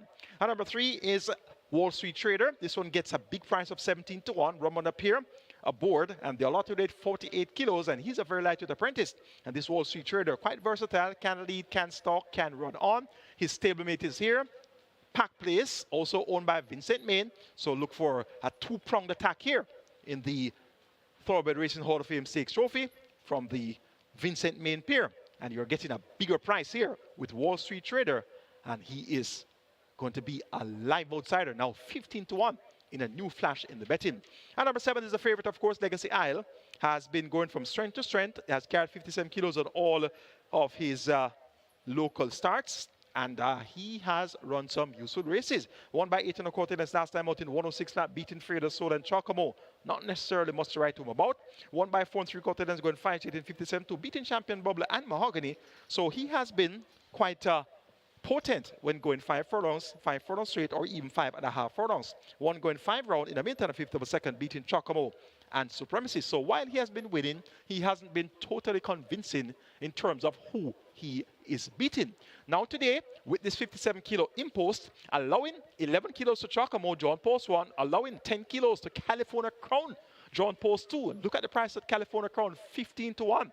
One last time out at 57 kilos. This is last year's 2,000 guineas winner. He has proven to be very potent when sprinting. His first 2 races of 2025 were over 5.5 furlongs, one in 105.4 with 57 kilos, one in 5 round, Minton 2/5 with 53.5, and last time out a Minton 3/5 with 57 kilos. So a feather to tote here for California Crown at 47 kilos. This is going to be so interesting to see how he will perform from this 2 draw. If he can get that good break with this featherweight, he'll make the lead. And that's going to make things uncomfortable for anybody else that wants to lead, particularly the 3-5 favorite Legacy Isle. So this is not going to be a walkover today. And you're getting good prices, barring the 3-5 for Legacy Isle. You're getting 5-1 Mahogany. You're getting 12-1 Wall Street Trader. You're getting 8-1 for California Crown. So why take the 3-5 for Legacy Isle, allowing this type of weight all round? And interesting, Hall of Fame Stakes Trophy. I'm going to go for number 4, Pack Place, just over number 6, Mahogany. Then number 3, Wall Street Trader. And giving some respect to the favorite here, number 7 for 4th, and that's Legacy Isle. 4, 6, 3, 7 in the Thoroughbred Racing Hall of Fame Stakes Trophy. Late triple approaches $1 million. Best of luck.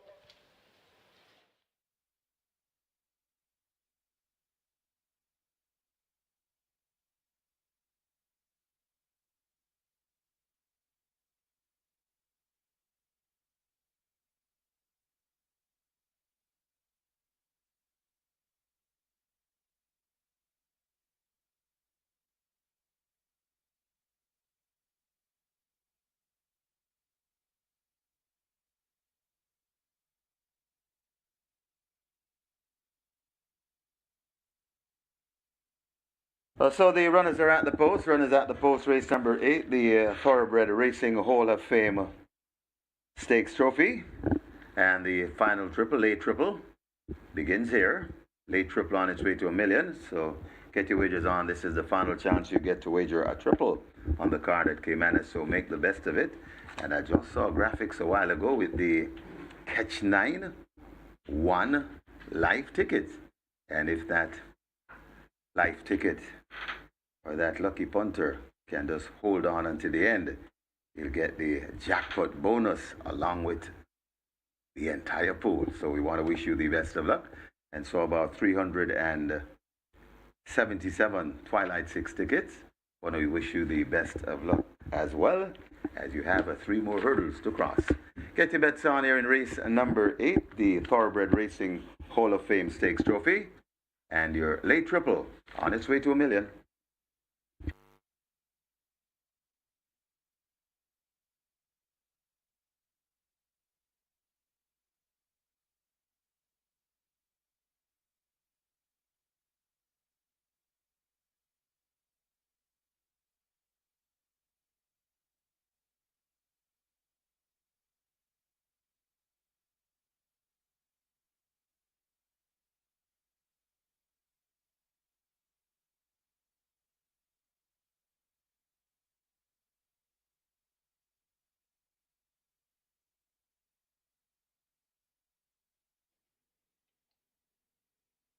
They're closing up the gates for this, the Thoroughbred Racing Hall of Fame Stakes Trophy, the feature on the day. Legacy Isle is the 4-5 favorite.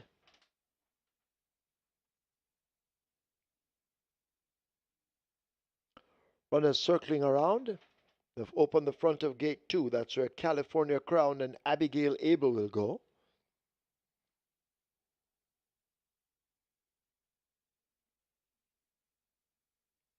So any moment now they will begin to load as the late triple heads for 1.2 million.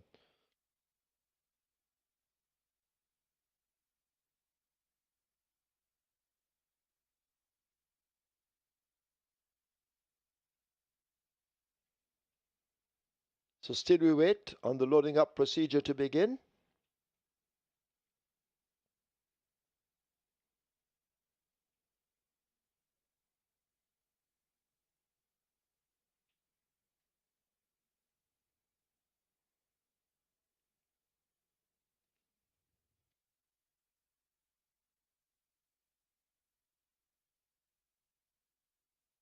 Abigail Abel off California Crown. Chocomo being brought to 1.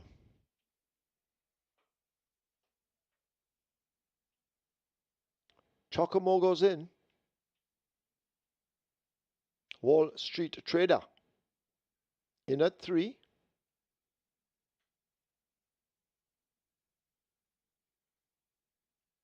$14-1 in the betting. Stablemate Pack Plays is at 5-2. Loading at 4. Mahogany coming into 6 at 5-2. California Crown being led riderless to gate 2. Backing away. Digital One and Legacy Isle circling around behind, waiting on their turns to load. As California Crown is in, and up goes Abigail Abel.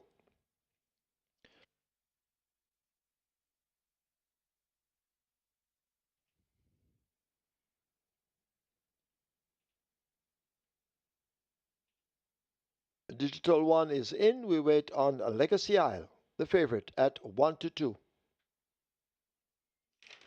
Radish Roman, he's looking for a double on the card.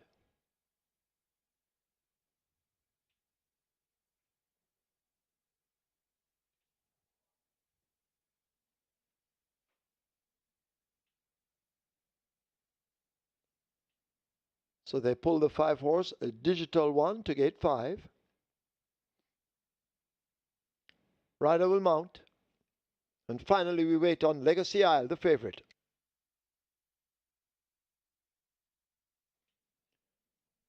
Legacy Isle in. This is the Thoroughbred Racing Hall of Fame Stakes Trophy. Field in line. They're off. Perfect start. Chocomo gets a good one. California Crown right alongside. They match strides early. Pack Place moves down into third and stalks those leaders. Legacy Isle on the outside of Mahogany.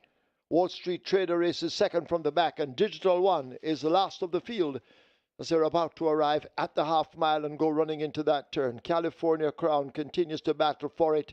There goes Pack Place now nosing in front. These two bobbing heads for it. Legacy Isle now cruising down and looking a real threat. Mahogany is urged to stay close as they leave the 3/8 pole. Wall Street Trader races ahead of Chocomo, and Digital One floundering at the back. They leave the 5/16. They're about to come into the top of the lane. Legacy Isle is on the outside. California Crown near the rail. And now Legacy Isle is asked to kick, and Legacy Isle grabs that lead. It is Legacy Isle up front, leaving the 3/16 marker. Wall Street Trader on the outside. Pack Place left in behind. Legacy Isle continues to lead with a furlong to run. Here now, asked to close up. That is Wall Street Trader. It's Legacy Isle grabbed now by Wall Street Trader. They drive down the lane. Wall Street Trader on the outside, a narrow leader. Legacy Isle can't win. Wall Street Trader beats Legacy Isle. Then Pack plays Mahogany, California Crown.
In the winners enclosure, the unofficial winner of race number 8, the Thoroughbred Racing Hall of Fame Stakes Trophy, a number 3 Wall Street Trader, a 6-year-old dark beer brown gelding by Vancouver, Selva by Forest Wildcat, bred Alexander Grove Thoroughbreds, owned Vincent Main, train Rowan R. Matty, the winning rider Ramon Napier, nice ride from Ramon Napier, the winning groom Johnny Oxford second, a number 7 Legacy Isle third, a number 4 Pack Place, and fourth number 6 Mahogany. Final time for 6 furlongs, 1:13.2.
They're off.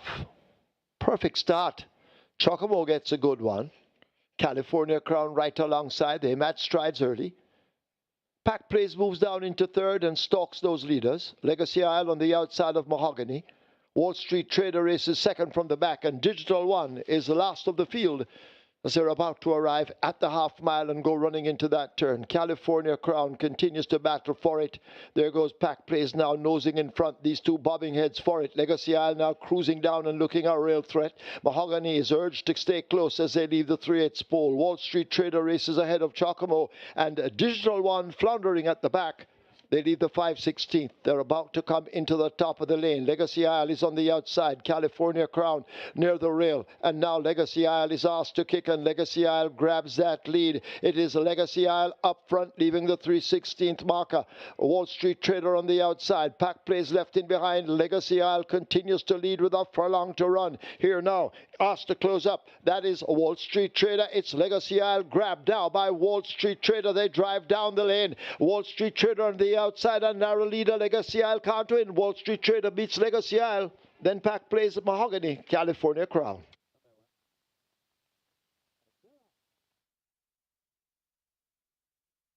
Result of the 8th now official. Horses to the testing barn. 3 Wall Street Trader, 6 Mahogany. 3 and 6 both go to the testing barn. The splits were 23/47. 6 furlongs completed in 1:13.2. The margins 3/4 by 4 1/4.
Ladies and gentlemen, your attention called to the winners enclosure for the presentation of the Thoroughbred Racing Hall of Fame Stakes Trophy.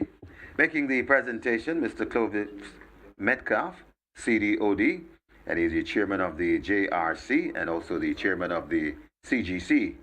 He makes the presentation to the winning trainer, Rowan R. Matthey, representing the winning owner, Vincent Main. Congratulations to the winning connections, race number 8, the Thoroughbred Racing Hall of Fame Stakes Trophy.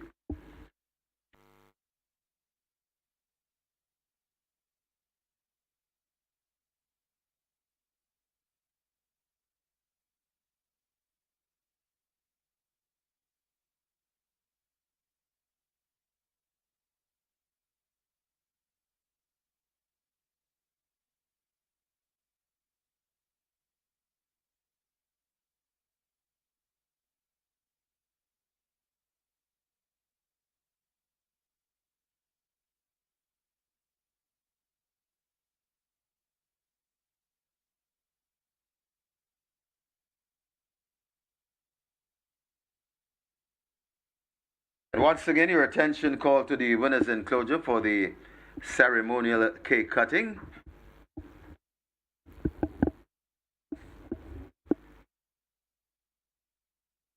The 29th running of the Hall of Fame Stakes Trophy.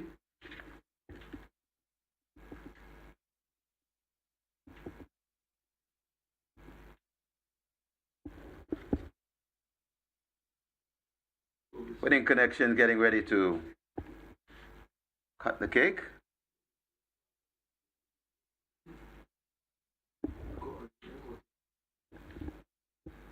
And once again, we congratulate the Winning Connections, race number 8, Thoroughbred Racing Hall of Fame Stakes Trophy.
On to race number 9 here. This one, interesting betting one here. So, interestingly, number 1, Oil Machine, 3 to 5, total favorite.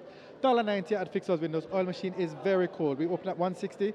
Price has now drifted out to $1.90. So, who is getting support? Number 5, Happy Force. Happy Force opened at $18, all the way down to $9 now.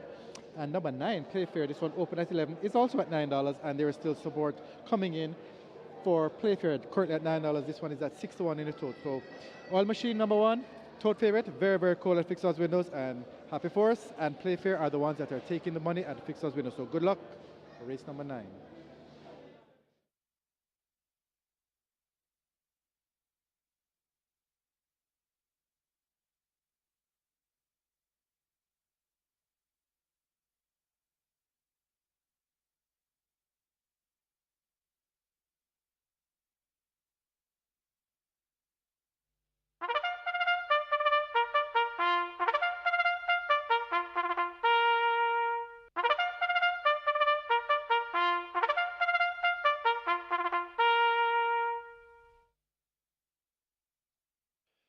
Horses take the track for the 9th. It's a restricted allowance 4 for native bred 4-year-olds and up, non-winners of 3, and imported 4-year-olds and up, non-winners of 2.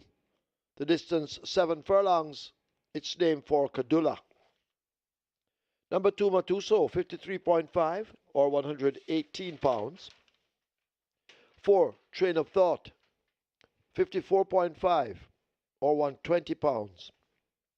5, Happy Force, 54 or 119. 6, King Pie, 55 or 121.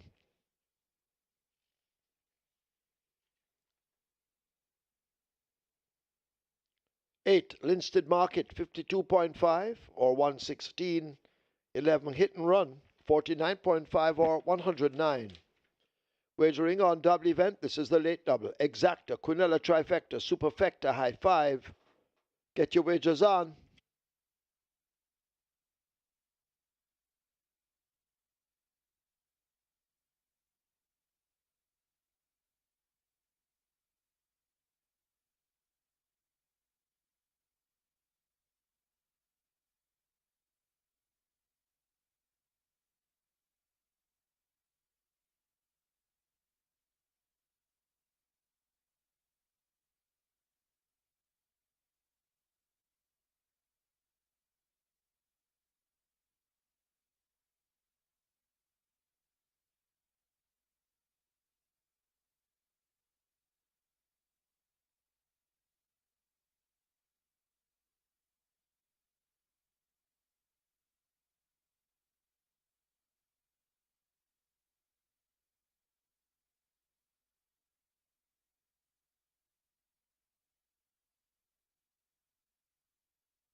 The Thoroughbred Racing Hall of Fame Stakes Trophy goes to 16 to 1 chance.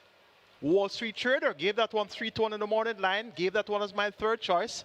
And you heard the handicapping seminar earlier today. Told you I was looking forward to this race, along with the Sir John race as well. Those are the two races I'm looking forward to, because I was told by everyone I saw that Legacy Isle was a soup, and him cannot lose, and him cannot this, and him won't lose, and him that. And I said, all right.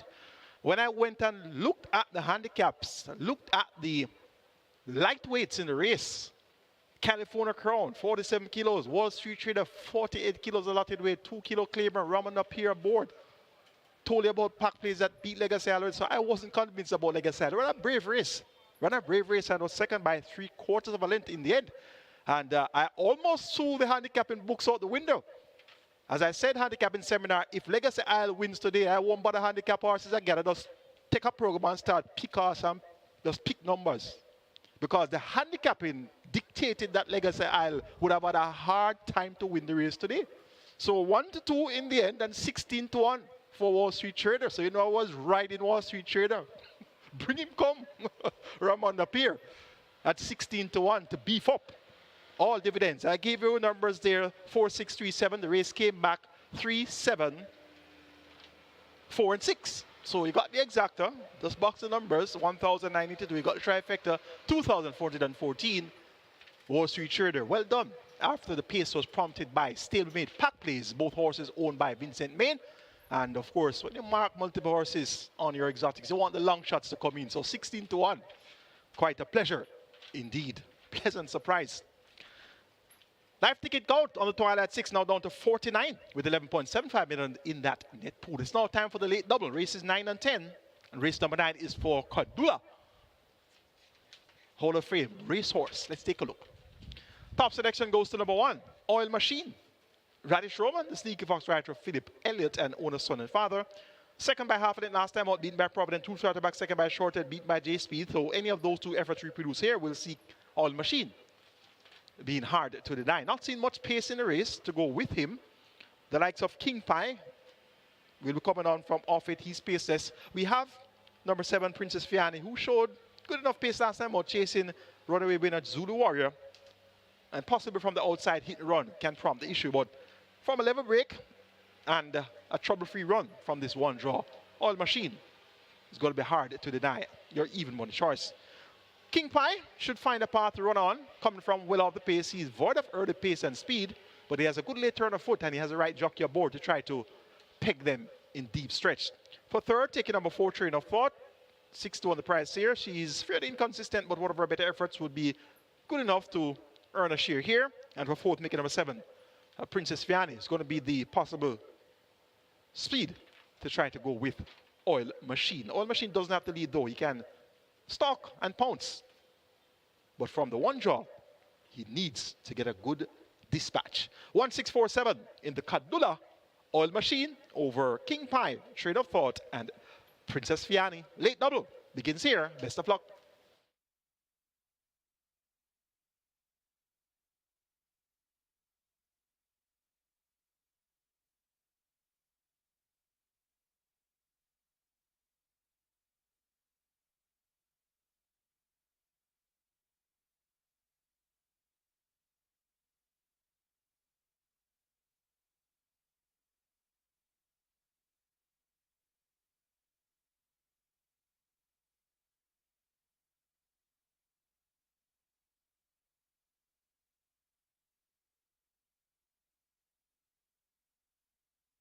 Runners arriving at the post. This is race number 9. The late double starts here. This is the Kadula. Late double approaching 1.2 million, so nearly 1.2 million wagered in the late double. Last double of the day. High 5 wagering offered. High 5 pool approaching 250,000. Get your bets on. Runners arriving at the post for the 9th, the penultimate.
A late double approaching 1.5 million, so nearly $1.5 million wagered in the late double.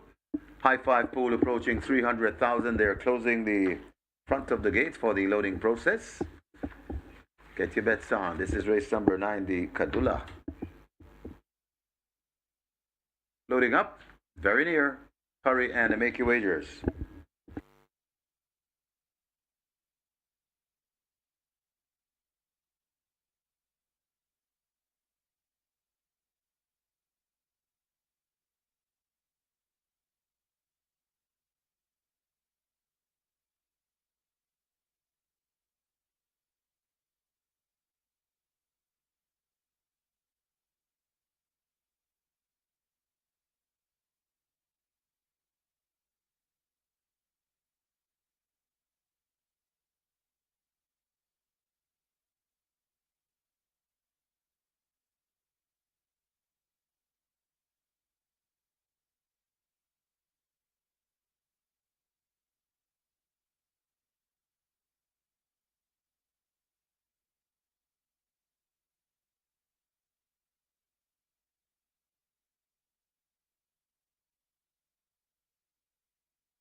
Horses loading for the 9th.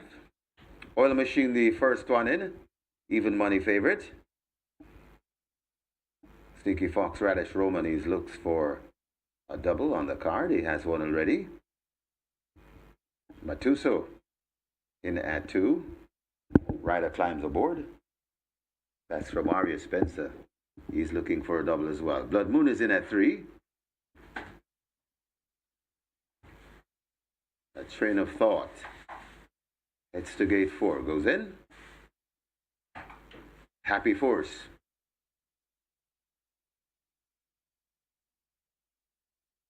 Will be next at 5.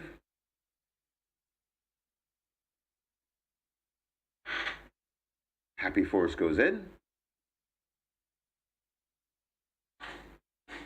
Massive late double pool this. Make sure you have a late double ticket in hand. King Pie is next at 6. Rider off to 7. Princess Fiani. Wesley Callaloo Henry. Princess Fiani goes in. He'll climb aboard shortly. She's Adorable. Could be next. Loads at 10. Hit and Run to 11. Hit and Run goes in.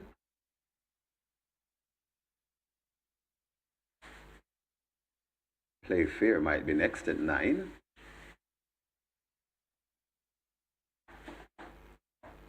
Play Fair hesitating a bit. Play Fair loads at 9. Want to load? Number 8. A Linsted Market. That's the one we wait on. A blindfolded Linsted Market heads to gate 8. Rider off. That's Richard Henry. Linsted Market is part of the way in. Hooks into gate number 8.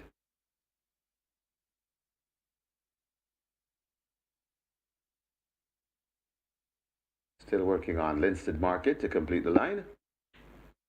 Linsted Market goes in. And we have a line. 7 furlong the trip. This is the Kadula. Starter Timble is ready. And we are ready to start the night. They're off and racing, not a bad line, as King Pie misses it and is left at the back of the field as the field head toward the 6 furlong point. Matuso on that lead. Linstead Market is right there too. Hit and Run hidden from view on the outside of Linstead Market. Just behind them, that is She's Adorable. Then comes Train of Thought on the outside of Train of Thought. That's Happy Force overtaking right against the rail, Blood Moon. Then comes Oil Machine. Behind Oil Machine, that's Playfair. And Playfair now joined and overtaken by, on the outside, that's Princess Vianney. And racing at the back of the field as they go past the 4, that's King Pie. They head toward the 3, and it is Matuso tearing away on that lead about 8, maybe 10 lengths. Matuso making his intentions clear at the moment. Matuso is all alone coming to the top of the lane. Hit and Run chasing in second along with She's Adorable. Matuso turning on the pressure coming to the furlong and a half point. Matuso is still clear, chasing back there in second.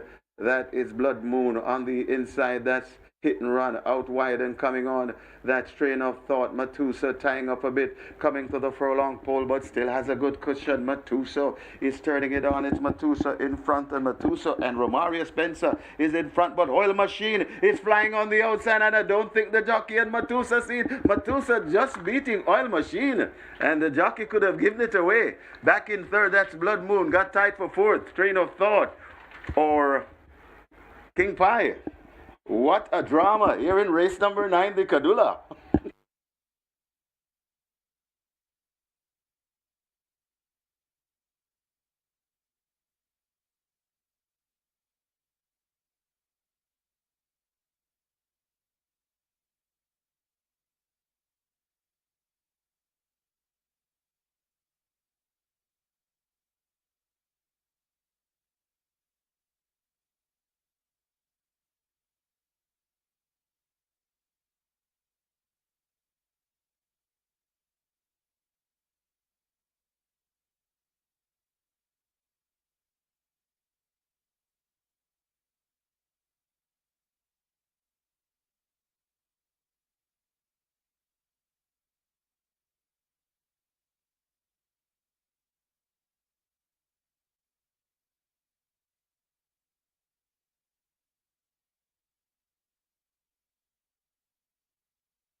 In the winners enclosure, the unofficial winner of race number 9, the Kadula, number 2, Matuso, 4-year-old Bay Colt by Casual Trick, Pudipoo by Adore the Gold, Brad Richard Azan, owned and trained Howard McLeod. It's the second win on the card for the winning rider, Romaria Spencer, the groom, Farron Hall. Second, number 1, Oil Machine. Third, number 3, Blood Moon. Fourth, number 4, Train of Thought. And fifth, number 6, King Pie. Final time for 7 furlongs, 129 flat.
They're off and racing, not a bad line, as King Pie misses it and is left at the back of the field as the field head toward the 6 furlong point. Matuso on that lead. Linstead Market is right there too. Hit and Run hidden from view on the outside of Linstead Market. Just behind them, that is She's Adorable.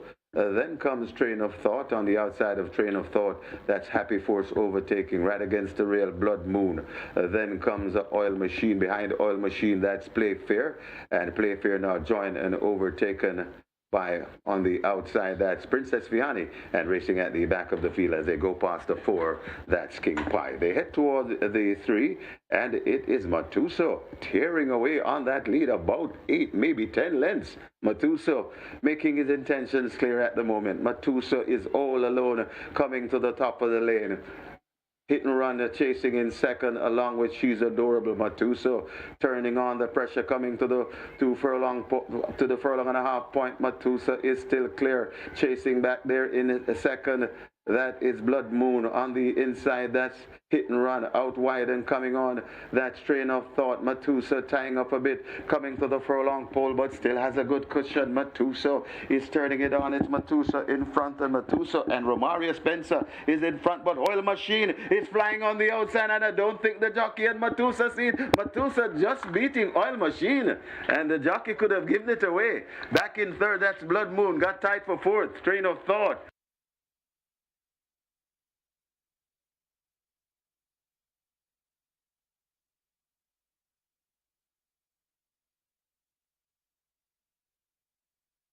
Your attention, please. Your attention, please. Romario Spencer wanted in this George room. Romario Spencer, please go now to this George room.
Ladies and gentlemen, your attention called to the winners enclosure for the presentation of the Kadula.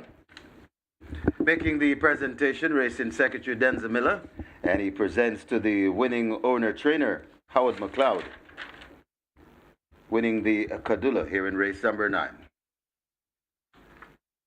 Congratulations to the winning connections, race 9, the Kadula.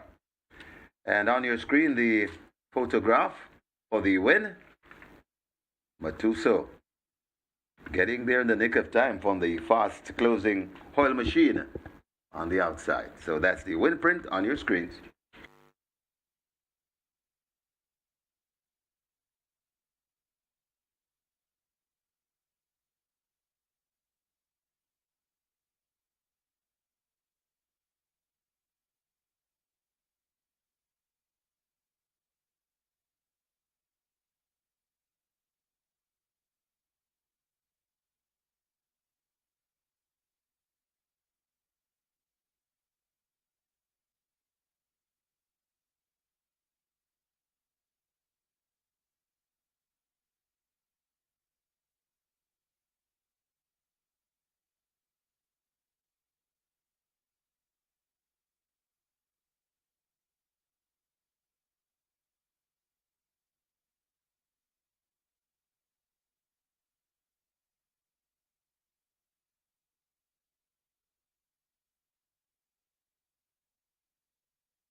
Horses take the track for the 10th. It's a maiden condition race for native bred 3-year-old fillies. The distance 1,000 meters or 5 furlongs round. It's named for Grecian Fable, a brood mare. Number 2, Jody's Fun, 52 kilos or 115 pounds. 3, Chasing My Dream, 54 or 119. 5, The Storm, 52.5 or 116. 7, Family Feud, 49.5 or 109.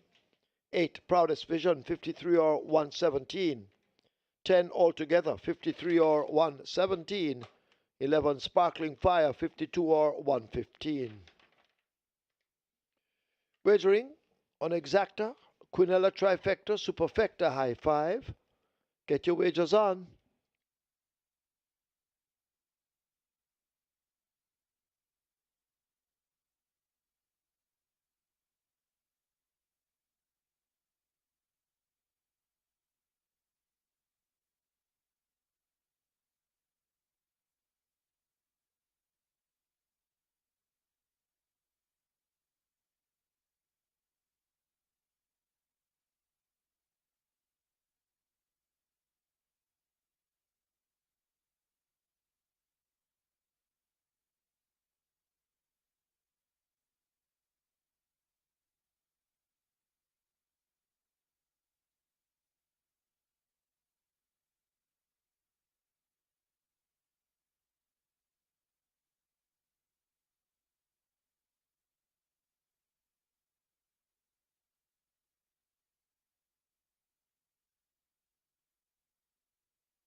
Please note, in the 10th event, we have a rider change. Number 9, You're My Sweetie. Make the rider Shane Ellis. Shane Ellis replaces Paul Francis on 9, You're My Sweetie in the 10th.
Back-to-back upsets win.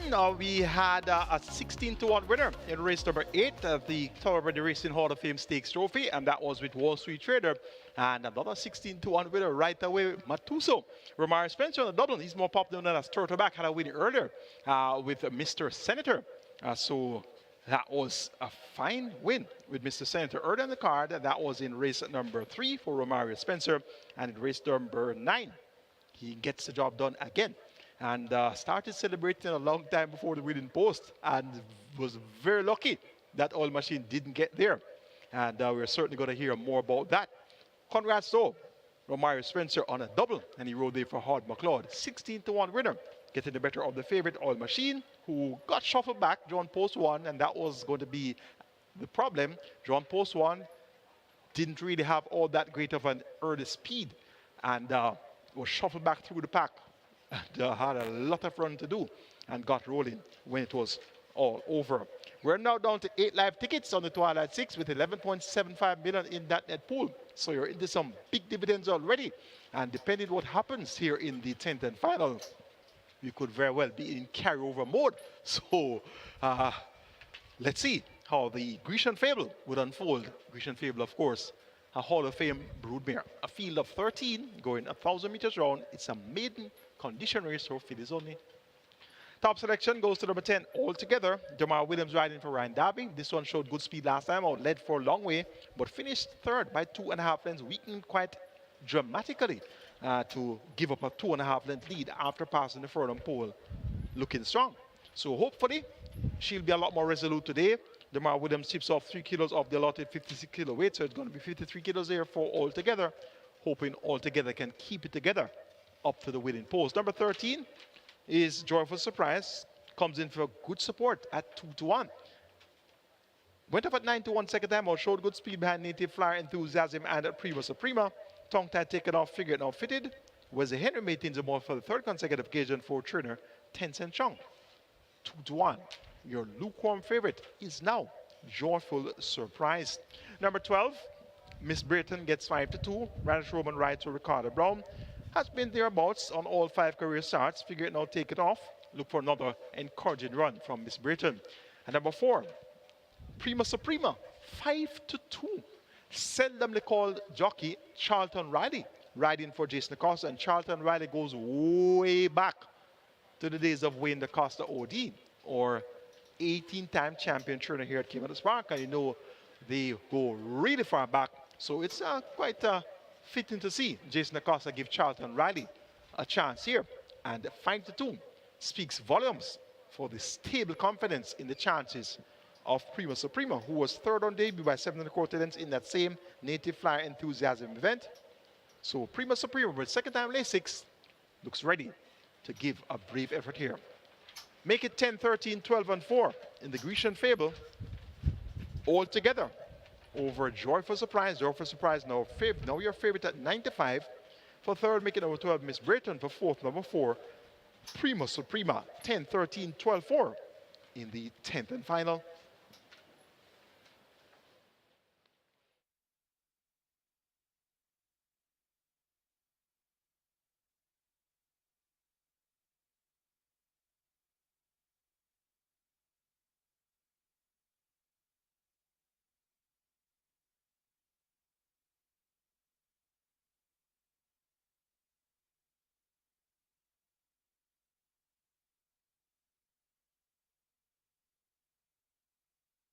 So the runners are arriving at the post. This is the 10th and final. We have 9 more for you tomorrow on this weekend of racing here at Caymanas Park.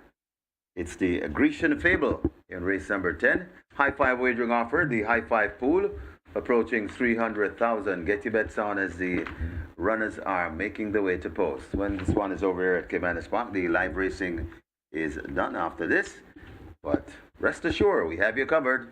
A simulcast racing until about 10 o'clock this evening, and one of the favorite tracks of the simulcast players, Charlestown and the CT6, along with Evangeline. So take you up until about 10 this evening. Get your bets on here in the 10th, the Grecian Fable. High five approaching 300,000. Make your wagers.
So the high five pool now approaching 400,000. So high five, close to 400,000 wagered.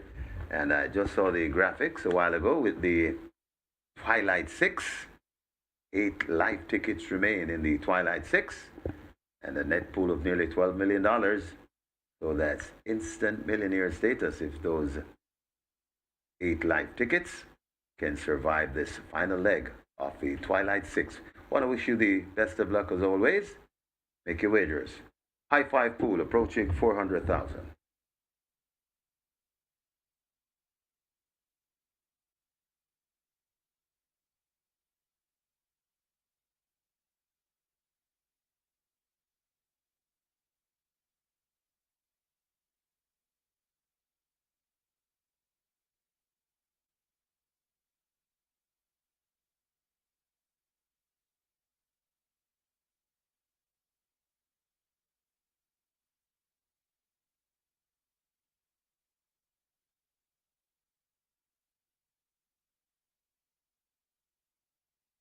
So they are closing up the front of the gates for the 10th and final, the Grecian Fable. So the loading up is very near. And we have a nice high five pool to close the card here at Caymanas Park. Nearly 400,000 wagered. And we'll be back here tomorrow with a 9-race card. Exciting racing from Caymanas Park.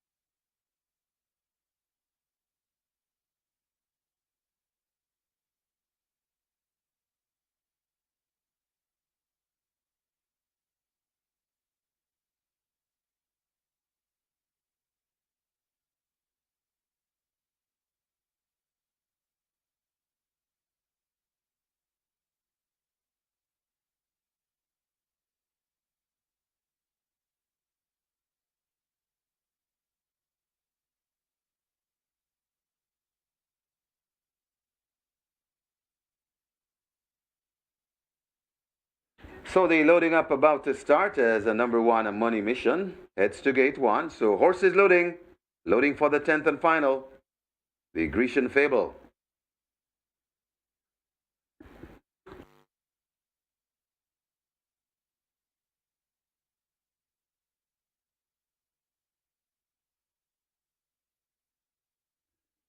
Jody's Fund, the next one to load at 2.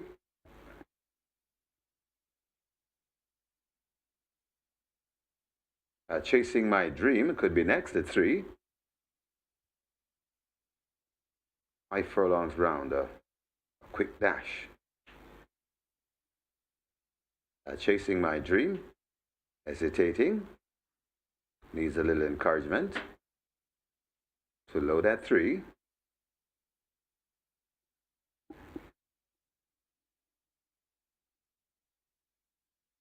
Ren Lewis, he looks for a double on the card. He has one already.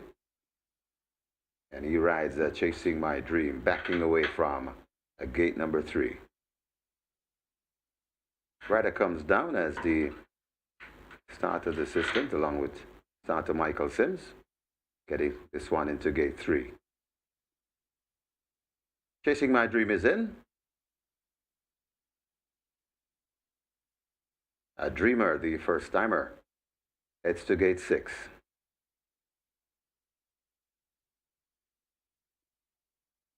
A Dreamer goes in quietly. A Family Feud will be next at 7.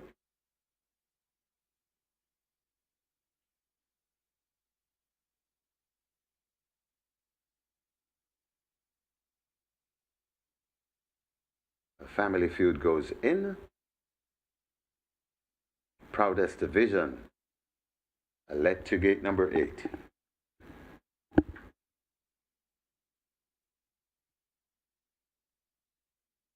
One spun around, they'll try again with this Proudest Vision. Rider comes down from Sparkling Fire. That's Richie Shakes.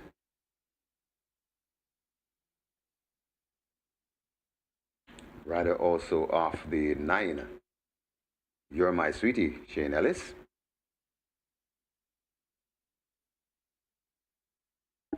You're My Sweetie goes in.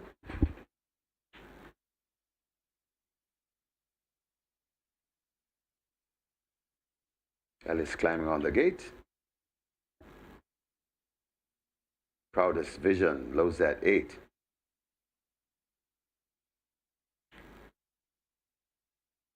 Loading procedure, not moving as fast.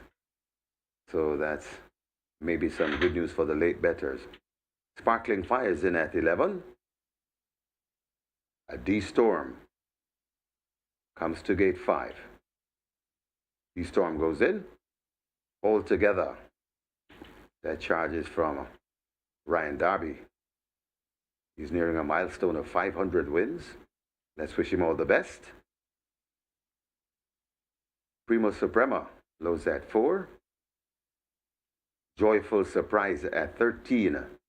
One to load, Miss Brayton. And the Sneaky Fox looks for a double as well. Radish Roman. One to load, Miss Brayton. Starter Denzel Miller. He's at his spot. Miss Brayton hesitates.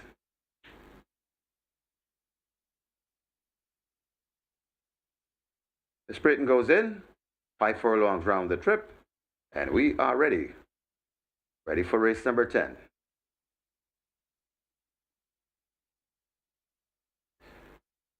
They're off and racing. Family Feud is hustled up to get that lead. Right there too, that is Chasing My Dream. It's Family Feud on a 3-length lead from Sparkling Fire rushing down. Also Miss Brayton going down on the outside. That's all together. Right with them, that's Proudest Vision. Just behind Proudest Vision, that's Prima Suprema. Then comes You're My Sweetie. Behind You're My Sweetie, Money Mission overtaken by the Storm. Then comes Jody's Fun. And racing at the back of the field, that's Dreamer. They're about to come into the lane. And Family Feud is in front, but not by far. On the outside and coming on, that's All Together. Family Feud in front of All Together. Left back on the rail, that's Miss Brayton. It's Family Feud still in front of All Together, chasing. Miss Brayton also chasing. Coming out wide, that Prima Suprema. They're coming to the half a furlong pole, and Family Feud looks to have a good lead on these fields. It's Family Feud in front All Together, trying to get back to Family Feud, but they'll not get back to Family Feud. And Emilio McLean, Family Feud beats Got Tight for second. It's either Miss Brayton or All Together. Then comes the Proudest Vision, Got Tight for 5th as well.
In the winners enclosure, the unofficial winner of race number 10, the Grecian Fable, number 7, Family Feud, the 3-year-old dark bay or brown filly by Successful Native, Falabakami by Way West, Bred and Own, Umar Nicholson, Train Winston Morris, the winning rider, and a very enterprising ride from Emilia McLean, the winning rider, the groom Michael Campbell, second, number 10 altogether, third, number 12, Miss Brayton, fourth, number 8, Proudest Vision, and fifth, number 4, Primo Suprema. Final time for 5 furlongs round, 104 and 1.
They're off and racing.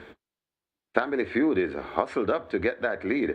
Right there, too, that is Chasing My Dream. It's Family Feud on a 3-length lead from Sparkling Fire rushing down. Also, Miss Brayton going down on the outside. That's all together. Right with them, that's Proudest Vision. Just behind Proudest Vision, that's Prima Suprema. Then comes You're My Sweetie. Behind You're My Sweetie, Money Mission overtaken by The Storm. Then comes Jody's Fun. And racing at the back of the field, that's Dreamer. They're about to come into the lane. And Family Feud is in front, but not by far. On the outside and coming on, that's All Together. Family Feud in front of All Together.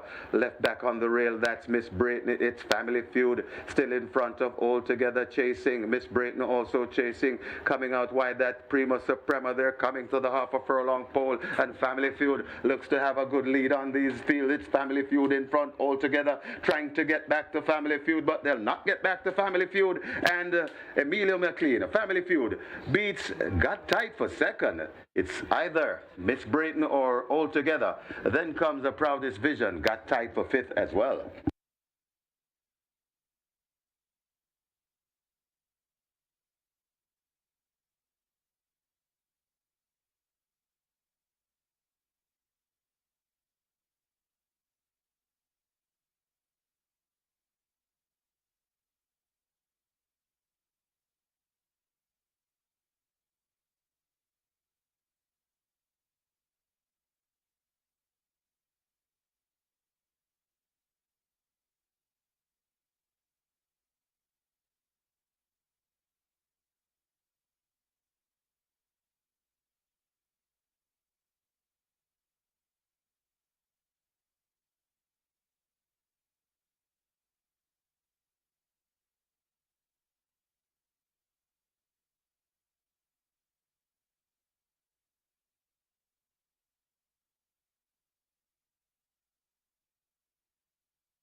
Ladies and gentlemen, your attention called to the winners enclosure for the presentation of the Grecian Fable. Making the presentation, Keisha Brown. She's the winners enclosure presentation coordinator, and she makes it to the winning trainer, Winston Morris, representing the winning owner, Umar Nicholson. Also in the presentation party, the winning rider, Emilio McLean. Congratulations to the winning connections, race number 10, the Grecian Fable.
Result of the 10th now official. Horses to the testing barn 7. Family Feud 8. Proudest Vision 7 and 8 both go to the testing barn.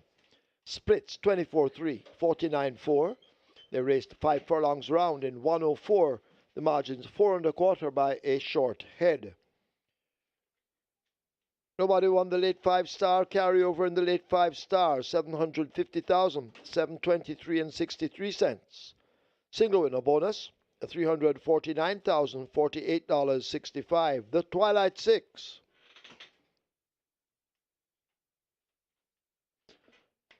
One winner of the Twilight 6 receiving $11,752,406. Congratulations.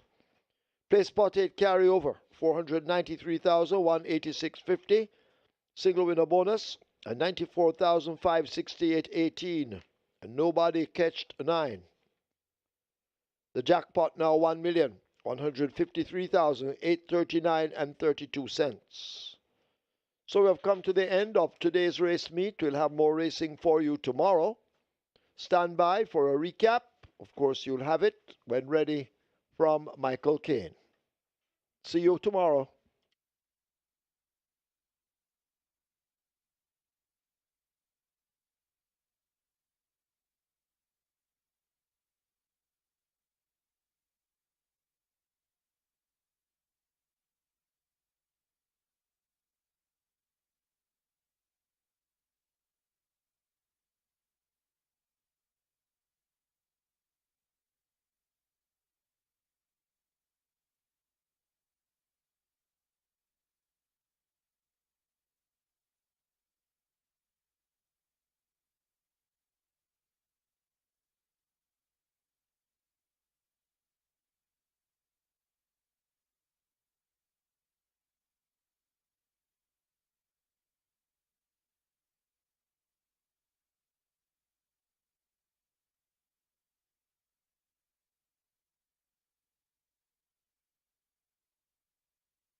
So the Hall of Fame Stakes race has come to a closure, and we had 10 races on tap. And interestingly, some outsiders came filing in for the last 3 races. Race 8 was won by a 16-1 chance Wall Street Trader. Race 9 won by another 16-1 chance Matuso. And race number 10 won by a 13-1 chance Family Feud. So upsets all around to close the day.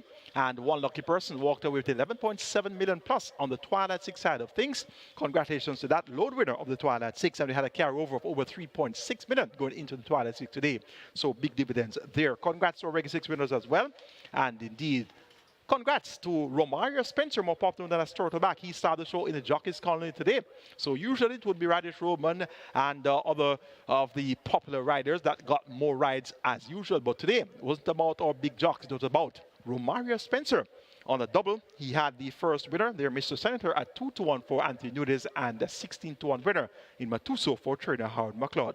We have one race to recap. The feature today, the Thoroughbred Hall of Fame Stakes Trophy. That was race number 8, and the big favorite was Legacy Isle at 1-2. But 57 kilos, allowing lumps up weight all around, allowing 10 kilos to Crown Chaser, allowing 11 kilos to the likes of Wall Street Trader, allowing 5 kilos to Pack Plays, allowing 6 kilos to Mahogany. How good is Legacy Isle? They're about to come into the top of the lane. Legacy Isle is on the outside. California Crown near the rail. And now Legacy Isle is asked to kick, and Legacy Isle grabs that lead. It is Legacy Isle up front, leaving the 3/16th marker. Wall Street Trader on the outside. Pack Plays left in behind. Legacy Isle continues to lead with a furlong to run. Here now, asked to close up. That is Wall Street Trader. It's Legacy Isle grabbed now by Wall Street Trader. They drive down the lane. Wall Street Trader on the outside, a narrow leader. Legacy Isle can't win. Wall Street Trader beats Legacy Isle. Then Pack Plays Mahogany, California Crown.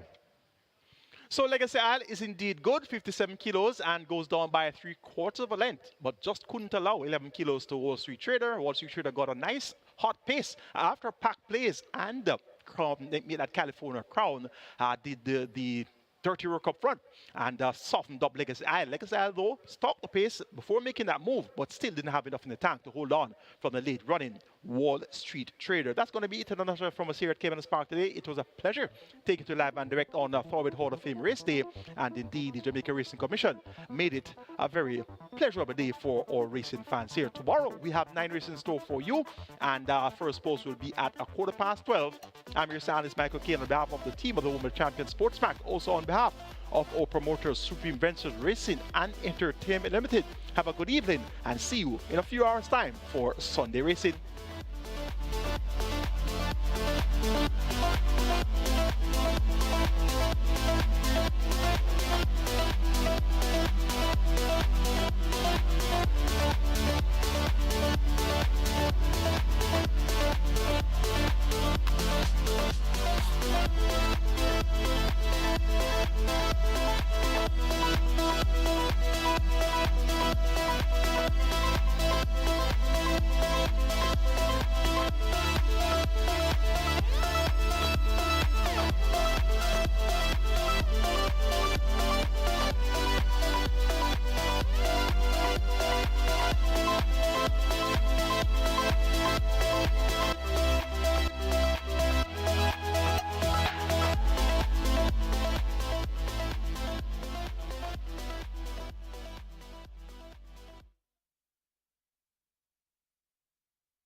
It's pick six time at Evangeline, and we are less than 4 minutes away from race number 4.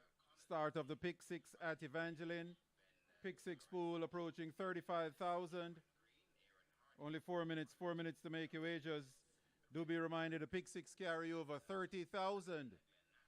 Pick six carry over now approaching 35,000. The carry over 30,000. 4 minutes, Evangeline.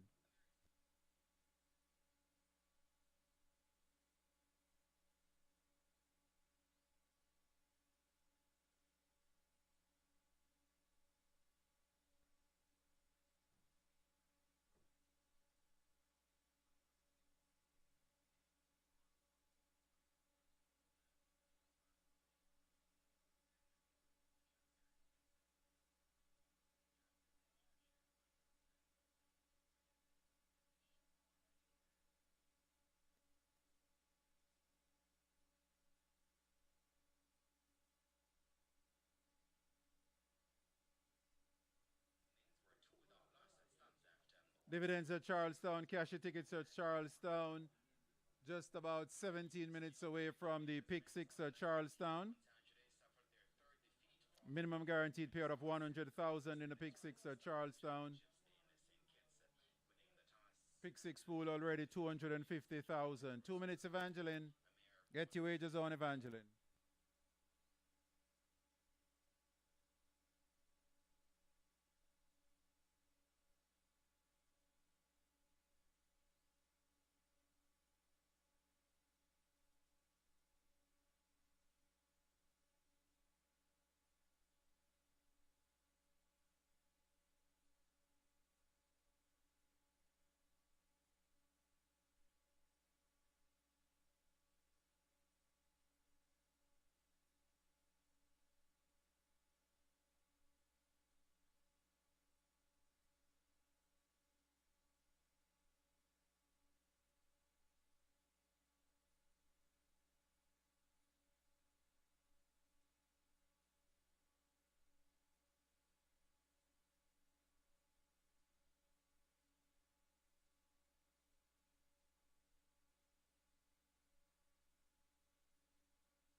Pick six pool approaching 70,000, Evangeline.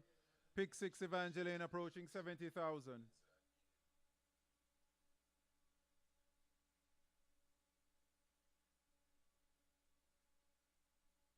Triple wagering and trifecta pools approaching 30,000, less than a minute.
Home Visit hustled towards the inside, running in the money, speed from the outside. These two are quickest.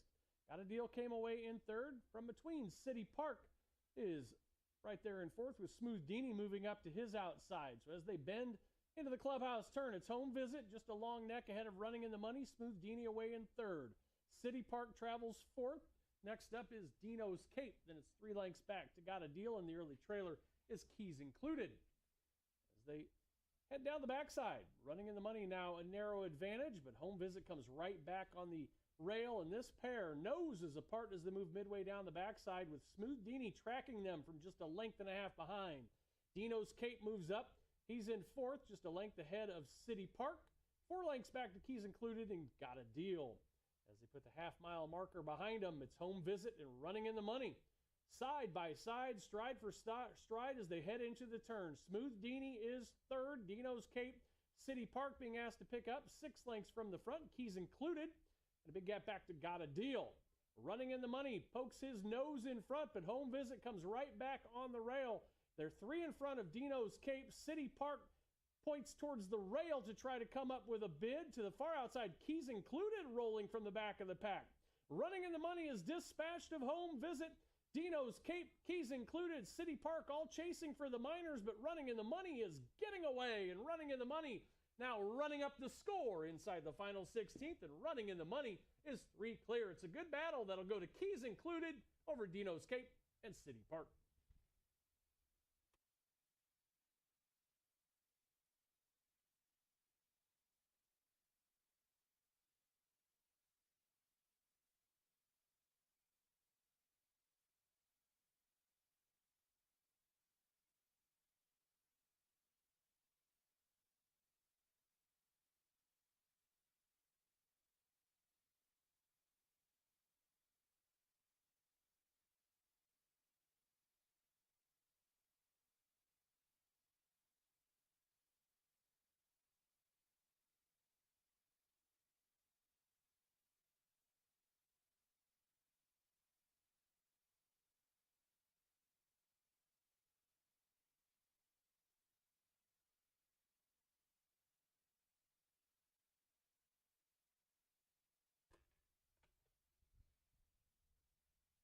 We did have a claim out of tonight's 4th race. That is a claim of the 1 Home Visit for the $7,500 tag. Home Visit goes to Dark Horse Investments, LLC.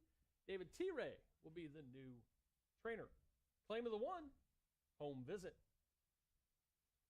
Unofficial top 4, the winner 7, Running in the Money. Second 2, Keys Included. Third 4, Dino's Cape. And fourth 5, City Park. 7-2, 4-5, unofficially in the 4th.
Fourth race now official, and stepping into the winner's circle is Running in the Money. 6-year-old Chestnut Gelding, sired by Clear Creek Stud Stallion Star Guitar, out of the proud Halo mare Money in My Wranglers. Red Louisiana by Ray Whitley. This runner owned by Timothy Guidry. Trained by Abel Ramirez Rodriguez, assisted by Joaquin Cambry. And the winning rider is jockey Tim Thornton. $540 the win price. Place prices are $380 for the winner, $340 for the winner, $380 for the runner-up. 7-2 exacta $9, trifecta $29.75, a dime super for $17.28, 2-7 double $13.20, and a pick 3 for $63 even. Fifth race on the card. We're off the turf, 1 mile the distance. Allowance runners, Louisiana-bred filly mare 3-year-olds and up. They've not won a race other than maiden claiming starter or non-2-lifer company. Scratch runners 2, 4, 6, 9, 11, 12. Take out the 2, 4, 6, 9, 11, 12. The 13, the main track only runner, does draw in. And a rider change on 5, Uno P. Make the rider 1, Pablo Vargas. We kick off the late pick 5. Continue the rolling double in pick 3. Exacta, trifecta, superfecta. Post time 7:18 is 18 minutes away. And the race replays again are sponsored by Clear Creek Stud, home of Star Guitar, sire of 4th race winner, running in the money.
One minute to wager on your pick 6 at Charlestown. Pick six pool heading for 300,000. 1 minute to wager.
And running in the money, able to battle with home visit early, put that rival away, and have plenty in the tank. So a good-looking effort for a runner that had kind of coughed up some leads earlier this season, but strong tonight. Jockey Tim Thornton for Abel Ramirez Rodriguez and assistant Joaquin Cambry. Here in the fifth, we'll kick off the late pick five. Let's take a quick peek at the ticket. We did have a couple of alterations with some scratches, and we'll start it out with 7, 8, 13 here in the opener. Our solo comes in leg 2 with the 4, Dixie Morning, claimed out of her most recent try, but it was a good effort. New connections will drop off the claim. 7th race, 2, 3, 4. I think the 3 Holiday Cheer will take a lot of the attention, but I think 4 Liam's missed a late threat candidate. 1, 3, 8 in the 8th.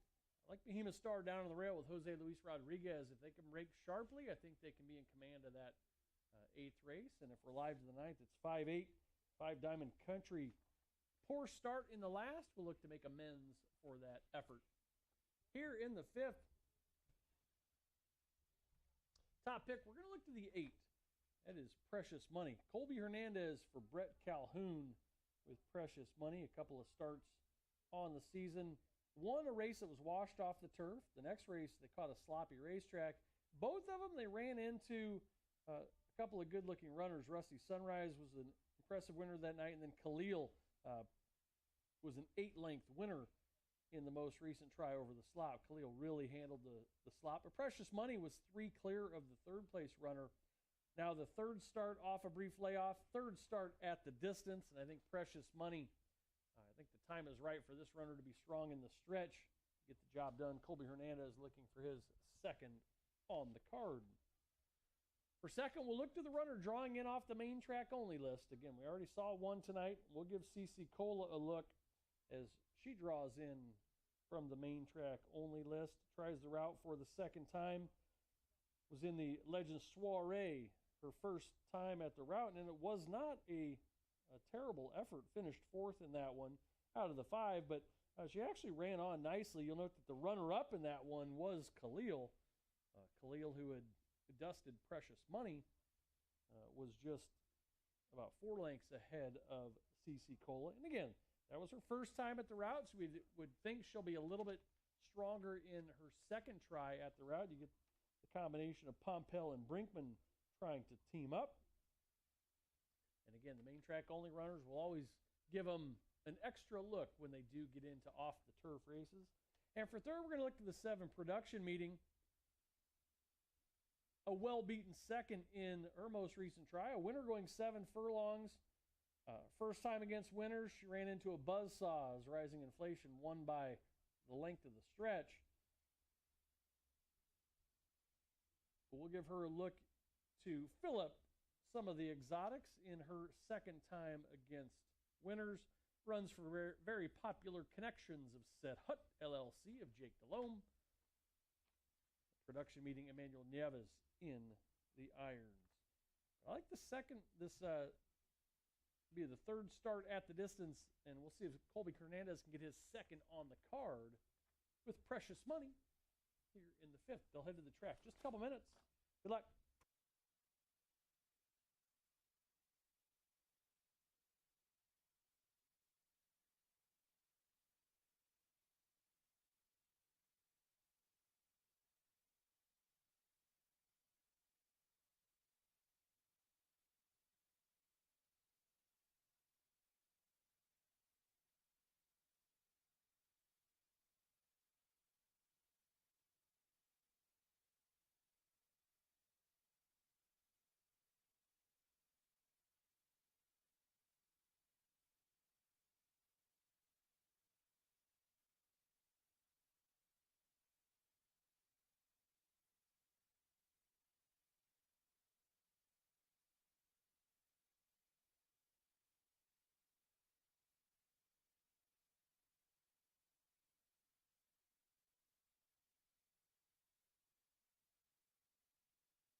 Set to step onto the track for tonight's 5th.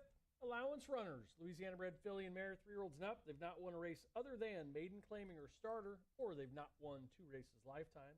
Off the turf, we go 1 mile in the 5th. Scratch runners 2, 4, 6, 9, 11, 12. Note that the 13 does draw in. And a rider change on 5, Uno P. The rider is Juan Pablo Vargas. We kick off the late pick 5, continue the rolling double in pick 3s, exacta trifecta superfecta wagering. Post time 7:18. We're 4 minutes away.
Runners nearing the starting gate. Post time in a minute.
Runners for the fifth have reached the starting gate.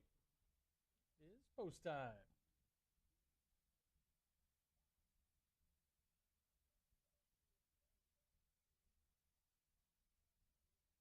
Crawfish Burl will be the first to move forward. Next up, Bazille.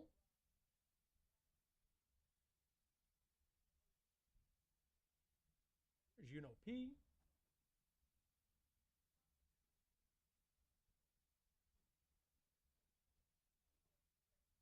Production meeting.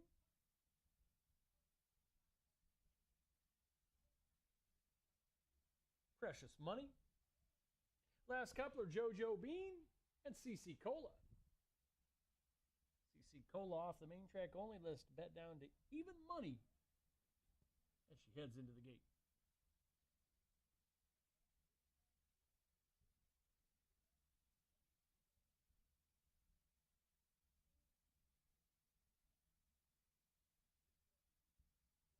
Is a party. A little outward at the start with CC Cola. Good speed from Crawfish Burl and Bazille. And these two speed into the turn. They're a length and a half up on JoJo Bean, who came away in third.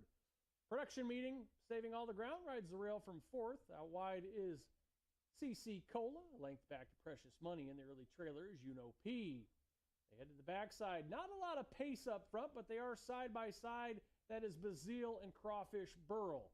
They're a length and a half in front of the pair of JoJo Bean and Production Meeting. Length back to the pair of CC Cola and Precious Money. That's 3 lengths back to the trailer, Juno P. A very compact field now as they move midway down the backside. With Crawfish Burl just a narrow advantage of Bazille. It's a 3-wide JoJo Bean who inches forward. Precious Money sneaks through down on the inside, is up into fourth, just 2 from the leaders. Production Meeting being asked to already keep up as they move into the turn with CC Cola 3 wide into that run. 4 lengths back to Juno P. Now they're 3 by 3 as they run into the turn. And out wide, JoJo Bean makes a bid for the lead outside of Crawfish Burl as Bazille's the first one to drop back. Precious Money looks for a way through, looks to come through between rivals, now tipping off the rail. But off the turn, JoJo Bean got the clean run, and JoJo Bean's 2 in front. Precious Money up into second, out wide CC Cola now third.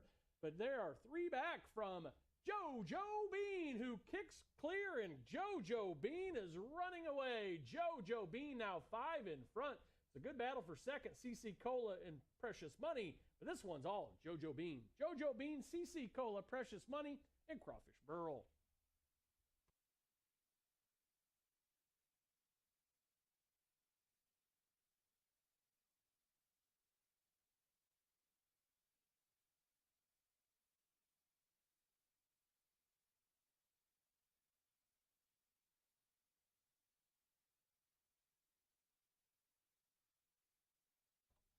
JoJo Bean turns the table on a couple of these rivals. Had been defeated by Production Meeting and Precious Money in her 2 most recent, but she's much the best tonight. JoJo Bean, 9-2 winner. Number 10, JoJo Bean the winner. Second, 13, CC Cola. Third, 8, Precious Money. And fourth, 1, Crawfish Burl. 10-13, 8-1 unofficially in the fifth. Time for the mile, a minute 40 and 0.3 100 seconds.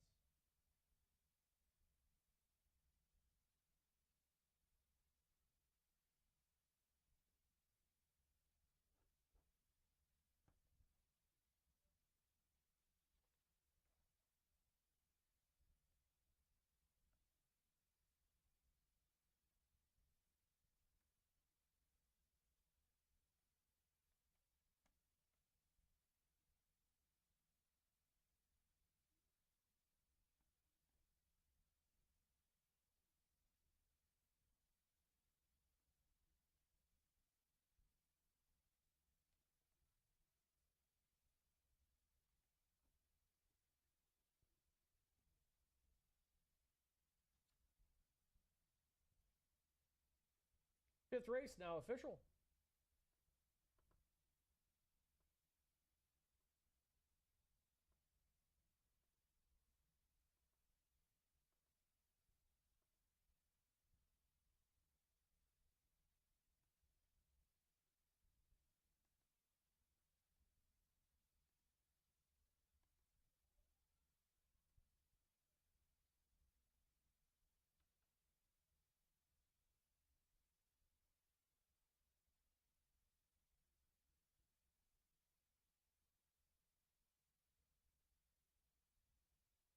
$11.40 winner for JoJo Bean. Place prices are $5.20 for the winner, $4.60 for the runner-up.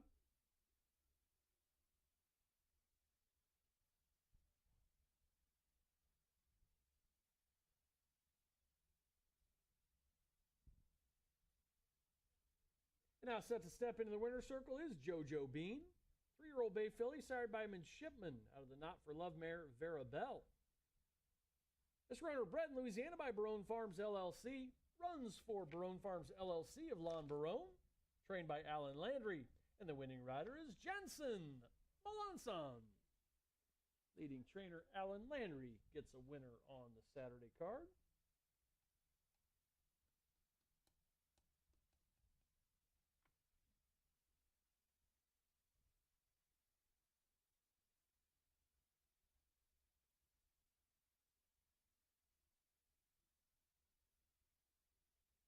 $10.13 exact to $22.80. The trifecta $41.80.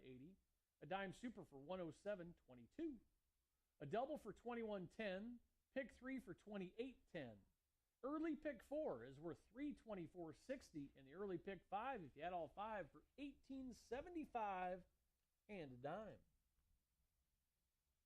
Sixth race on the card, filly and mare 3-year-olds and up. They've not won 4 races lifetime. 5,000 claimers, Louisiana breds for a $7,500 tag. We go 6.5 furlongs in the 6th. Overweight on 7, Saber Fight. Rider 1 over, the only change in the 6th. Rolling double in pick 3, exacta, trifecta, superfecta, start of the late pick 4. Post time 7:46 is 18 minutes away.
And JoJo Bean with a good trip under Jansen Melanson, and they run away to a nice victory, turning the table on a couple of rivals tonight. JoJo Bean, Jansen Melanson for leading trainer Alan Landry. Sixth race will kick off the late pick 4, 6.5 furlongs the distance. Top pick in this one, we're going to look to a runner claimed out of her most recent start, and that is the 4 Dixie Morning. Moves to the barn of Eduardo Ramirez and assistant Antonio Navarro. Jansen Melanson was aboard for the ride last out, and he'll stay aboard as this runner changes hands. Was claimed for a $7,500 tag.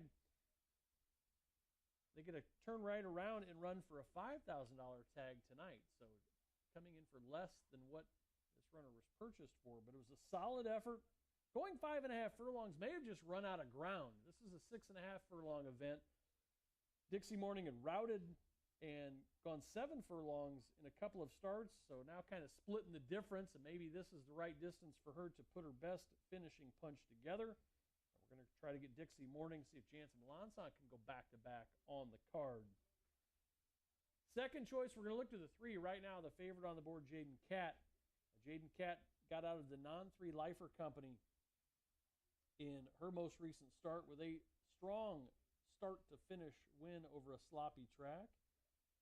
She does appear to be the main speed of this field, and if she can get away quickly and cleanly, that is a step up as you go up those non-lifer conditions, non-2 lifer, non-3 lifer, now to the non-4 lifer. It is going to be tougher company every step, but if she's allowed to get comfortable on the front, she certainly could take them all the way. She's 7 for 10 on the board here at Evangeline Downs.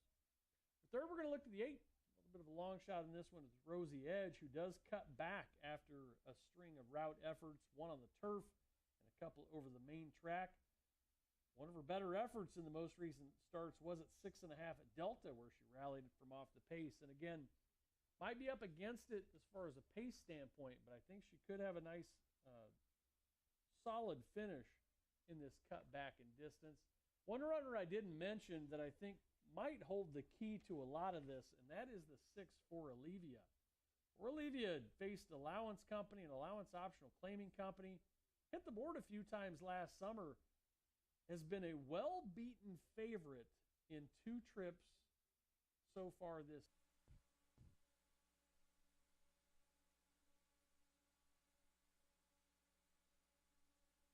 Toast to Coast. Midnight Renegade, Don Tequilas. Motskari.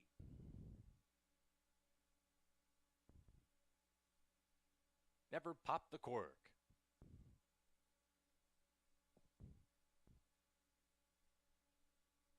Blame it on the fun. Last one to load will be Keystat. Keystat goes in. There in the gate.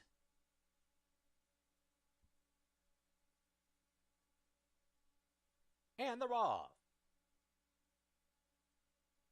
From the outside, Blame It on the Fun is flashing early speed, and Toast to Coast trying to hold his spot down at the rail. Keystat will make it down to the 3 path from his outside draw. Don Tequila is right alongside of him in 4th. And in comes Motskari with Never Pop the Cork, and the trailer is Midnight Renegade as they prepare to enter the stretch for the first time, being led by Toast to Coast, on top by 2. But on the Fun racing in 2nd. Keystat kept in the clear, racing in 3rd, and now joined by Don Tequila's Never Pop the Cork makes it 3 in a line as they have 1 lap to go. Opening quarter in 24 and 2. Further back comes Motskari, and the trailer remains Midnight Renegade. They get ready to head into the 2nd of 3 turns, still chasing Toast to Coast, but now Blame It on the Fun. 3 parts of a length behind in 2nd, and Never Pop the Cork has made a steady advance now, all the way up into that 3rd position from Keystat and Don Tequila's. Those 2 stablemates race as a team in 4th and 5th. And then Motskari, and the trailer remains Midnight Renegade. The half in 49 flat, so it's been an even and modest pace, and Blame It on the Fun has taken the lead from Toast to Coast, who's already under pressure. And in the meantime, Never Pop the Cork just waiting for his cue, moving in on Blame It on the Fun, who has now taken the lead. But Never Pop the Cork is poised to his outside, and right there puts his head in front, but Keystat is poised to pounce in behind him. So the favorites take over as they head around the far turn. Blame It on the Fun is back to 3rd. It's Never Pop the Cork and Keystat inside of 3/16 to to go. These two will decide it with a furlong left. Keystat rallies up outside of Never Pop the Cork, who cuts the corner and fights back bravely. These two putting on a show with a 16th to go. Never Pop the Cork and Keystat. Never Pop the Cork. Keystat never popped the cork by a determined head. He turned back the challenge of Keystat. It was a big gap back to Blame It on the Fun, and Motskery checks in fourth.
Five, 7, 6, 4.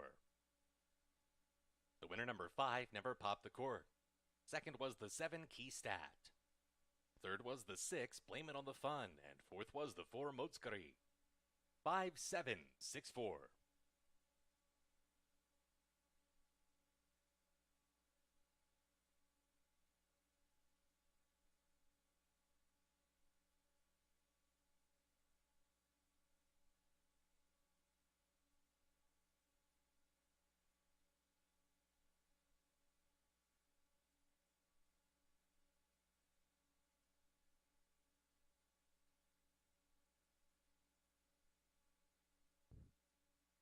Race 4 is official.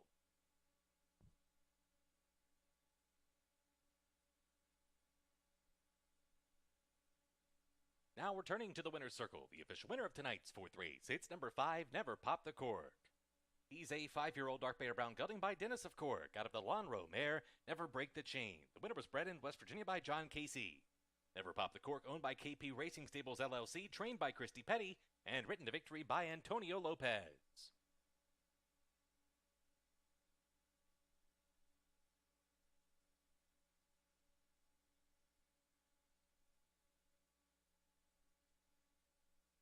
And so that wraps up tonight's fourth race. Up next is race number 5, which begins the late pick 4, post time in 21 minutes.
Runners are getting set to make their way up the chute to the 6.5 furlong starting point. Last call for wagers for tonight's sixth.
Runners have reached the gate, set to load for the sixth.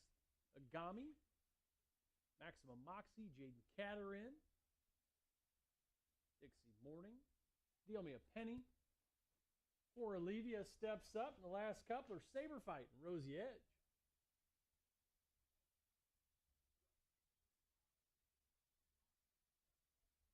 The last ones are in.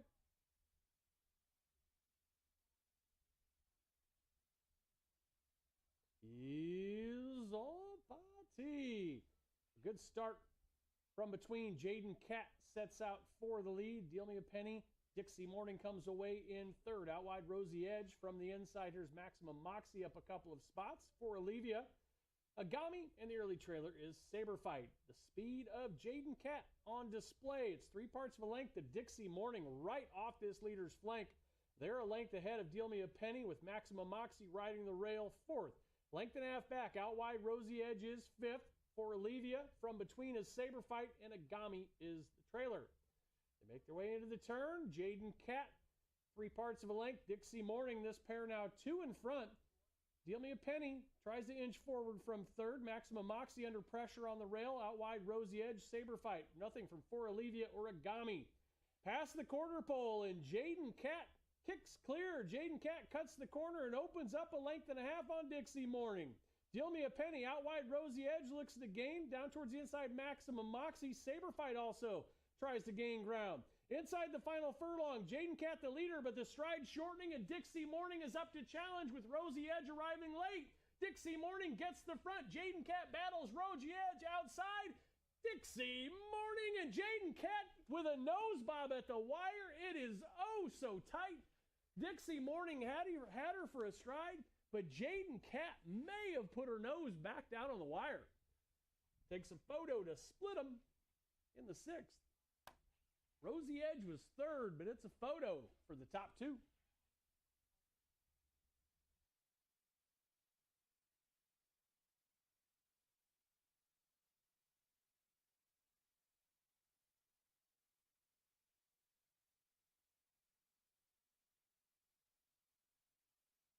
And the photo does go to the 3. Dixie Morning put her nose in front, but Jaden Cat comes back in the final jump to take the win. 3, Jaden Cat the winner. Second for Dixie Morning. Third 8, Rosie Edge. Fourth 5, Deal Me a Penny. 3-4-8-5, unofficially in the sixth. 6.5 furlongs a minute 19. And 0-7, 100 seconds. There was a claim in tonight's sixth race, and that is a claim of the runner-up, number 4, Dixie Morning. Claimed for the $5,000 tag. This runner will go to Jeremy DeWitt. Theodore Arndt will be the new trainer. Claim of the 4, Dixie Morning.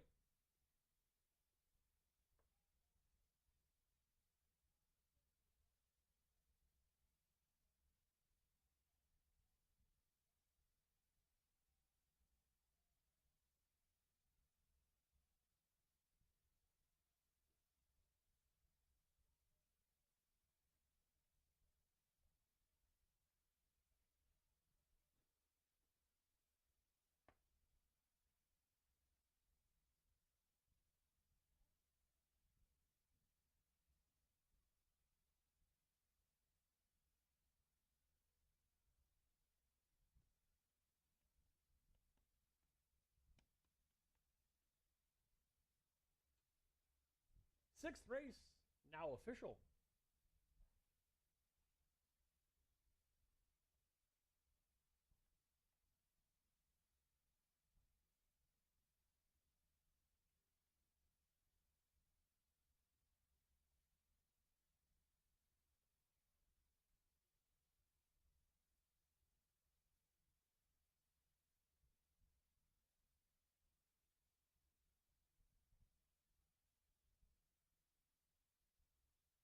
$10.20 winner for Jaden Catt. Jaden Catt stepping into the winner's circle for the second consecutive time. 4-year-old chestnut filly started by Peppered Cat out of the Eyed Mare No Fairy Tale. Red Louisiana by Clear Creek Stud LLC. Owned by Mansfield Racing of Landon Jordan. Trained by Brett Calhoun. Assisted by Abel Martinez. And the winning rider is CJ McMahon.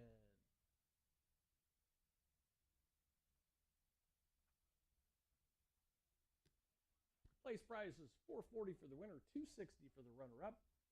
3-4 exact to $13.50. A try for $21.70. A dime super $19.41. 10-3 double $20 even, and a pick 3 for $48.40. Seventh race on the card, off the turf. 5 furlongs on the main track.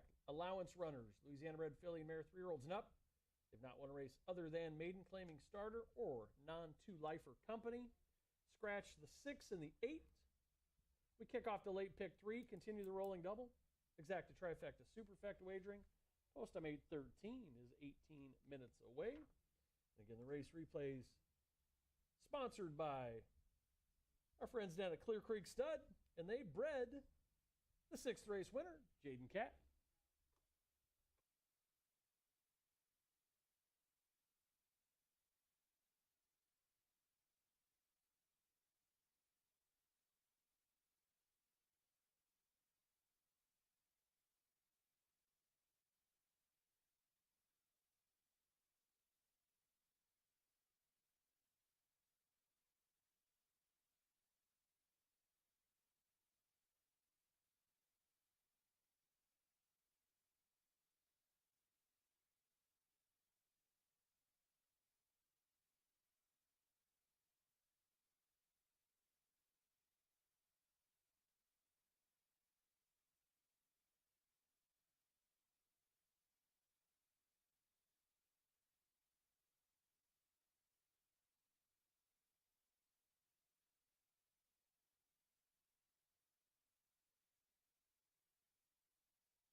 Oh, 5 minutes to make your pick five wagers. Charlestown pick five pool approaching 120,000.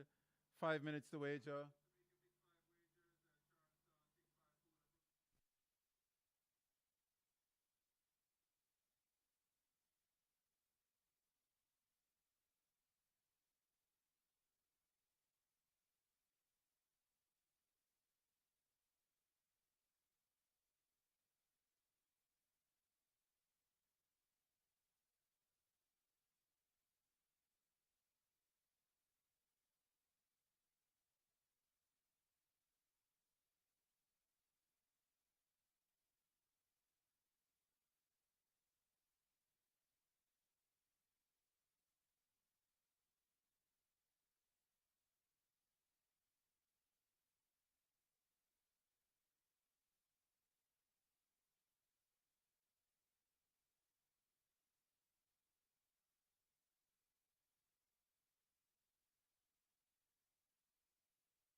In a fantastic stretch battle, Jaden Cat, Dixie Morning, Rosie Edge. Dixie Morning looked for a stride to have had her nose in front, but Jaden Cat right on the wire. Sticks her nose down. CJ McMahon for Brett Calhoun. 2 in a row for Jaden Cat. Here in the 7th, we're off the turf. 5 furlongs on the main track. We'll scratch the 6 and the 8. And runner that I thought would see favoritism, although not to this extent, is the 3 Holiday Cheer. Currently 1-5 on the board. Holiday Cheer, very impressive in her debut. 5 furlongs on the main track. She broke on top and just extended the lead in each and every stride. Winning by over 7 lengths. And again, it was a very impressive looking effort. Now this race again scheduled for the turf. They get to go right back onto the main track, so maybe working into their favor. Holiday Cheer. Now, there is some speed to contend with in this race, but if she breaks as sharply as she did last time and shows that good speed, well, I think she is going to be tough to catch. 1-5 is putting a lot of faith into that runner. For second, we're going to look to the 4, Liam's Mist. Is it possible that Liam's Mist is the only closer in this field? Looking at all the others, they have all won being first early in their races. So they all want to be right on the lead, right near the lead. But Liam's Mist, able to rally from off the pace in her most recent try. It was against Open Company, non-2-lifers. So she's one of the few in this field with more than just the 1 lifetime win. Colby Hernandez, the Keith Bourgeois barn, has been very strong this season. Colby Hernandez with a win on the card. And again, if a number of them won a battle early, it might set the table for Liam's Mist. 6-1 right now on the board. For third, we'll look to the 2, Lady Cheryl Song. She's a regular check getter. She's hit the board 10 of 15 times, 4 seconds, 5/3. So she has put together a number of good efforts, but she's been on the wrong end of some photos and some tight finishes. Her consistency certainly worth a look at putting her in the exotics, exactas, trifectas, superfectas. But we will put her on the underneath side. She's 5 of 8 on the board here at Evangeline Downs, but she has not won in those 8 tries. She's consistent, but we'll put her underneath. Again, the 3 Holiday Cheer does certainly look to be a standout off of that maiden breaker, but at the price, I'd look towards Liam's Mist with a nice upset chance from off the pace. We'll head to the track in just a few minutes. It kicks off the late pick 3. Good luck.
Of the late pick 4.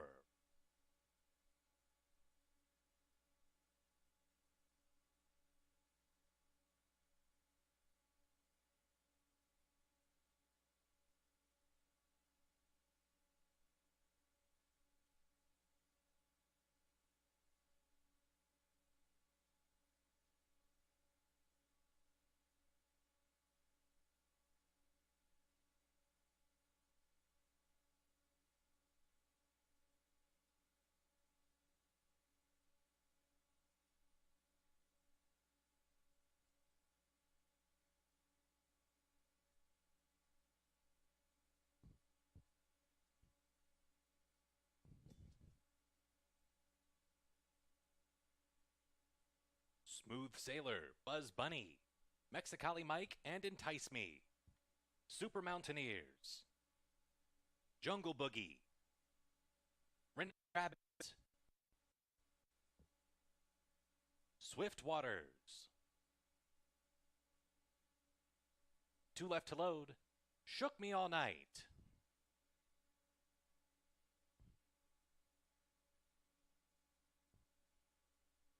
Last one in, Jonas Hill Road. Goes in. They're in the gate. And they're off. It's a Caymanas and has come to the early lead. Renegade Rabbit from outside. And me is in the fourth half. Racing for. Race wide first time. John Buggy did with Swatters side of me off near the rail. And then comes Buzz racing in. Joe Hill makes it down at the path. From outside, and the other is Smooth Sailor. Border 23 and 2. And up top, it is Renegade Rabbit with Super Mountaineers. They have cleared off by 4 from the favorite Mexicali Mike in 3rd. Entice Me is kept in the clear from 4th. And then comes Jungle Boogie racing in 5th. Swiftwater Splits Horses Shook Me All Night is next, and then comes Buzz Bunny, who starts to move through inside of Jonas Hill Road, and the trailer Smooth Sailor with less than 3 furlongs to go. Renegade Rabbit has come away with the lead, but Mexicali Mike is poised to pounce 48 flat for the opening half mile. Renegade Rabbit, Mexicali Mike, Entice Me putting in a 3-wide bid. Swiftwater's looking for a seam, trying to find his way through. Then Jungle Boogie, he's racing in tandem with Buzz Bunny as they arrive at the top of the stretch. Mexicali Mike has come away with the lead. Entice Me has covered a lot of ground. Swiftwater's looking for the split. Renegade Rabbit back to 4th. Mexicali Mike, here comes Entice Me trying to grind away. Swiftwater's dive to the rail past the 16th. It's Mexicali Mike. Mexicali Mike draws off to take it by 2. Entice Me checks in 2nd, and then came Swiftwaters, and Smooth Sailor came from last to get 4th.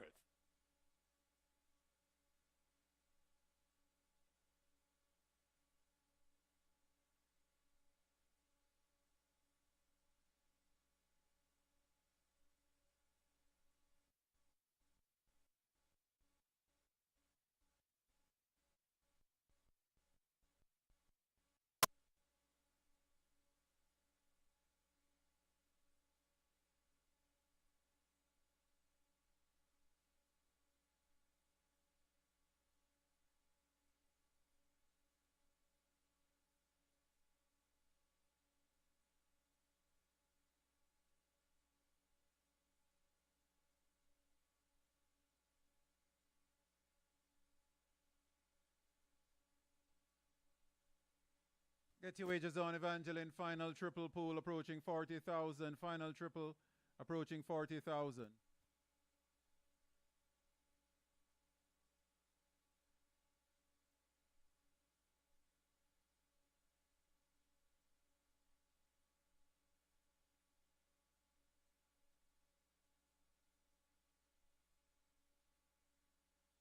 Post time in a minute.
Runners have reached the starting gates, set to load for the 7th.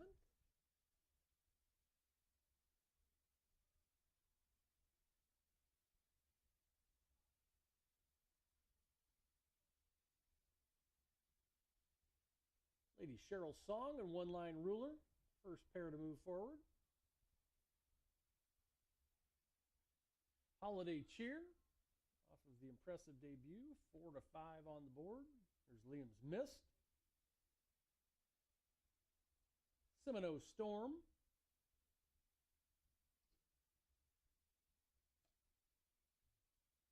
Good and Sassy.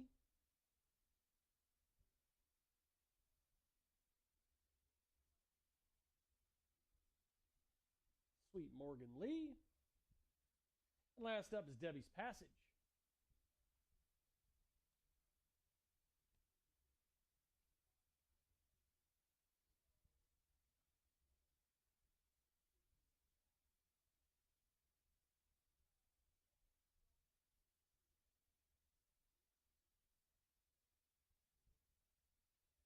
And we're set.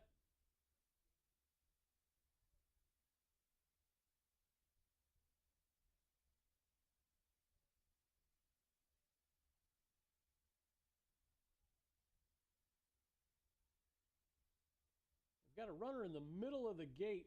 That is the 5, Good and Sassy, who broke through the gate. Assistant starter did a fantastic job of hanging on to that runner.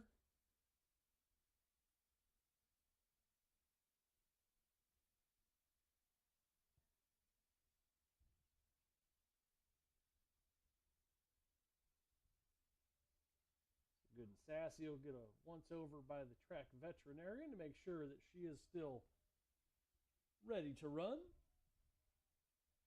Chance Melanson out of the irons. And Good and Sassy's been given the okay.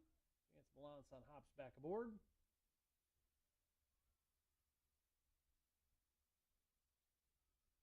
She moves back in. And we reset. Is all party. Sweet Morgan Lee beats him out from the outside down to the rail. One Line Ruler and